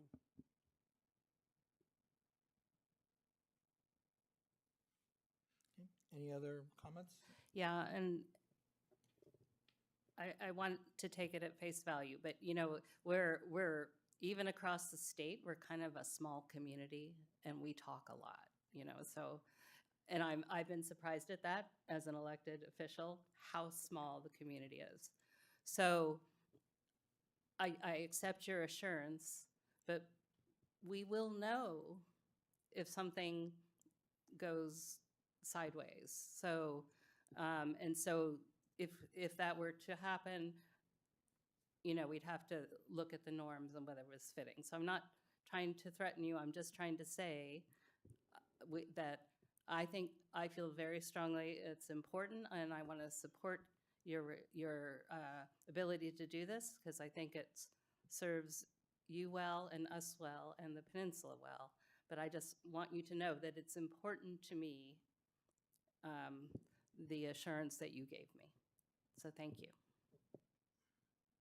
Okay, does anyone else have anything to say, or would anyone like to make a motion? I move we approve Councilmember Lee Ng's travel request. Second. Councilmember Meadows, Yes. Councilmember Flagger, Yes. Councilmember Liang. Maybe I should not vote on this for myself and just abstain. Vice Mayor Daley, Yes. Mayor Weinberg. Yes. Motion carries 4-0 to 1 with Councilmember Liang abstained. Okay, thank you. Let's move on to item number 14, the moment that Director Hernandez has been waiting for. It's your time to shine. Keep my eyes, it's getting late, so my eyes are a little watery here. So thank you, Mayor. Let me try to share my screen. I have a short presentation regarding the Senior Transportation Program. Come on. There we go. Okay. So, council members, Manny Hernandez, Parks and Recreation Director, and what's before you tonight is an update on our Senior Transportation Program, which is run and managed through the Parks and Recreation Department for our seniors in our community. So this program was put together in 2019. We were trying to come up with some kind of senior transportation, whether it was temporary or permanent, but something that was financially viable as well as something that would be utilized and we thought would be advantageous to move seniors out and about throughout the community and beyond. So, and that program still stands today, and we've made some modifications. So a little update on the program. Let me outline this for you. It is for residents of Los Altos and Los Altos Hills, ages 50 years plus. It's for basic rides. So this program is with the on-demand ride system, and I'll use some brand names in Lyft and Uber so you understand what, and those watching can understand what the on-demand is. So, and what we wanted to do is moving them about the community for their basic needs, and but while keeping them within Los Altos. So we're moving them about, and so if they're for basic rides for on-demand companies, and the finish points are in Los Altos or Los Altos Hills. And that's how it initially started. The full cost of each ride and up to $3 gratuity will be reimbursed. So the immediate expenditure would be by the user. And staff worked closely with the finance department to make sure that we created a program that also ensured proper tracking of the finances because somebody else was going to bring receipts in for reimbursement. So, so we went through a lot of effort to make sure that that was properly done. Okay, so the ride boundaries, as I briefly mentioned, the ride must begin and end within the city of Los Altos or town of Los Altos Hills. And then there is a list, and I won't read each one off, but there's a list of medical establishments, locations, hospitals, healthcare facilities that we've added to the list since 2019. The seniors and the senior commission have made contact with us and had conversations with us saying, hey, a lot of seniors need to use this, and this is outside of the Los Altos Hills. So we've made those modifications. And as I'll mention in a little while, our numbers have definitely increased, dropping at COVID and then increasing a lot. So we're proud that that program has progressed. And then also keeping no stops outside of the area because we want to keep within budget. We don't want to take them all the way to San Francisco or something like that. So now we also, when we came up with this program, this is a very original program for us, for anybody, I think, because we kind of put it together from scratch, and we knew that there was going to be some challenges, especially in the senior community. The first and biggest challenge that we saw was the use of technology. So what our senior program did was we worked with, I believe it was, there were some volunteers and a cafe program as well too, or the cafe organization that helped come in and do some trainings on technology back in 2019 and 2018 when we were getting this set up. And we also made as many options for them to ride. We found other options if they couldn't use a cell phone, a smartphone, excuse me, or the computer, which a lot of these ride systems, we gave them directions to reach it through a computer. But also, you can actually, a lot of people don't know that you can actually summon them through phone too.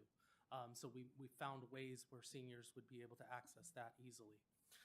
The reimbursement process, if you look on our site, it's really one page and you log in multiple rides. So we're making it as easy as possible for seniors to fill this system out, hand deliver their receipts and their log, and as the years have progressed, they've become more adept at doing that properly and easily.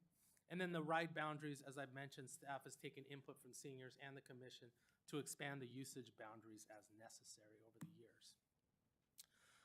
And senior ride considerations. So our staff explored other senior models when we were trying to come up with this model. When we came up with this model, we had looked at other things, and I have previously mentioned in tonight's meeting that myself and other of my employees in the Parks and Rec Department have had experience with other ride systems, such as personally owned, city-owned buses, and there's a lot of cost that comes with that. And we felt that at that time, within the budget that we have or that we were hoping to secure for this program, this was the best program that we could come up with. So we are familiar with purchase and operation of vans or buses. Partnerships with other organizations limited our seniors in our community. I did have some brief discussions with and this was years ago, with the Roadrunner system. I believe that was out of El Camino Hospital. But once I found some of the restrictions that they would do, that I felt that this was just a better option at that time. And direct partnerships with on-demand companies. Some cities actually do that, where they give either discounts if you flash a card or you log in on certain through certain riders. But once again, restrictions came in when in discussions with them on that, where it had to be select drivers could only do that. They couldn't actually send it out to all their drivers, and almost like where participation is directed. So that, once again, limiting to our seniors. And then the desire for our program to cater to Los Altos and Los Altos Hills. We put those two community because that is our senior community. It's not just the city of Los Altos. Los Altos Hills is a part of our commission as well. So those were the considerations. And with that, that concludes my brief presentation, and I'm here for any questions. Thank you very much, Director. Councilmember Flagler, I think you've been waiting a while. Well, I did ask for this item to come forward. So thanks, Mr. Hernandez. The two main things I've heard during office hours and other conversations I've had about our current program are, one, some seniors still do not feel comfortable riding in Uber, Lyft, or whatever the on-demand car service is. And so they have asked whether or not we can use city-owned vehicles and have that kind of program. And then the other piece has to do with the limitation of being picked up and dropped off in Los Altos, where they'd want more flexibility. For example, if a senior is part of the Los Altos senior community, but also the Mountain View senior community, being able to use our rideshare program to go to the Mountain View Community Center, Senior Center program, and things like that. So do we have, let me start with the first feedback.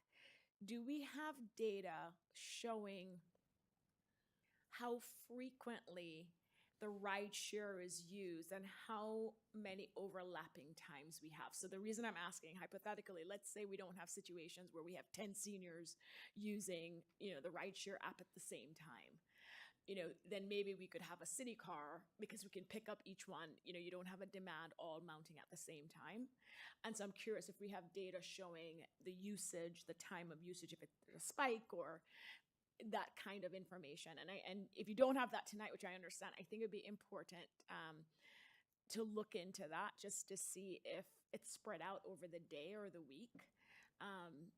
Because I would be open to finding out the cost associated with even one city car being used to transport seniors, because apparently many of them, based on what I've heard, do not feel comfortable. Some of their kids don't feel comfortable with them during the day, taking ride shares to wherever they're going, doctor's appointments or whatever it is. And then the second piece, as I mentioned, it's could you share with us the thinking behind back in 2019 of limiting the drop-off pickup? Was it a cost consideration? Why we said we would only allow for drop-off and pickup at Los Altos locations, except for the medical facilities? Yes, sure. Yes, Councilmember Flagler. So let me just clarify your first question. You're asking for time of day? Is that what it is? Okay, so. It's time of day. So for example, the idea would be, if we do have situations where we have multiple seniors, calling up a car at the same time, then having one city car provide that service would not work, right? Okay. But if they're spread out, then we may be able to have one driver, and I don't know. Yeah, I would definitely have to do research to see if we can even track it. I think it would be a manual tracking. I'm looking at the spreadsheet I have in front of me. I can tell you the dates and some of the dates are grouped together. I don't know the time, though. We didn't track that. And we may have to go back into receipts in the finance department by manually to find that out. I think that's probably the best we can do, but we can anticipate some of the dates and usage. If so many on February 7th or something like that. So we can do that at our fingertips, so we have those numbers. So that's the first thing, and to see if we can evaluate that. As far as the limitations, so the thought behind the limitations when we put this together is we didn't want the excessive ride. And yes, it was something that we thought about because of budgetary constraints. We didn't want to just throw a certain amount in there to cover people riding wherever they wanted. And also, as far as it originating and ending within the city or town limits, the other thing is we really wanted to have our seniors mobile within our city. As far as going outside of that, that's something else that we felt that if they were desiring that through this rideshare program, that that's still at their fingertips. However, we wanted to get people from the south side of town to downtown, because what we were hearing at that time was downtown is in the north side and I live on the south side. Well, now for no charge, basically, you can get to our downtown. And also we wanted to reach, as best we can, reach out to those in the Hills community as well and bring them to our downtown. And we thought it was good for our city. And at the same time, we were prepared we had a very robust in 2019 senior program down at Grant. And we wanted the seniors in the north side to experience what they were doing down there as well when we had the old facility at the time. So with those thoughts went into play when we were talking about limiting, but budget was part of a factor, yes. Did we do a survey of our seniors back in 2019 to see what types of car share needs there are? No, I don't recall a survey back then, no. Okay. And last question, Mayor, going back to the cost associated with owning the car, having it city-owned, can you delve into the cost we're referring to? Is it to purchase a car that would be appropriate? Because, again, people will see all the white cars parked up and think, oh, we have a fleet of cars, maybe we can use one to pick up and drop off our seniors. So can you talk about the cost you anticipate being associated with city-owned cars managing this? Yes, probably the largest cost would be driver, because you have to be certified as a passenger, class A, I believe that is, with the driver added to your licensing. So that's usually the biggest one. So the more you use it, the more that's going to cost. And at that time, we didn't know what we were looking at as far as senior needs for transportation. Something like that I have seen in a small city. I have experience. My previous agency is about the same size as Los Altos, and we got a bus for free through a grant. And that's always there, but we were budgeting a large amount of money just for the driver so we can get them out there. And we found in many cases when they'd have signups, they would be driving one or two people to the mall or to the downtown San Mateo, stuff like that. So with that, we weren't getting a lot of value out of there. The value came from certain trips that you can take and stuff like that. But really the transportation for the seniors at their fingertips really wasn't fully being utilized for that cost. And that's not to mention the cost that we had to set aside as that bus aged. We had to set aside for maintenance, because those things break down with the stop and go traffic and everything like that quite frequently. In fact, it broke down on long trips sometimes too, embarrassingly enough. And I think also the fleet vehicle has to be able to accommodate ADA. Oh, so that's the other part. the bus or the Sprinter van, what you're purchasing is either a more expensive model or a retrofitted model. Okay. I know Palo Alto has the Palo Alto link, and you see these cars driving all over. Mm-hmm. Thank you. Okay. Other questions from council? Councilmember Meadows? So I was wondering if we have an idea of what proportion of use is Los Altos residents versus Los Altos Hills, and how much, if anything, does Los Altos Hills contribute financially? I could answer that second part first, and Los Altos Hills does not contribute. This comes out of the city of Los Altos' budget for seniors. The first part, I would have to look deeper into their residencies. They are registered in the system, and I have all the names. I could find that out. It wouldn't be too hard to find out what percentage breakdown that is. Sally, more questions? Okay. Vice Mayor? I think I remember being part of these deliberations at the commission in 2018 and 2019. And I think I remember one of the reasons that we recommended rideshare was that we hoped to gather data to make a further assessment. And we are at that juncture now. Right. So have either the senior commission or the park commission reviewed the data from the rideshare program, and do they have any findings they wanted to move up to council? No, they have not reviewed that information. Coming out of COVID, looking at our numbers, coming out of COVID, it's been a move up, and now we're starting to realize what I had figured when we created this program we would see. And so we're pretty proud of the usage that we're getting on this. And like I said, it's all a perspective of if it's underutilized or not.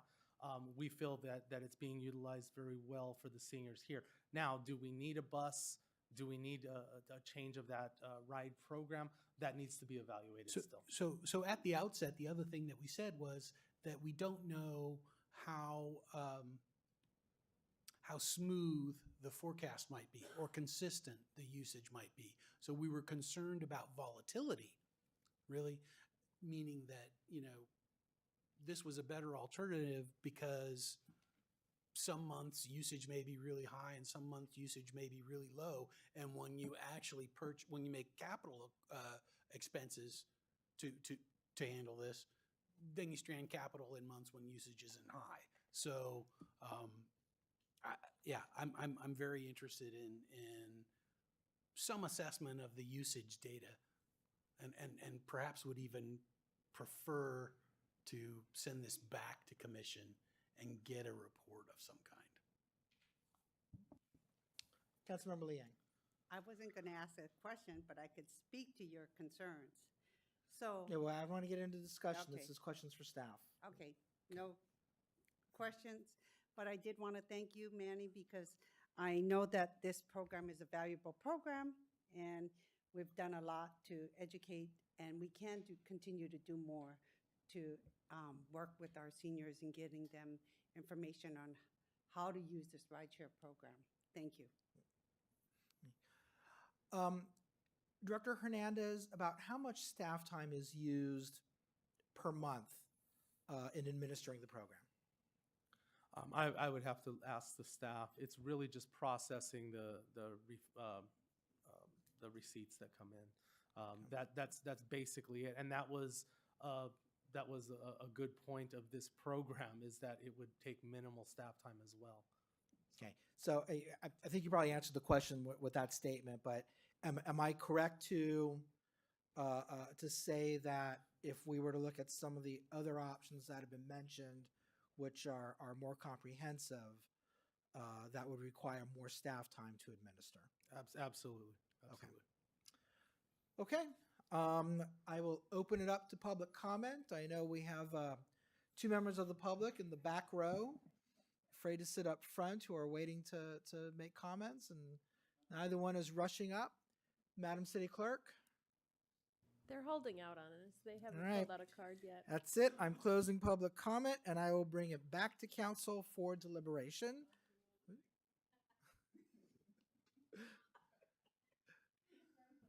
Do you use the rideshare? No, you walk. Okay. So, Councilmember Flagger, I see that you are ready to go again.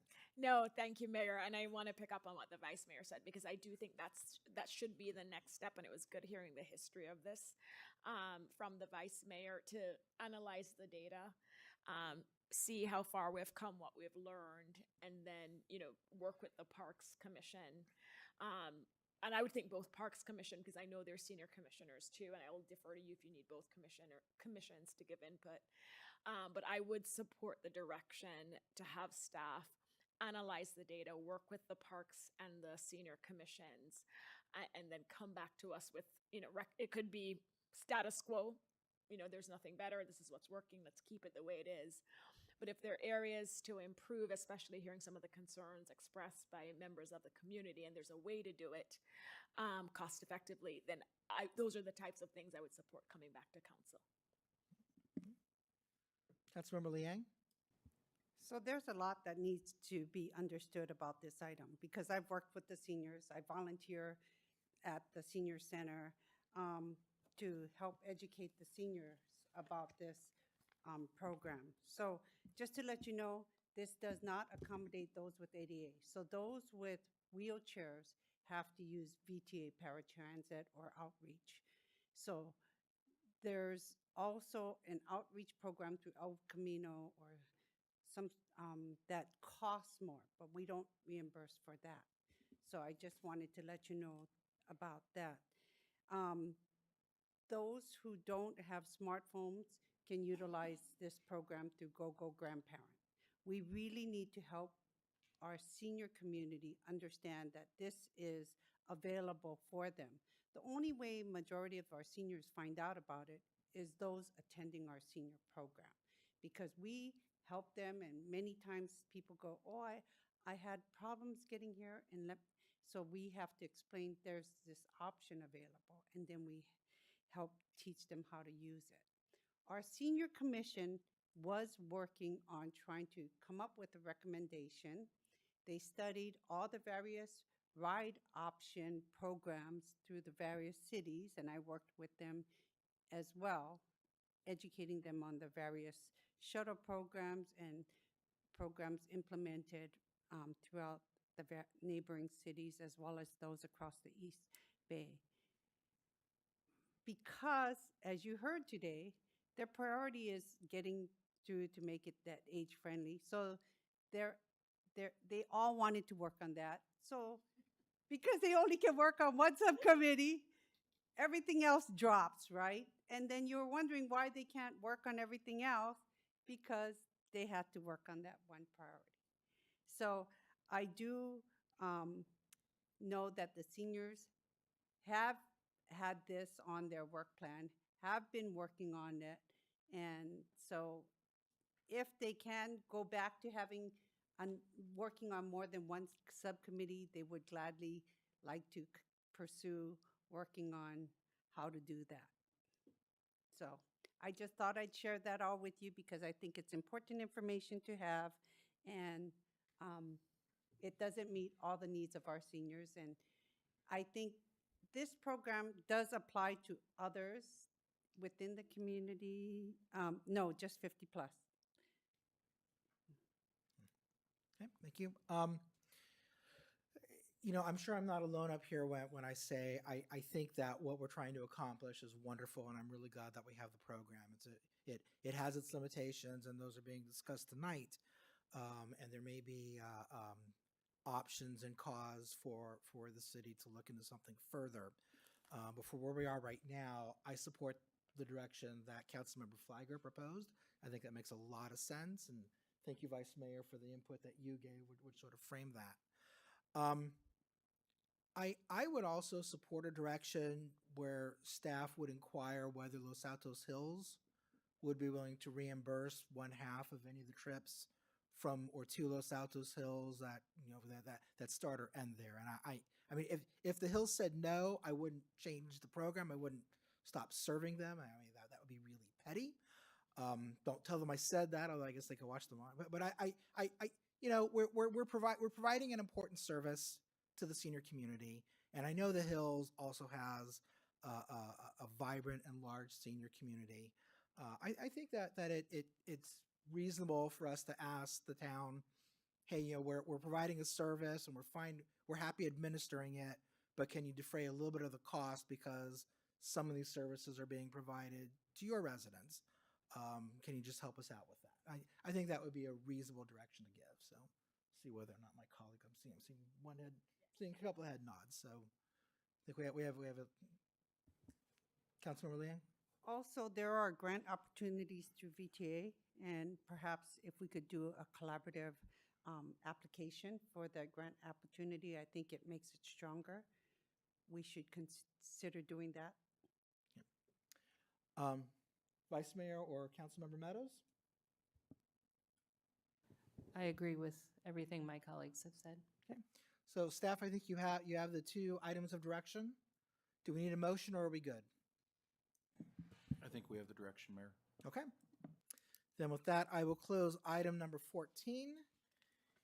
And that brings us to, well, I think, council reports and proposed future agenda items. Who'd like to get us started? I don't have any future agenda items, but I do have reports. I suspect Councilmember Liang may be reporting the same things, but I attended the Los Altos History Museum block party where it talked about some of the history of South Los Altos. I will express an opinion that they define South Los Altos by neighbor. Loyola Corners was not in their definition of South Los Altos, so they were really focusing on the southern portion.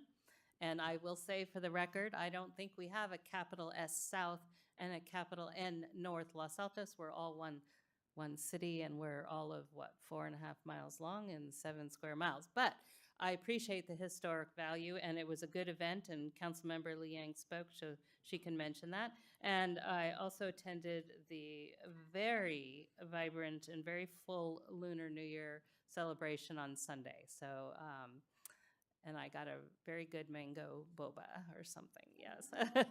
Yes, so there we go. Vice Mayor? Nothing to report. Okay. I'm just going to go down the list, so I'll go ahead and go next. I want to give everyone a preview of our next council meeting. I will be making a proclamation honoring and recognizing the month of Ramadan. I've been in contact with a newly formed organization, Muslims Around Los Altos. There will be an imam here to accept the proclamation. And the reason I bring it up is we are expecting a very large turnout. There may be an overflow room in the community center set up. The one thing that I want to preview that will be an ask to the council is I will ask to move the special presentation till after 1 or 2 agenda items. The reason being is that Muslims celebrating Ramadan do not eat until after sundown, and sundown is right around 7 o'clock, which is when we start our council meeting. So there are many people who I've been informed that would like to attend the event, but would not be able to do so if the proclamation was around 7:15, 7:20. They would be able to get here by about 8 o'clock or so. So that is an ask that I'm going to be making of the council at the next meeting. Question for actually Council Member Flygor. Just in terms of scheduling, when do you think that you'd be able to meet with staff to talk about the mission statement? I mean, this is not the highest priority. I know. Just for scheduling purposes, I just wondering if you could comment on that. At your direction, Mayor, I think if you said to me, Councilmember Flagger, I would like to have that on our next council meeting, I will work with staff to get it there. All right, Council Member, I'd like to have it on our next meeting. So Done. Thank you. And then I'll propose an agenda item. Actually, I'm proposing this as an informational item. Could I get 2 other council members to agree with me to direct or ask the city attorney to prepare a memo about AB 43? We've been hearing about it from members of the public. We've been getting emails about it. I think it would be useful to have the city attorney just give us and the community an overview of what it is, how it could affect Los Altos, and then based upon that, we can decide if we want to agendize it further or let it go or go in another direction. So I think I have 4 nods plus me, so put that on. And that's all I have. So Councilmember Flagger? City attorney, he will like that at the next meeting. Just like so just 2 things. One is a future agenda item, and it's something we've already taken a position on, but now Cal Cities is actually asking us to adopt resolutions, and different cities are doing this on the CBRT measure. So we already voted as a council taking a position opposing the CBRT measure. But now there is a resolution. Palo Alto and other cities in our county have started to look at it and adopt it. And so I would like to bring back the actual resolution that will memorialize what we've already taken a position on, just so that we can have a resolution on the books. And so looking for support for that. And the goal is to have as many cities that are in opposition of CBRT adopt that resolution, I think by mid-April. They're aiming to have as many resolutions adopted by mid-April. So I defer to the mayor when we bring it back. I would second that, and I think, Gabe, I think we have room for that on the next meeting, don't we? Yeah. So is there a third who wants to bring it up? Okay. So Councilmember Meadows is the third. Thank you. And then I'm glad to see Captain Kraus is here, because the announcement I want to share is our Santa Clara County Sheriff's Office was awarded $11 million in the from the Organized Retail Theft Prevention Grant. And so Sheriff Johnson has reached out to the Cities Association board members, asking us to pass this on to our police departments to let them know that they want to work with us. They have funds available to help us fight retail theft in our cities. And it's actually the way the language is drafted for this grant, it's broad enough to include residential areas. So let's take advantage of this grant opportunity and see how we can really address retail theft in our business and residential communities. Thanks. Great, thank you. Councilmember Liang? So when you talk about retail theft, I think Cal Cities also takes a position of supporting Fix Prop 47. Are we not going to take any position on that? So you can propose bringing that, but Cal Cities hasn't come out with a position on. We just had a Cal Cities board meeting. There are suggestions being made. There are two different directions. There are from the governor. There are suggestions on how to improve Prop 47 without completely getting rid of it. And at this point, Cal Cities is trying to work with the governor's office to see if there's a way to really keep Prop 47 in place, but address all the issues that we're seeing that are attributed to Prop 47. So that's where Cal Cities is right now. And so, as a city, we can always take a different position, but I wanted to clarify what Cal Cities is working on. Okay, thank you for that. So, like Councilmember Meadows said, I attended both the events that she had attended, the We Love South Los Altos event, and then also the Lunar New Year event that had over 2,000 people registered, but it was packed. I don't know how many of those 2,000 people were there, but we had a good turnout. And so it's a very successful event put on by the Greater Los Altos Chinese Association. I also attended the Taiji Men Federation of World Peace and Love Lunar New Year event. It was another celebration of the Chinese New Year and the celebration of the Year of the Dragon. So the one thing I wanted to talk about or try to agendize is for us to have a discussion, because I'm hearing from many people about how difficult it is to hear and watch the virtual meetings of our commissions. It is very difficult. I don't know if that's something that we need to discuss so that way we can better give direction to our staff, or either staff can give us a memo on what can be done. But I know that it is, if you've watched commission meetings virtually yourself, you can understand. I can. So, because I've actually listened in on commission meetings virtually. So what are the concerns you're hearing? Do you know? Did you want to respond as well, Councilmember? Okay. Well, hear I you often nodding, yes. watch commission meetings virtually afterwards, particularly if they're not my commissions and I'm not there. And it is hard to see who's in the room and who's, sometimes you can't hear. And so I agree. I mean, it's workable. It's not ideal, but yeah, I don't know.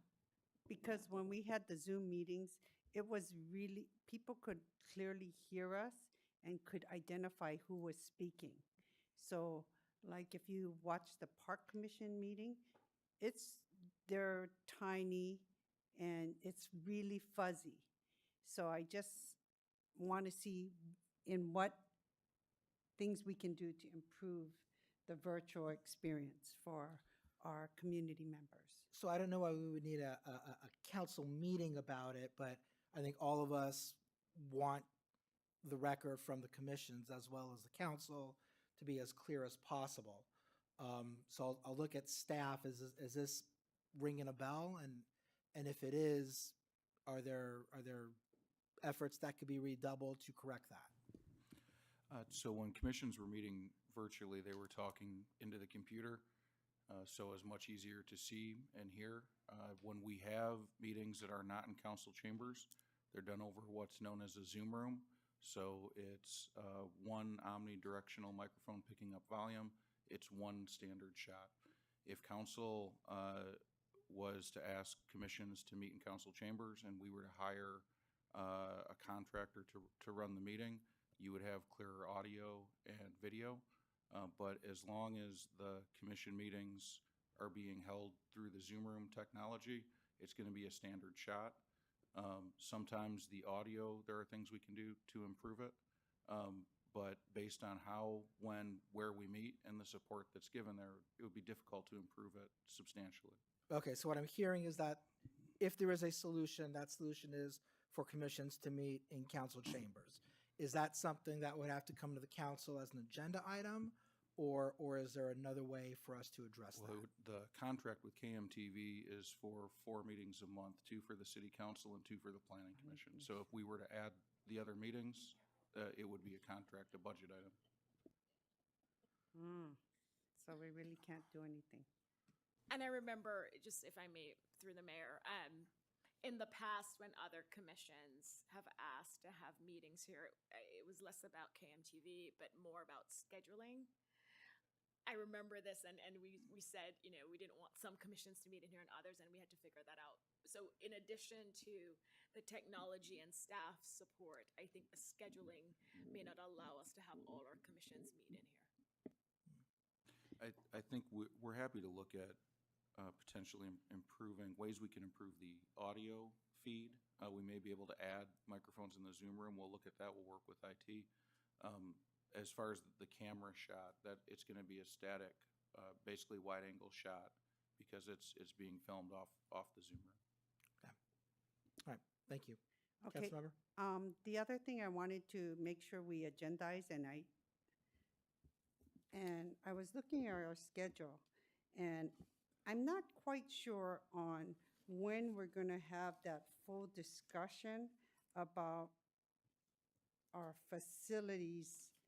You know, how do we address getting a new police station or fire, you know, possibly discussion of a bond to improve our public safety facilities? Yeah, this is something that I asked the city manager in our meetings.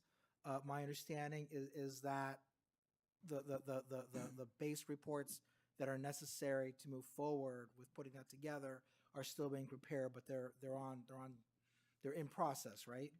That's correct. So council adopted their goals or priorities in January. Goal number 5 was a facility assessment report or condition report, and that's being completed currently. As soon as it's done, we'll bring it before council. Okay, but I think that even without the facilities assessment report, we already know we want to possibly replace our police station. And I kind of feel that. I'm not going to put it on an agenda until we have the facilities report.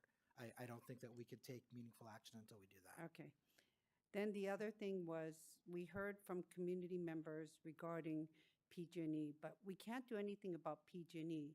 But I think what we can do is better communicate out what can occur when these power outages occur and how we can better support our community. Like, we're not getting it out through our local NICSOs or our public safety messaging services, and I think we need to do better on that. So either we give direction or we have a discussion on how we're going to address this. Mayor, I thought we already gave direction for staff to put together a memo. I thought we did too. Well, they're giving us a memo, but I think we need to make sure that, does that come with the plan? I think we need a plan as well on clear communication out to the community.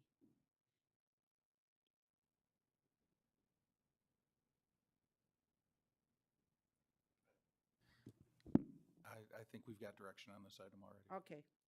Then the other thing is, we had the discussion about the art today. And I think that what is clear to me is, like, there are pieces that people love. And if we want to help give some direction to our Parks, Arts, and Culture Commission, I think it would be nice to say that, you know, because the Olympic Wannabes is a piece of art that many people value in our city. If perhaps we could get something similar like that to be looked at and acquired for, if their point was to have art in South Los Altos, maybe it would be nice to have a very quality, well-loved piece like that to be looked at. But the one thing I want to be cautious of is not to have art that would compete with any of our sculptures or our juniper sculptures. And that was my concern tonight, was when number 2 was recommended. Because right across the street was the sculpture that we have that is reflective of what represents Los Altos. So I think if we wanted to provide some clear guidance on what type of pieces they should pursue, I think it would be great if we could have a discussion about that. Mayor, if I may. Councilmember Liang, I'll remind you, this has come up with the previous council before, and former iteration of the Arts Commission, where the idea of having a master plan that would give this kind of guidance did not get very far, because I remember former mayor and council members saying, you know, everybody has a different idea what makes good art and what they like. And so, you know, the council would even, among the 5 of them, have a difficult time coming up with that kind of direction. Clearly, we're a different council. We can come out differently, but I do remember that discussion with the former Arts Commission and it not going anywhere. You know, the idea is great to give some guidance to the Arts Commission, but, you know, it has been attempted before and it didn't go anywhere because it's so hard to narrow criteria for art in the city because everybody has a different opinion. Okay, I just thought it would be, okay, so Is there a second? to or hear third from support everyone for that? else. I'm not seeing any support on it.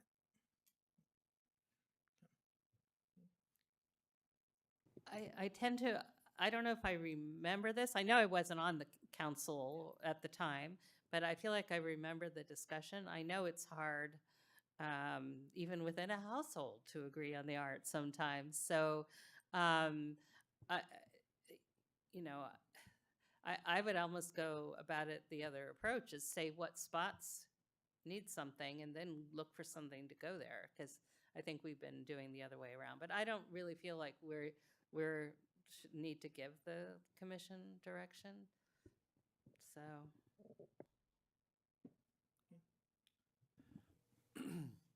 So I was the liaison to the Arts Commission before the merger, and I have had the good fortune to participate or at least observe their deliberations over art. And I can tell you that they spend sometimes, you know, hours and hours in a meeting just going through a few pieces of art. And I just don't think that we have the capacity, because our scope is so broad.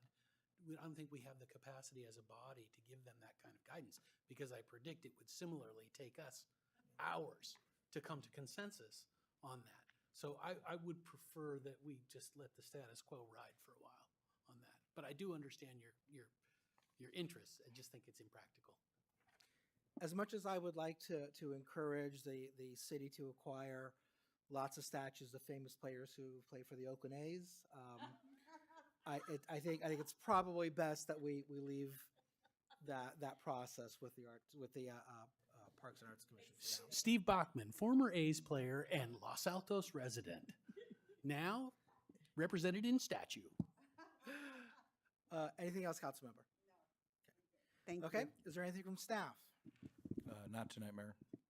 Okay, then at 12:20, we are adjourned. Thank you all.